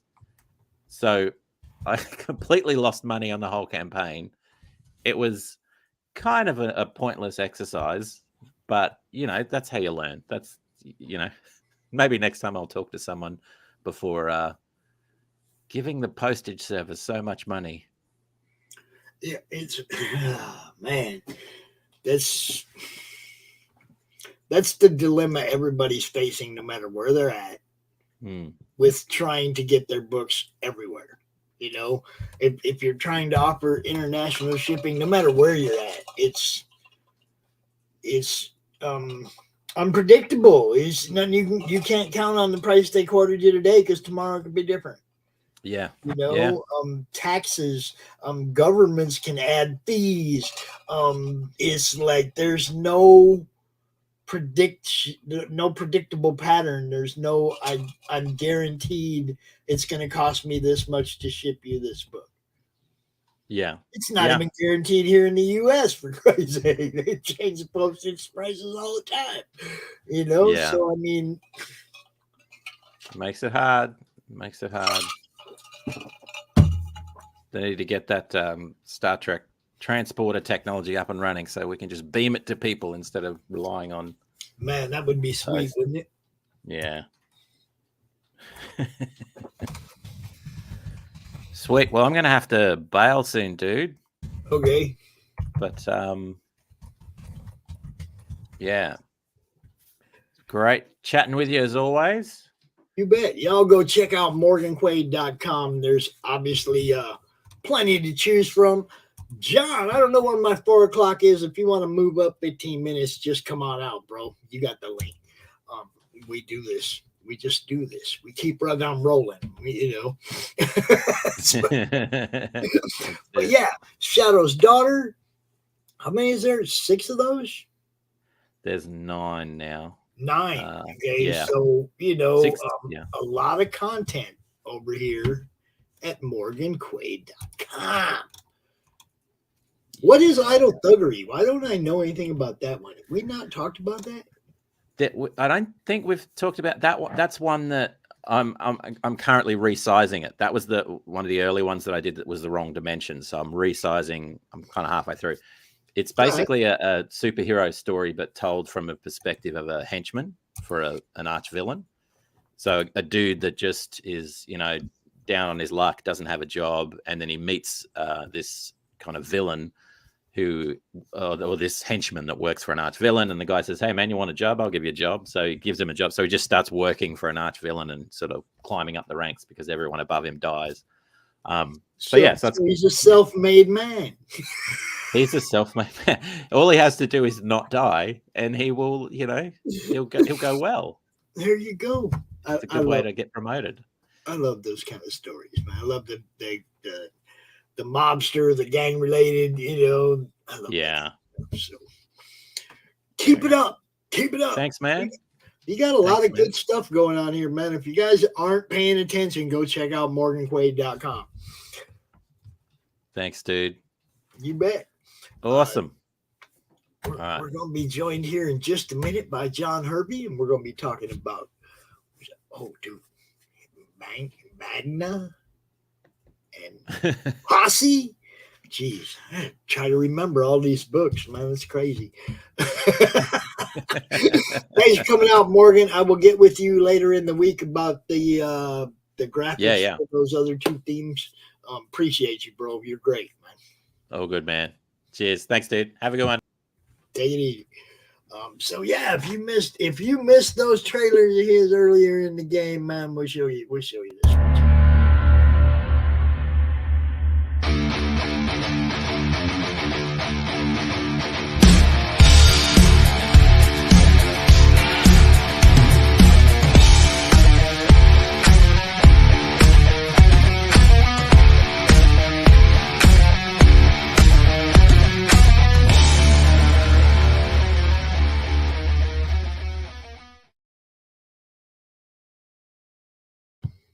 And see, just like that, I promised you, John Hervey, I'd deliver. John freaking Hervey. There you go. That's how we do it. What's going on, Pops? What you doing, my friend? I ain't seen you in a couple months. How's things? Man, things are going well, brother. Just been, chopping away, working away at these books, and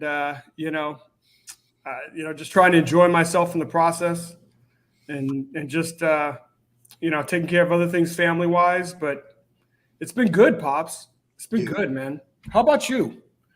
You know me. It's a roller coaster ride every month. I was just talking about with Morgan, I kind of had a crappy month, we didn't fund, we blah, blah, blah, it's like, but the show must go on. This is what I do. Yeah, but I know that you have, because I was watching you last night. I mean, you have a lot of stuff already produced. Oh yeah, it's all. A lot of it's done. As far as the book goes, a lot of it's done. Even like some of the stuff that Anthony wasn't sure about, I know for a fact is already done. So it's like it's there. I think there's 3 stories out of the 13 that we're not, ready to go, pretty much ready to go. There was some lettering on a couple, I think, and Ryan was coloring hexes, but that was like where we were at. Everything else was done, So we'll get it done. We'll get it completely done. Yep. And then we will launch it again, and we'll lower that funding goal a little bit because we didn't need near as many books as we thought we were gonna, which we projected this funding goal based on we think we're going to need this many freaking books. Yeah, exactly. Well, we were wrong, and now we know, and we lower that funding goal, and I'm sure we'll Well, this whole thing is still a big, like a grand experiment. We're all learning. We're all kind of working through it, figuring it out. We've all had campaigns that either didn't fund or barely got across the finish line, and you're just like, man, I was expecting something else, but then you just keep going, you just keep growing. I'm sure when we relaunch it and everybody knows it's all done, that'll make a difference. They were worried, man, all these guys are going to be able to get this together in time and blah, blah, blah, and it's like, yeah, I didn't have any worries about that. Okay. Yeah. The 3 people whose stories weren't quite complete are people I know are quite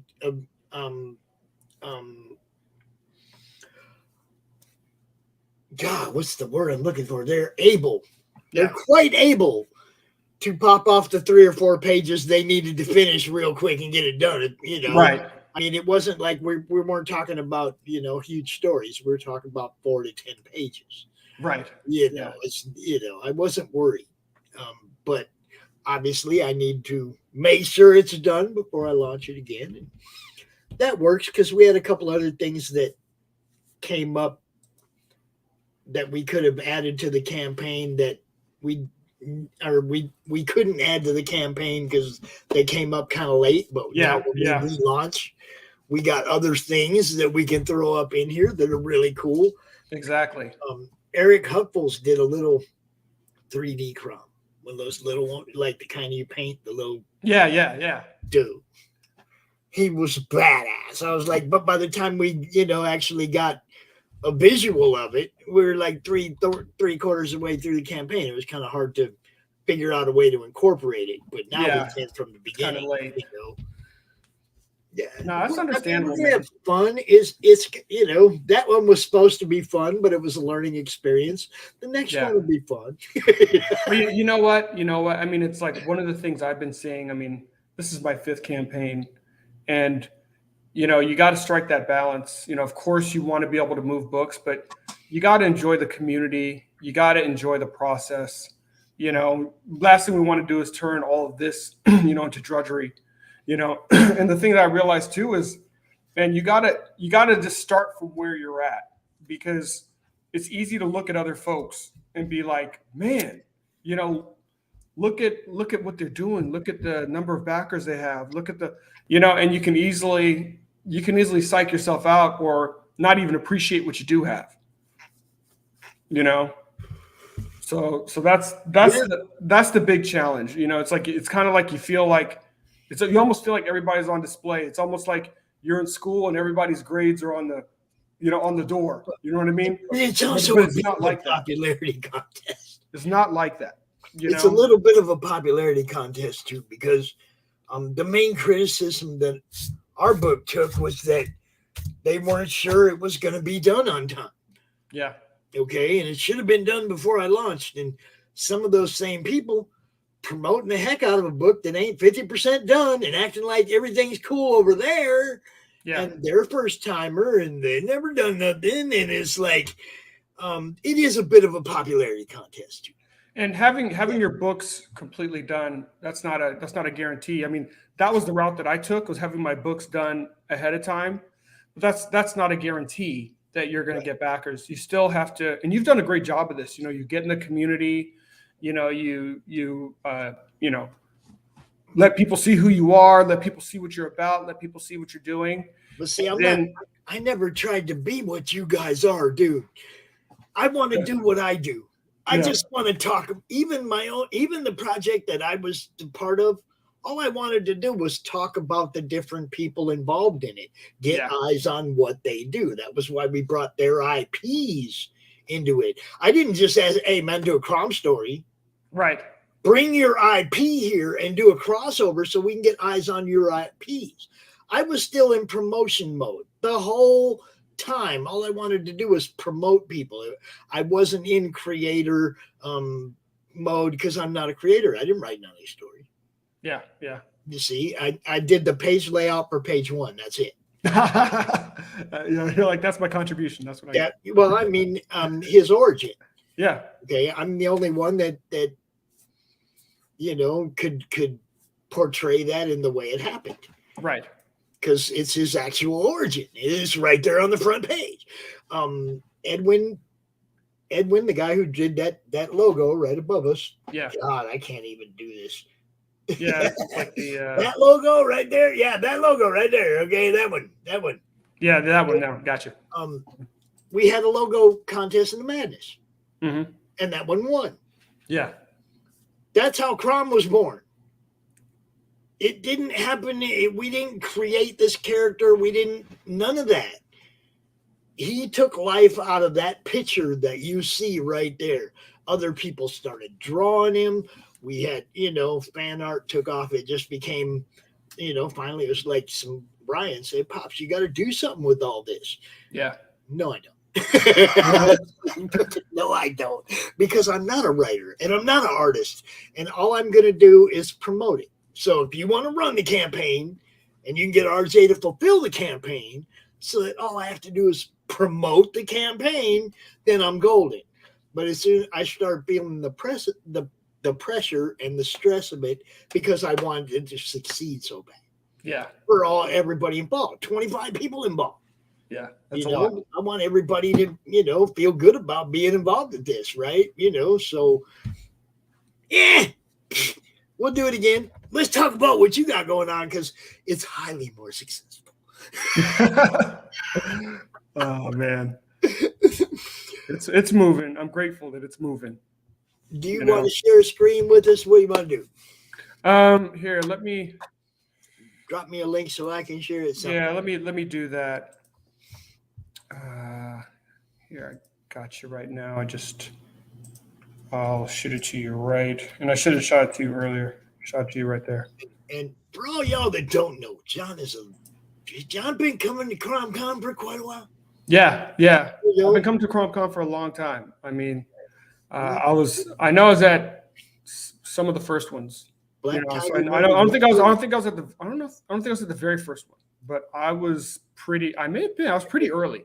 Number 2 or number 3? Number 2, yeah. I think I was number 2. So I mean, I appreciate what you've been doing, man. I mean, it's all community, man. At the end of the day, it's funny. You look back on that, man. We had that little group of like 400 people or whatever. CRoM CoN we didn't have a YouTube channel. We didn't, we just showed it in the Madness. Yep. Didn't know nothing about broadcast. We didn't know No. Hey, learning on the job. You guys literally just learn as you go. Yeah. I mean, we didn't have graphics, we didn't have nothing in the beginning. Yeah. It was, I think Manny gave us the first banner. Is that right? Yeah, this one. Manny Soto did that one. That was the very first CRoM CoN back in 2020. Yeah. Golly. And I didn't know nothing about nothing. Everybody did stuff for me because nothing, But here you are 2 years later. I know. I feel like the channel. Geez, like you said, the Madness, the group itself's 5 times what it was then. Yeah. We didn't have a YouTube channel. We're 2/3 of the way toward the great goal of monetization or whatever the hell. I don't care about that, man. As long as I can pay for my StreamYard, my phone, I can give a shit. All I want to do is be able to make sure the show goes on. That's it. But your stuff, my friend, just keeps getting better. Man, I appreciate that. That's as somebody that's a creator, and just a lover of comics. That's my first love in terms of media. It's comics. I just want to keep stepping up my game. I want to keep telling better and better stories, and especially, we live in this time where, so many of the comics that are coming out of the industry just aren't satisfying to folks. Because people want to be entertained. They don't want to be preached to. It's like this is entertainment. So let's have a good time. Let's tell some good stories. We all have ologies and all that kind of stuff. Let's just tell a good story and read something that we can all have fun with. That's funny because they ended the Savage Avengers and started a new run of it with a different crew.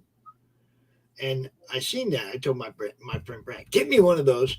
And then I asked him, well, how is it? And he goes, I'll wait on the next couple. I'm having a dog issue. Talk about your book. I'll be right back. Yeah, you got it. I was going to take care of that dog. So this is actually my 5th campaign. This is the first time, though, I've done a 2-in-1.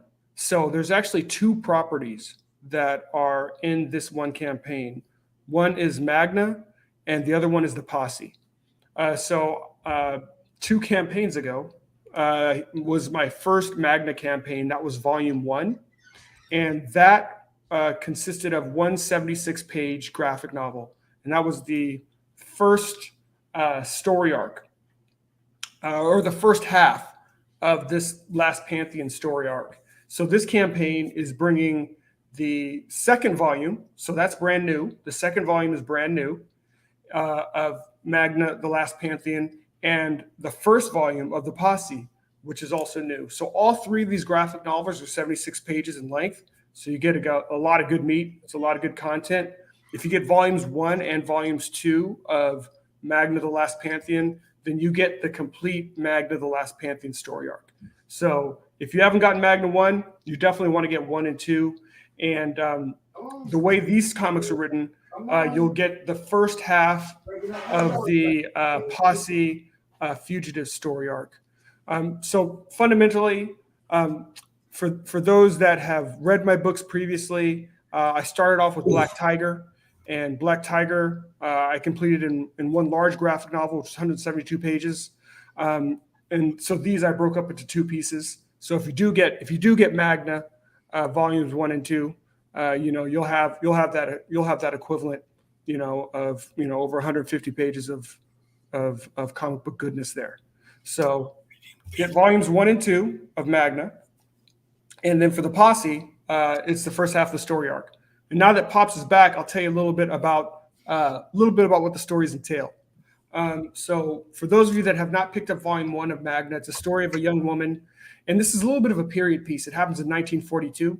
So one of the things that I love to do with comics is I love to be able to, it's like a mix-up, a mashup of things that I love. So this, I touched on some World War II history. I love high fantasy. I love, I always, growing up, I always loved, these different pantheons. I was a big D&D player growing up, and, loved reading about mythology. So I got to mix that in. And I've always loved comic books. So it's got all those elements. If you're a comic book lover, you'll really enjoy it. If you enjoy World War II history, you'll see some things that are really fun in there. And if you're a lover of high fantasy, you're a lover of mythology, you'll love it. And this young woman, Kari Skogholm, it's revealed to her that she's adopted. She already knows that she's extraordinary. This takes her on a journey. She journeys to Finland. And hey, I always figure, at the point when I go to Finland in my life, I figure if I'm already in Norway, then I might as well just go on up the Bifrost and go visit Asgard while I'm there.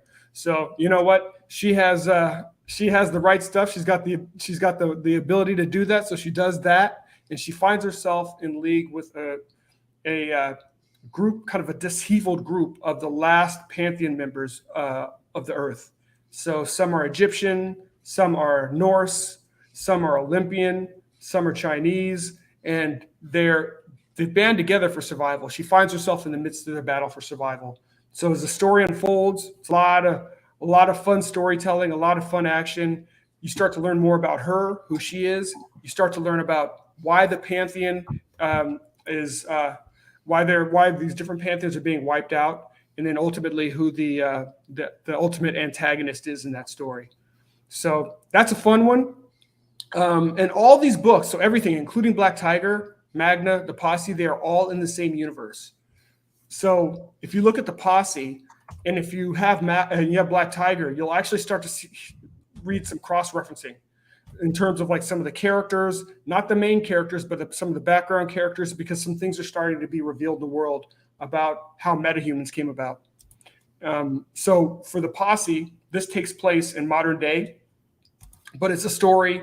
So once again, I love to do kind of a mix mash of things that I love. So it has a little bit of a feel of Escape from New York. It's got some Heroes for Hire feel to it. It's got, I'd say, even a little bit of a kind of Boys in the Hood type feeling, but this is all on the East Coast. So you get a real fun mashup with my version of New York, which I call the Decapolis, but instead of 5 boroughs, there's 10 boroughs. And what ends up happening is our 2 main protagonists, named Devin Willis and Ulysses Sanchez, they are incarcerated, and they're in a privatized prison. And in that prison, there's actually experimentation that's going on some of the more dangerous and more of the folks that are in there for life. And they inadvertently end up causing and leading a jailbreak out of that institution. So these ex-inmates now flood into the city, and it turns the I'd say the whole criminal hierarchy on its head. So now you've got all these metahumans in the city, and each borough in the Decapolis has what I call a magi. So it has its own kind of criminal structure, and there becomes a big war as certain magi are being consolidated. Some are being fortified while they're taking on, kind of for hire metahumans. And in the midst of all this, these two guys and some other folks, ergo they're named the Posse, they have to put aside their differences and they have to band together to save the Decapolis. So it's a fun story, a lot of kind of fun elements, a little bit more of a street level story, but you'll see there's a lot of cool stuff in there. I think some of my favorite characters in there, like the dinos. Got to have anthropomorphic dinosaur men because you just got to have it. So you have a lot of fun action. The story moves along. I'm someone that when I write, I start off with definitely my beat structure. Ryan, I start off with my beat structure, and I know where I'm going with the story. I don't want to move my story ahead with talking heads. I think it's boring. I think it defeats the purpose of making comics if you're just doing stories with talking heads. So we're moving the story forward. You're getting to see the story as it unravels, but there's a lot of fun action that's going on. It's, ultimately, it's kind of like the stuff that I grew up on, the way that I think comics should be made. They should be made to entertain. They should be made, so that you have some heroes that you can root for and some villains that you can hiss at.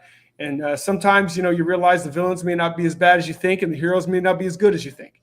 So those things happen. Ain't that how real life is, bro? Right? Yeah. Right. So that's, I think, for me as a storyteller, I started off, so I'm going to start to give my age away a little bit. So my first professional gigs in comic book writing were in the 90s. And that was with Motown at the time had an animation division in Los Angeles, and I was born in LA, and I lived there majority of my life. My family and I have since moved to Houston last few years. But I was working in the Miracle Mile district of LA, which is where Motown's office was in LA, and they set up an animation division, animation/comic book division. And they had comics that were being published by Image. So kind of a long story short, my first working gig in comics was with Motown Animation, getting to co-write a book called Trouble Man, which was published by Image. And comics have always been in my blood. I love them. And like I said, it's my first love in terms of media. And with all that's been going on these last, couple of years now, a little bit more than a couple of years with the crowdfunding and the comic book scene, it's just really made an opportunity for all of us that love comics to be able to make the comics that we love. So I've come back to my first love, so I back a lot of indie books and get to make indie books. So to me, it's the perfect situation. So yes, I saw Ryan saying, yeah, so you have, God's, deities, the deities of old, and they're basically on the run. And I think people have fun with the story because some people ask, well, how do you kind of reconcile all of this stuff? And what kind of, what kind of theology or, kind of mythology are you hanging your hat on? So I had a lot of fun writing the story, and I did a lot of research. So from different mythologies to, biblical research, like in Genesis 6 and some of the apocryphal books, like the Book of Enoch. And I think really put together something that's fun, that people will enjoy. And, at the end of the day, when you're telling a story, you have to have you got to have your own mythos, So, and I think where a lot of stories struggle is where they don't know what their own mythos is. And when they start to test it, it cracks. Then all of a sudden you realize that, like, man, that sucked. It's like they have this great buildup, but then they got confused in what they were doing, or they were afraid to commit. You know, I don't know if you remember when they did the reboot of Battlestar Galactica. Man, it's been about 15 years ago now. 10 years. I really liked that show, and it started off so strong, but then it ended with a whimper because they started to go down a route, but then they punked out. Yep. They totally punked out. And then so they ended it in the most unsatisfying way. And you're like, you've answered nothing. This sucked. You know, I'm not coming to you for, you know, my theology. I just want you to tell me what you're doing with your story and have the balls to complete your story. Yeah. Yeah. You know, but you know, they didn't have the ability to do that. They took something that was really fun and that could have ended with a bang, and it ended with a whimper, and it was really, really disappointing. And that's happened to a few series. Yeah. There's a number of series have gone that route. It's like, listen, if you want to start going down the route where you start putting these elements together, then you better have you better know where you're going with it and have the balls to complete it. It's like, for me, I had one more season of Sons of Anarchy where the surviving members just went out, fucked up everybody. I had a whole season. It's like, no, don't drive into that truck. We got business to handle. You see what I'm saying? It's like, well, you just said, but out with a whimper. It's like, I was like, no, man. Yeah. That's not how you end a show like this. These guys go down, like Butch and Sundance. I mean, and it's like, you know, if you've set the stage, you know, sometimes you can throw in a really creative wrinkle that makes it fun, but sometimes what you got to do is you got to give people what they already know is coming. Mm-hmm. And this was the reason why, I mean, and I don't even want to open this can of worms, but it's like, you look at so many stories that we already knew how it was supposed to go. All we wanted you to do was deliver that. Like when you think about the prequels to Star Wars, just go to we Ragnarok. already know how it goes. Just give us that. Just go to Ragnarok, and you got you know, that's all you got to do. They called it Ragnarok. Yeah. Where's the Midgard serpent? There was none of that. It was World War Hulk. It was completely World War Hulk, and I wish they just called it that. Yes, because it was not Ragnarok. It was not You shouldn't even have put those two together. You should have gave Hulk his own World War Hulk movie. Yeah, I think they couldn't because of some kind of rights issue, but this would have been the perfect way to do it. I mean, it's you call it Thor, but you know, it's a Hulk movie. So be it. I mean, Ragnarok has to have, you know, the Midgard serpent and Thor battling. That's what Ragnarok is. Everything gets destroyed by the flashing of the Midgard serpent. You know, I mean, that's how Asgard gets destroyed. Yeah, it's not by Surtur. It's not. Give by it Surtur. to me, or yeah, at least Odin and Surtur battle. But fake Thor and the Midgard serpent. Yeah, you know, that's the ultimate battle right there. And it's like, you already know what it is. It's like, just give me what I already know. Just do it. You want to try running the trailer? Sure. I think I can handle it. I think I can handle it. Hold on, let me see. No, it's but like you said, I think that's the art of storytelling. You know, and I think a part of the art is just having the Welcome, courage. Beyond Time travelers. You are in for a real treat with our first ever 3-in-1 campaign. We are making our biggest offering yet, featuring 3 graphic novels, 2 story arcs, all in one Beyond Time universe. Get ready for Volume 2 of Magna, The Last Pantheon. We had a successful campaign for Volume 1, and we don't want to leave you hanging. This campaign will offer both Magna, The Last Pantheon, Volumes 1 and 2, so that those who have just discovered the adventures of Magna can get caught up. There are more deep mysteries that will be uncovered as Kari Skogsholm discovers more of her past and reaches her final stand against supernatural forces bent on humanity's destruction. But wait, there's more. We are also introducing our Beyond Time supporters to The Posse. This is the first time we are releasing the 76-page graphic novel of The Posse Fugitives Volume 1. It is the first installation of 2 gang members, Devin Willis and Ulysses Sanchez, and their need to put aside rival affiliations in order to save their city from the chaos following a full-scale jailbreak, releasing the deadliest of metahuman convicts. All of this happening in one amazing Beyond Time universe. All production is 100% complete as we continue our mission to bring you the very best in comic book entertainment. Join us for boundless imagination. Yes, sir. I love that spinning logo, dude. That's why right from the beginning I gave it a thumbs up. I like the way that you're like, I'm good. Come in spinning, bro. I like it. Good stuff. Yeah, so it's all in the same universe. So eventually, over time, we'll build into to something, where you'll get to see all these different characters interact. I wanted to, do it in a much more organic fashion. So I mean, you can get one story and you don't have to get the other. There's elements of crossover in it, so that if you get them all, it's a little bit more fun. But I always feel like somebody should be able to pick up a book or a book series and feel like they're getting a complete story, and not feel like, man, okay, I got to get this and that to complete the story. Yikes. It's like I wanted this one, but you're kind of forcing my hand to get this one and that one. So I just want that one. Yeah. I've been wanting that one for a long time. My broke ass just don't ever fucking make it happen.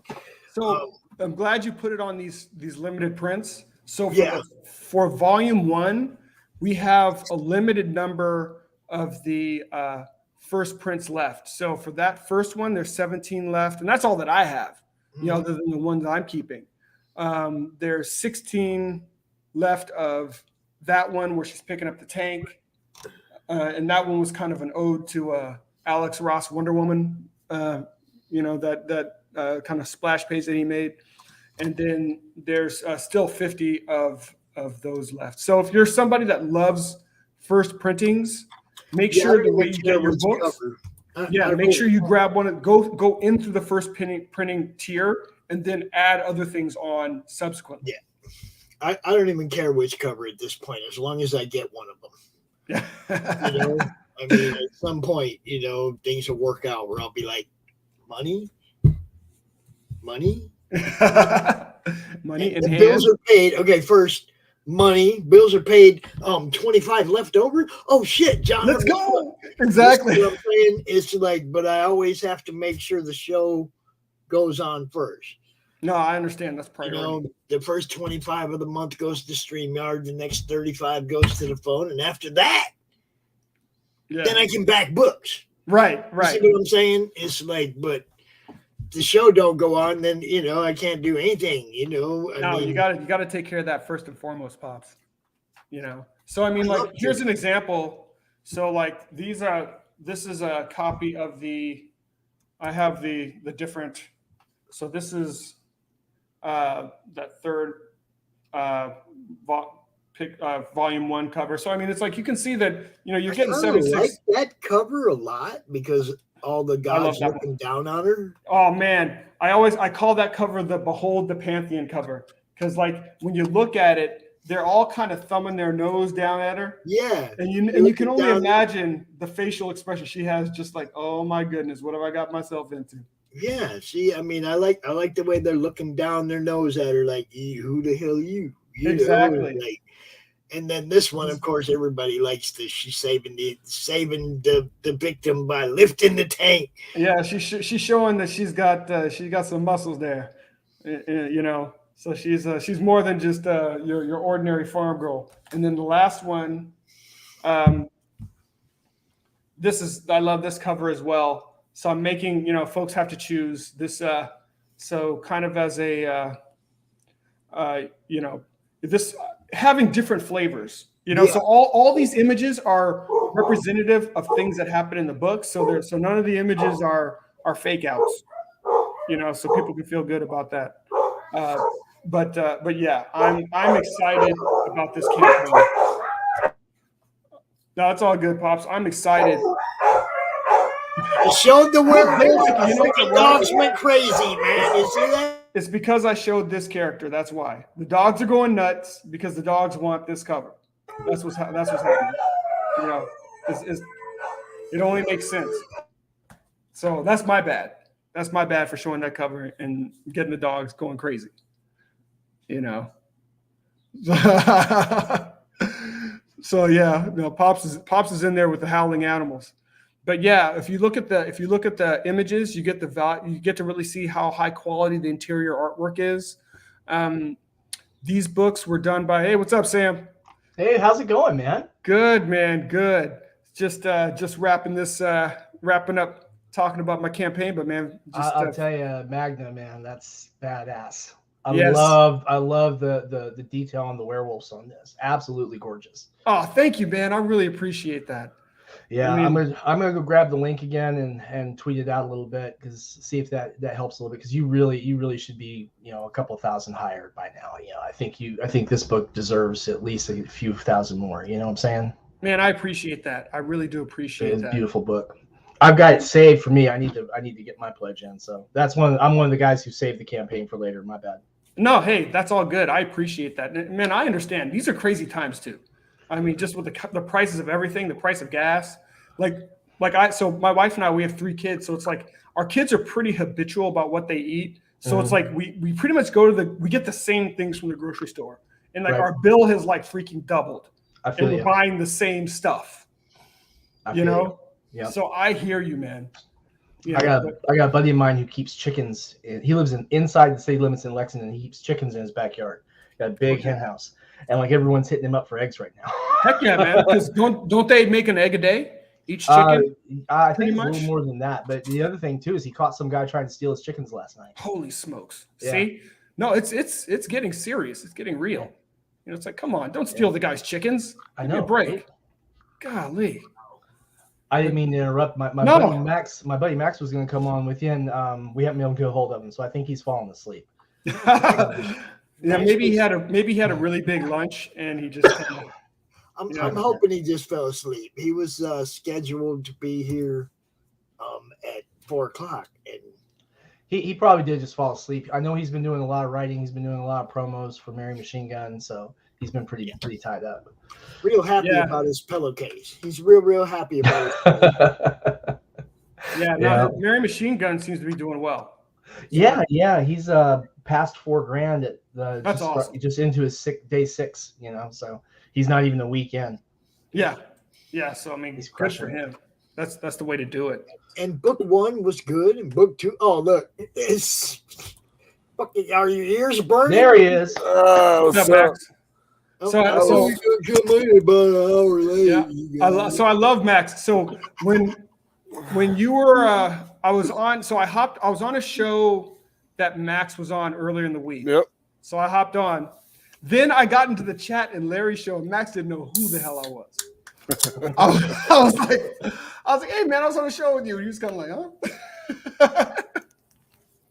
Yeah, I do a lot of shows. Yeah. But yeah, man, we're just wrapping up so you can talk about Mary Machine Gun, but I was just wrapping up Magna. We were going through just some of the pages so people could see the quality of the interior artwork as well. I'll go over your shit, man. Yeah, man. So it looks badass. No, I appreciate that, brother. So, I mean, at the end of the day, I think for all of us, we're making comics. We want to make comics that we would want to read and we would want to buy. Mm-hmm. So the aesthetics, the way the characters look, the way the environments look. I mean, this is the kind of stuff that I would buy. So, I would do no less than what I would make. So, this is, this is for volume 1 of Magna, but volume 1 and volume 2 are both available in here. There's 76 pages each. Nice. You get to see some really fun action. You get to see the story move forward. You get to learn more about Kadi and her origins as she's learning, you're learning. And then you also get to kind of walk alongside her as she, works with this hodgepodge band of deities from across pantheons as they fight for survival and figuring out that there's a bigger game afoot. There's a bigger play at stake. and that's what really forces her to step up as a hero. And then the posse, 3 covers right there, 3 cover options. You can't go wrong with any of them. The first 2 are by Valerio Giangiordano, and the third one. Hey, dude, what's up with the orange jumpsuits, man? Now you're giving me flashbacks and shit. I'm sorry, man. I'm sorry, man. I wasn't trying to do that to you, Pops. But hey, if it makes you feel any better, it is a jailbreak. So the only people I know who broke out ended up in way worse trouble or dead. So yeah, that really only works in TV shows. Yeah. And here's some characters that I really love. There was a dude that broke out, did a home invasion on a house near there. Oh boy. You know, old people, right? Ran up in their house, got a gun, went out, ended up getting himself shot. There you go, John. I just put mine in. I'm sorry you had to wait, bro. There you go. There's your pledge, man. Oh man, appreciate you, brother. I've been looking at it hard, man. I tell you, it looks really good. Man, thank you so much for the backing, man. I really appreciate it. Hey, it's a pleasure, man. I'll tweet it out too after I get done with my slot here, and we'll commingle it. I got a surprise for Pops. When my slot runs around. You should kick around for it because it's going to be Can I hang out for a minute? Hell yeah, man! You're always welcome. Now I look at it like this: Max was the one that was late. Yeah. No, man, keep Max too because Mary Machine Gun needs another $8 grand today. Need 8,000 more today. I didn't say he had to leave. He's just gonna have to wait till after Sam. We'll try to real quick. I got an hour, so Max and I can split, right? We can bounce back and forth. You got about 45 minutes. All right, you gotta give me time in between segment 1 and segment 2. Needs bio break. I got you. Well, I do not mind splitting that with Max Devill. I don't mind that a bit. And Sam, you are a gentleman.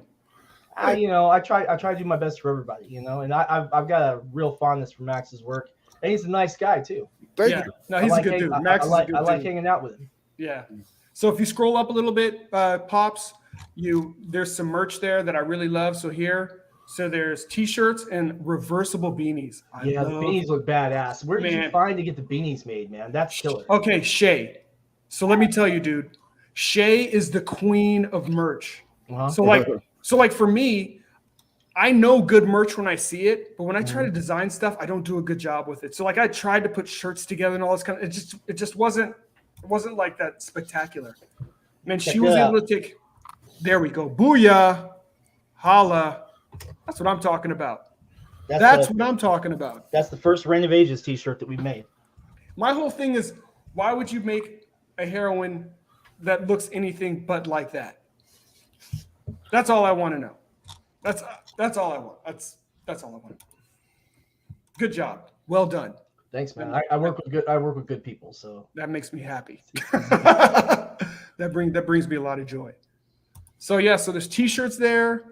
There's beanies, reversible beanies, which are super, super cool.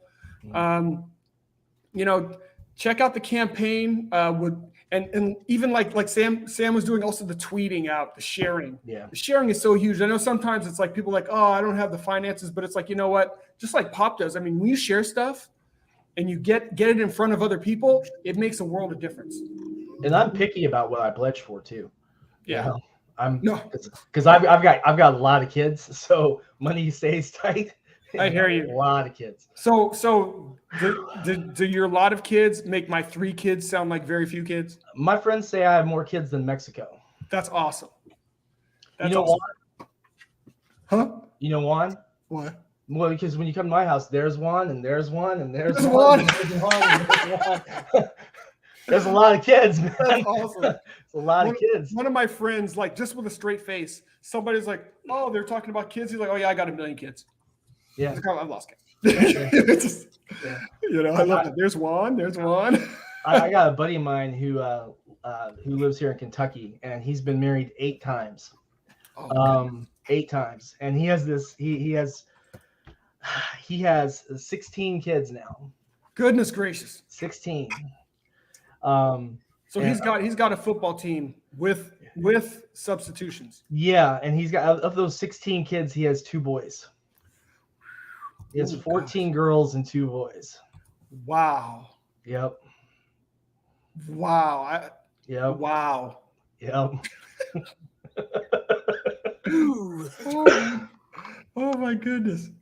Hand-me-downs don't work so well with girls because fashion trends change so much, you know? Exactly. So he's like, I can add to that story a little bit. I have 7 half sisters, 2 full blood sisters, and 1 half brother. My dad has 10 kids, 9 girls. There you go. 9 girls. I knew a girl that was one of 10 sisters. Wow. And the dad was just kept trying, and it's just like, dude, yeah. Man, that's a lot of girls. That's a boatload of girls. Crazy. So let me see if I can make this thing I was going to do. Pops. Yeah, I'm here. You know Reign of Ages, right? Yes, I do. You know 47 Furious Tales. Yes, I do. You know we got Necroholic coming to Kickstarter, but we got Reign of Ages issue 1 with a Indiegogo exclusive cover that we're going to be running the next 21 days too. You know? And so I thought, you know, why don't, since, you know, you can't really have CRoM CoN without someone launching something. And I went and I talked to Nick, who's out to dinner with his parents, so I caught him at a bad time. And of course, this is something I came up with at 9 o'clock in the morning. Yeah. I thought, why don't we go ahead and launch the Indiegogo with the Indiegogo exclusive Reign of Ages cover for issue 1 right on CRoM CoN. Seriously. I wish you not. Nice. I wish you would have thought of that a week ago so we could promote it, but I'm down. I'm going to tell you, man, I just now started feeling human about Wednesday. No kidding, guys. I was sick the entire month of April. The first 2 weeks of May. I mean, Max and we almost put him out on a fucking milk carton. Yeah, no one saw me forever because it hurt so bad. I was so sick. It hurt so bad to sit up that I literally wasn't in front of my computer doing any appearances or anything. I had to cancel and reschedule everything. Oh, that's brutal. But yeah, so we have got some really cool stuff for this, and we got this one of those really cool simple campaigns. All right, so just a quick heads up about this. There are exactly 2 perks to keep it real nice and real simple. And they include shipping in the United States and the territories. All right. So we've got that all set up. You can just go ahead and pick one. There is one add-on. It's a digital add-on for 47's entire digital PDF thing. But the second tier is got all the books on it anyway. So this is one hell of a thing to see. And as soon as I can get this to actually let me launch it, we will go ahead and go live. And we are very much so live right now. It looks like it's gonna take just a moment to appear. You punch the button right now. But Reign of Ages, issue 1, Indiegogo exclusive cover. Share the screen. Do something. Put it up here. I'm waiting for it to resolve, brother. I'm waiting for it to resolve. Some of those things where it's like, oh, you're here? Okay, let's do this. I'm gonna open another tab because it's just taking too long to cycle. But yeah, I figured it would be that's exciting, man. Be a neat thing to do. We are, of course, flexible funding goal. You pledge it, you get it. Easy as can be. And if this will actually let me into my freaking campaigns, we will get you guys the link. All right. There we go. You can tell we didn't tell anybody about this, right? That's okay. When we launched on Tuesday, I was on Shay's channel, and she's like, I'm going to run this trailer, and during this time, John is going to, and the thing kept asking me other questions, like things I thought I filled out, but it didn't fill out. Yeah. I'm trying to launch it, and it's just like, you need to put in this information. You need to put in that information. I'm like, So the link is in the private chat. This is an Indiegogo exclusive Reign of Ages issue 1 Virgin variant cover by the creator Nick Capone. There's on Reign of Ages. The digitals are already out and available. And here's the other thing too. These pledges include the stretch goals from the Kickstarter campaign already. So when you look at bless you, Max. Thank you. When you look at this, that $25 loot bundle, that's the IGG exclusive cover, both of the Reign of Ages buttons that we have, the art prints and postcards, art print and postcard that were the stretch goals from the Kickstarter campaign, and then the PDF as well. Okay. Delivered to you anywhere in the U.S. And then the $45 package is the big one. You've got Reign of Ages 1, IGG exclusive cover, the buttons, the art prints, the PDF, and then you get 47 Furious Tales issues 1 through 3 in print and in PDF. And we are limiting that to 250 because we've actually have to make sure we account for the merchandise that the copies we'll have left over after we finish fulfillment on issue 3, which should be next week. Because we have 700 copies in pre-orders from retailers. Oh, do you? Nice, man. Yeah, it was tough. That's outside of the Kickstarter campaign, so we've got to package ship that. How's that .com coming? But that's the Virgin variant right there by Nick Capone. Just absolutely that's fierce. Nice, man. I really like that. As Reign is taking on the Medusa from issue 1. And it's got that it's got that that homage, that reflection in the blade homage. Don't you love that? Nick's been paying a lot of attention to the details, you could say. You know, he's done some tremendous work on this issue. Of course, the book has been done. We already fulfilled the Kickstarter. Like, what was it, Max? Like 10 days or so? 12 days it wasn't long. After the Kickstarter ended. So you had everything already printed and in hand by the time you finished. We ordered it like the day after the campaign ended, and we got the books in 10 days, 9 days, something like that, and then packaged and shipped them out the next morning. Or awesome. The next morning was a Sunday. It went out the Monday after that. Okay. And that's another question. Oh, sorry, go ahead, Pops. He's also very famous for, if you order one of his in-demand books, he sit right here on the show, package it up. Well, yeah, we're actually not going to go in demand on this one because we've got Reign of Ages issue 2 coming to Kickstarter in July. Okay. And so we will probably not do another IGG in demand until 2023 because we've got 3 different title lines running this year for comics, plus 2 RPG books, and then still working on a licensing deal for Title 4 on comics, which we still can't publicize yet. Make it happen. I'm working on it. I'm updating the information because I hadn't heard back from them on the proposal yet, and I have to update the print costs. And then we have another project I'm looking to start as soon as I can line the funding up, and that is my comic about the time-traveling psychedelic mushroom. Yeah. Which is going to have the 24 pages of that book have 22 pages of nudity in the script. So it's no pornography or anything, just a lot of nudity. Kind of like a Frank Cho-esque kind of sensitivity on that. Nice. Pops will not be making an appearance in this comic. No.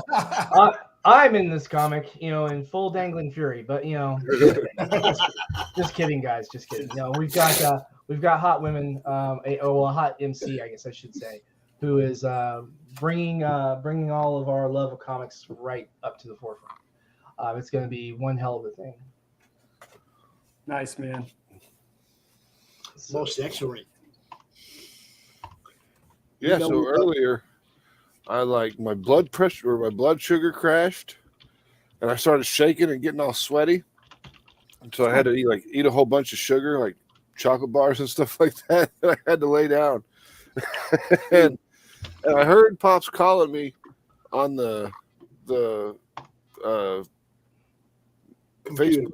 collar thing from the Great Beyond, right? But I just figured it was Pete with a butt dial. So I didn't look.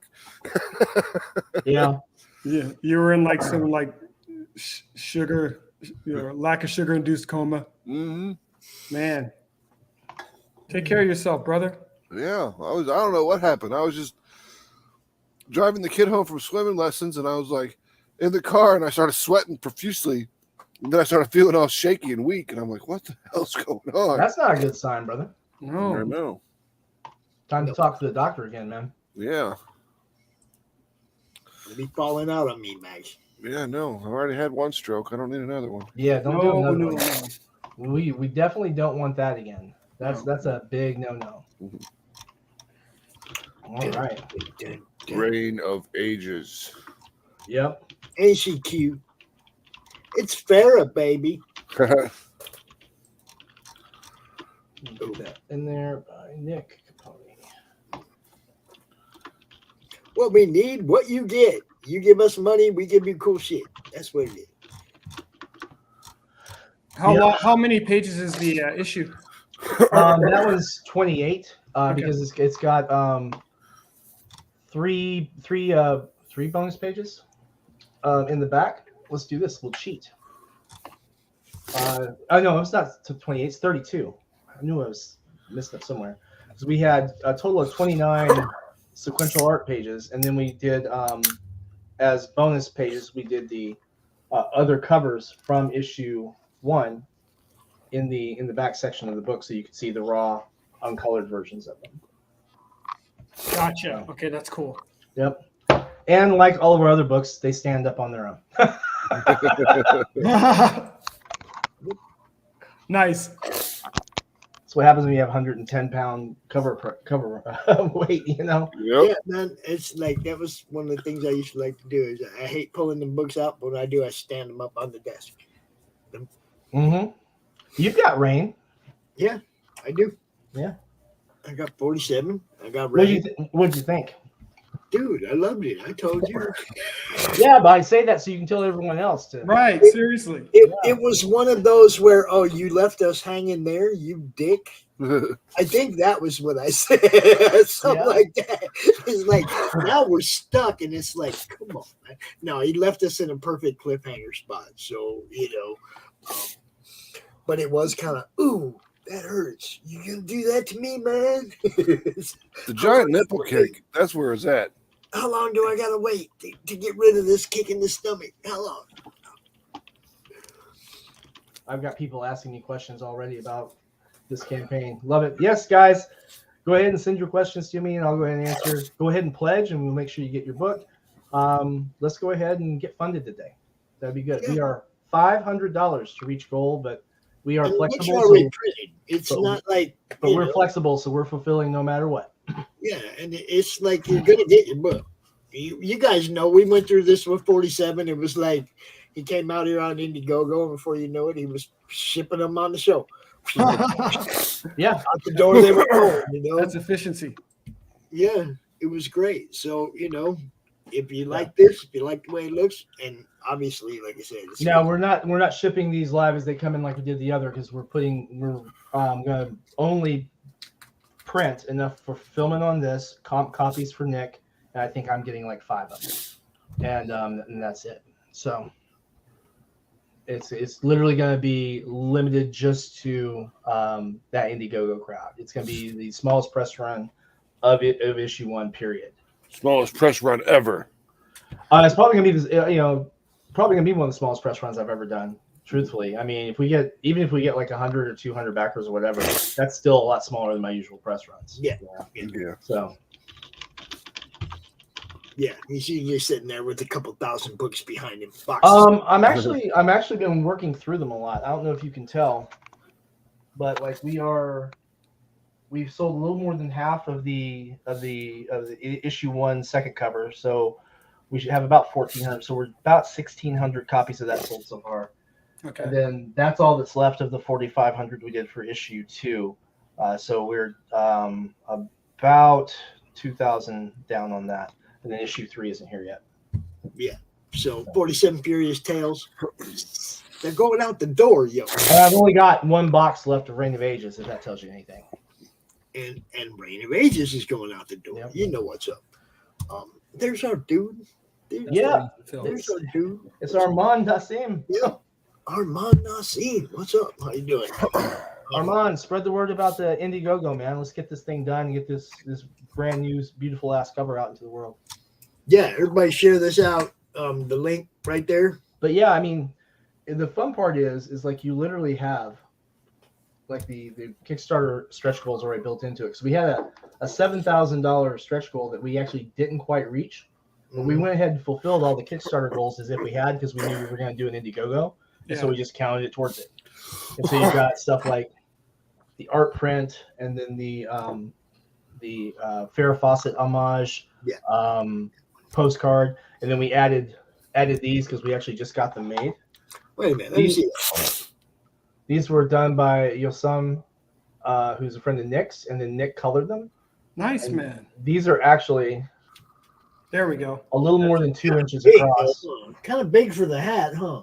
Well, you know, they are big. That's what she said. You know, and they had to stick them on the curtain. You notice the curtain here has all the big ones, and the hat has all the little ones. I'm gonna tell you I put these out, they'll stand out like crazy with that baby blue background. We're getting 3 more of these done as well. Probably gonna do, I don't know, I might order 2 of them for the art next week. It just kind of depends. I've got some stuff going on and need to handle. Like, I've got my car still in the shop, so we'll see what that looks like. It'll be here on Thursday. Yeah, everything's here on Thursday, right? Right, Max. Let me share your screen, share your screen, Max. Let's do a little gunning. You guys know what's up. Click on this one, share it out, go check it out. You said it already. That looks great, Sam. I'm gonna check it out. Indiegogo. It's already printed, so go get you some. Say again, John. I was just telling Sam, I'm definitely going to check that out. That looks good. I missed it on Kickstarter, and there's so many books between IGG and Kickstarter, bro. Nick did such a great job on this. He really did. That's great interior work. You should put, you know what? You got to put some of those pages on that campaign. Yeah, I need to add. You have to do that because it looks really good. You need to add the titty kick on the campaign. Oh, you know, I was gonna save that for a surprise. That's an important one, man. I guess I could add the titty kick while we're in here. Look at this guy, 100 backers, man. Nice. Yep, 100 even. That's great. That's adorable, man. We love it. Mm-hmm. Yeah. Good job, Max. I'm officially adorable. It's a good job. Good way to go. What are we calling that? Are we calling? We're not calling it the Wheeler scale, are we? What are we calling it? It's the Wheeler scale. Is it the Wheeler scale? Yeah. Okay. So here's Mary in her new outfit. This is she has become a full-fledged member of the Valkyries, and she has got a new outfit over it, and this happens in this book.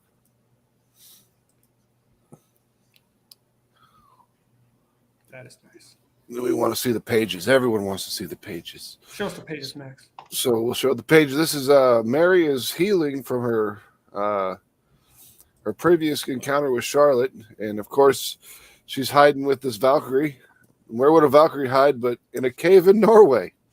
Yep. Makes sense to me.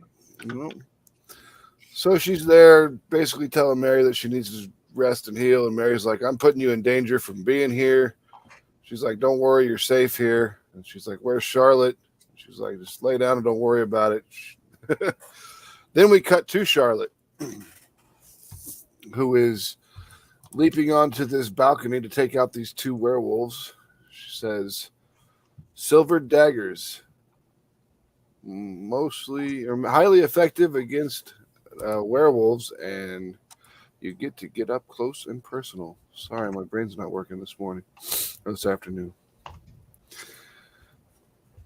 Then she breaks into the judge's house. The judge is the head werewolf, and you would know that if you read the second book. You're giving away spoilers, man. Not really. She moves along, kicks in the door, pulls out her trusty flintlock rifle. I love how this guy's pointing at the other dude. And boom, out goes his eyeball. Shoots his eye right out of his socket. Now, that is marksmanship. Right. Good thing he's got 2 of them. Yep. Yeah. Then she picks up the chair that guy was in, and she's like, "You have been judged, magistrate, and I am here to pass sentencing." And then you see him explode into his werewolf form, take off after Charlotte, who throws him against the wall. They get into a little tussle, and then they are facing off against each other. And that is the end of the freebies. That's a nice freebie, man. Yeah. Get to the colors and the covers and variants, and I'll just skip through all this and get to the big pictures so people can see them.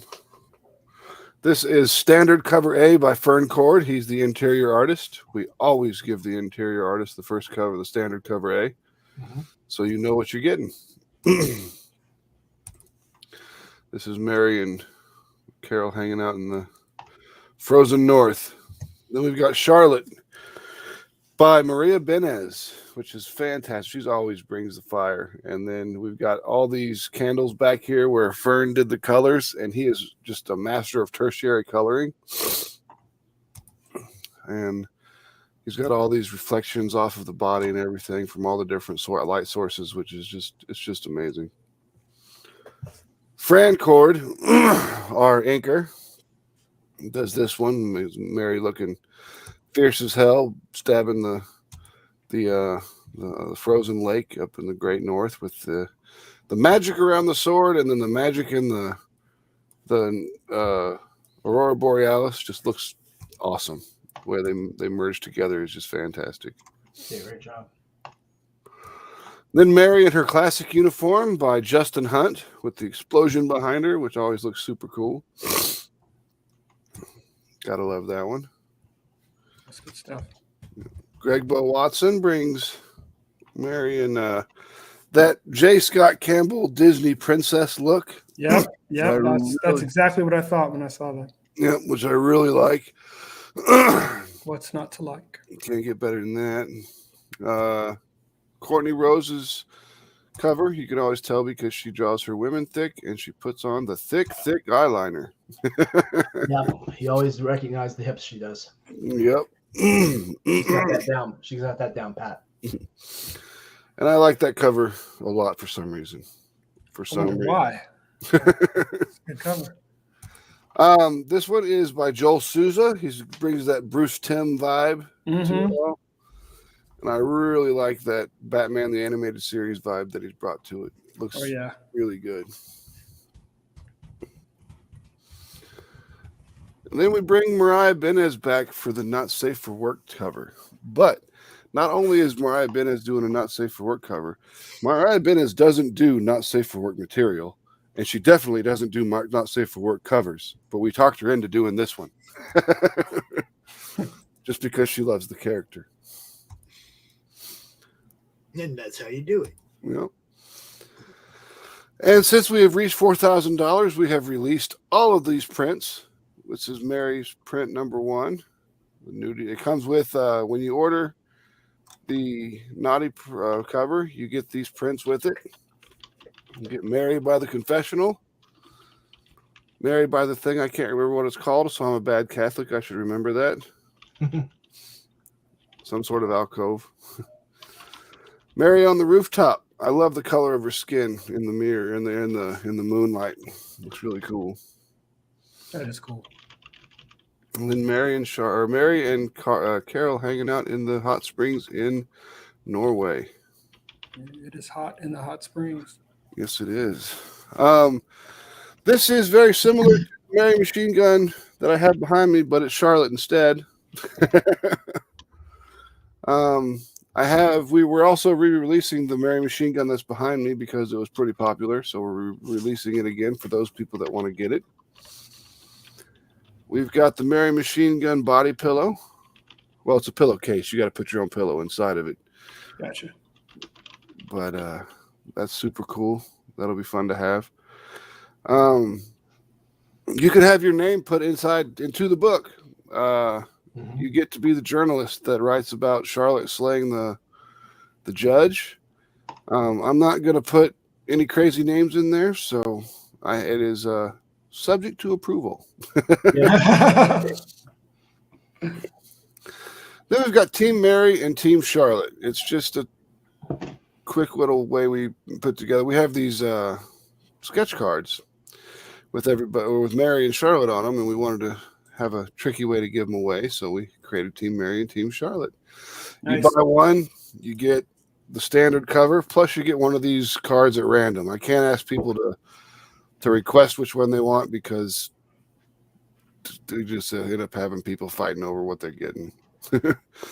This is Team Charlotte. You get what you get. Exactly. This is Team Charlotte's prints, or not prints, they're sketches. Then we've got the full Mary, which comes with all of our Safe for Work covers, the Charlotte stand-up, the book, or the bookmark, which is only available in the full Mary, and the pillowcase, which isn't featured here. Niceness. And then the Not Safe for Work full naughty version comes with all of our covers, even the naughty version, which means you get all 4 prints. The stand-up Charlotte, the Mary Machine Gun pillowcase, and the bookmark. Got a bunch of add-ons, fantastic add-ons. There's some things that were old that were offered before, like poker chips and trading cards, and we've got tons of just everything under the sun on here. Nice. Poker chips, trading cards. I want to say hats, but we don't have any of those left. I don't know. Check it out. We've got tons of stuff. I'm still half broken in my brain from falling asleep. Yeah, I believe it, man. I believe it. Stretch goals. So if you buy a physical product, you get stretch goals. We have already reached $4,000, which is trading card number 1. Which these trading cards are, if there's 4 cards and they all tell a story. So this is Mary, fresh-faced and new, entering into the Templar Order, and this is the beginning of Mary's journey. And then we have the Prelude, where she first faces off against Charlotte. Then we've got Mary's Death, where the Valkyrie is bringing her up. And then we've got the Rebirth of Mary. So those are the 4 cards that are available. And since people love the poker chips so much, we've got Mary Machine Gun poker chips and Charlotte poker chips available at $8,000 and $9,000. This comic book is finished, so you don't have to worry about waiting on it. As soon as we get the money from Kickstarter, it goes off to the printer, and then we fulfill in a day or 2. Hi, Nita. Hi, Nita. How you doing, Nita? What's up, Nita? What's up? And we print with Comics Wellspring because they rock. Nice. Hey, guys, I got to bounce, but thanks for letting me hang on. Both of your projects look like fire. I got payday coming up in a couple days, so I'll be looking at both. John, it's always a pleasure, man. Yeah. Pleasure. And Peace Pop, out. always a pleasure, my man. Thank you, brother. Thanks for coming out. I will probably see you next month. That's just how it works. All right, everybody. All right. So guess what? Guys, it's about that time. I got to go try and, get something in me before the next segment starts in a half hour. So what could it be, Pops? What could it be? What could it be? I can't quite see it. Oh, look at those. Look at those. Just arrived today. That's awesome. Beautiful, dude.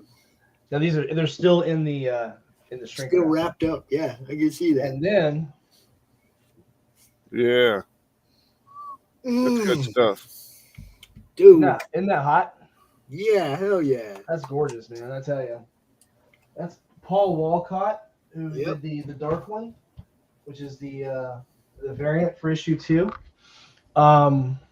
We are pretty much sold out of those from the press order we did. So I think we're gonna have like 10 left over after the fulfillment and after the store shipments. Nice. That's gonna be it. Yeah, it's going pretty well. It's nice when they just come and go. Yeah, I mean, I'll still probably have what, like 500 or so left over. I should have printed bigger, but with the increased price of printing, I didn't want to take and eviscerate myself. All right. Well, Sam, tell everybody where they can find you. You can find us on Instagram, Twitter, and Facebook at Sinopa Publishing. We are live right now on Indiegogo with the Reign of Ages Issue 1 IGG exclusive Nick Capone Virgin variant, which is a hell of a lot to say. That is a flexible goal. So even if we have only one backer, we are still printing and shipping, and they are going to go out in July. You can also get 47 Furious Tales Issue 1 through 3 on that. And come on out and get it. We'll make sure that you have it. And it's a great book. It's been getting great reviews. It's something we're really proud of. And we're going to be bringing book 2 of Reign of Ages to Kickstarter in July. Now, we're doing a little thing at 9 o'clock. We're kind of doing a That's the panel, right? We're doing a party for Brian Kriskow for the 6-gun gorilla.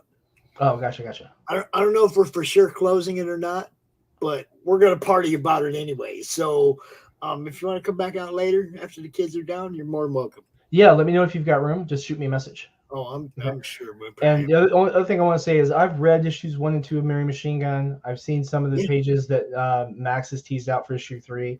I supported this campaign as soon as I woke up the day it went live, and I'll be picking up Mary Machine Gun going forward. It's basically one of my top 10 Kickstarter books I pledge. So if you're having any doubts, don't, because Max fulfills. The books are top quality production. I can't say enough good things about it. Definitely fulfills, and so far everything I've read from him has been good. So yeah, definitely. There you go. Pretty dope. There you go.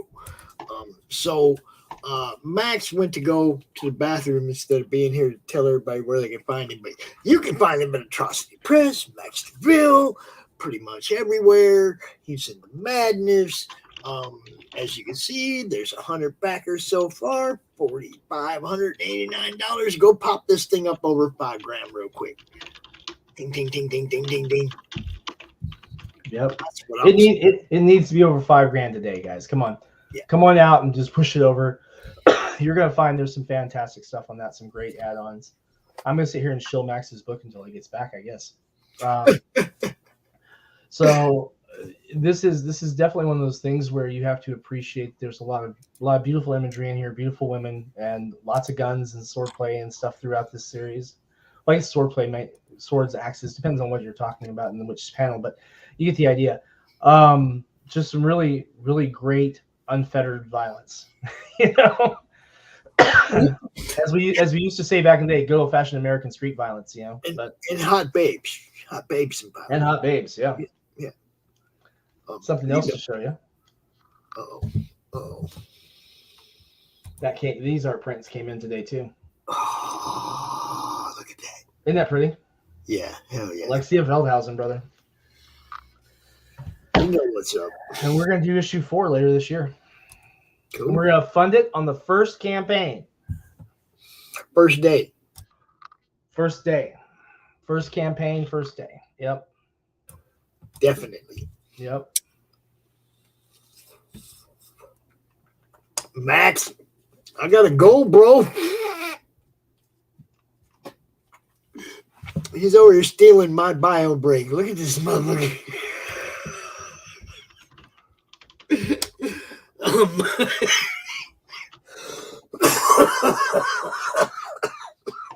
You all right there? I'm always good. Tell everybody where they can find you, Max. You can check me out at atrocitypress.com, or you can search anywhere on any social media for Mary Machine Gun, and you'll find me. Max, how did I do shilling your book, Max? Good job. Good job. Good. I had to go to the bathroom. I feel you, man. You guys know what's up. I got stuff to do. Comicbooksforkids.com. Set up a tier on your campaign. Oh, send them a little something. You know what's up. Important to note, Max and I both print in the United States, so yeah, our books are supporting American jobs. That's right. There you go. Just like that. Y'all have a good day. I'm going to be back in about 25 minutes on the same channel, but a different studio. I got, 6-hour segments. So I'll be back in 25 minutes. You guys have a great later. Peace. Peace. Oh, that's not what. Where's my thing, man? Where's my thing? My thing. Where'd it go? Oh, there it is. Ah!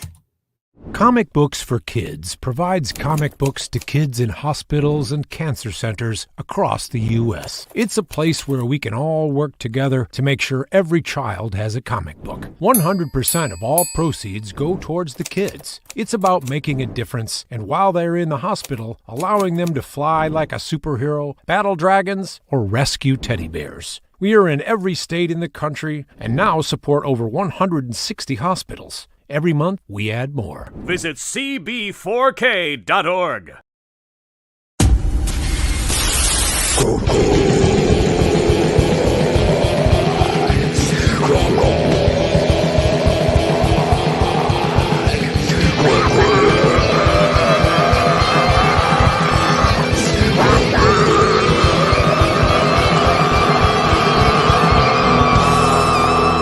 Come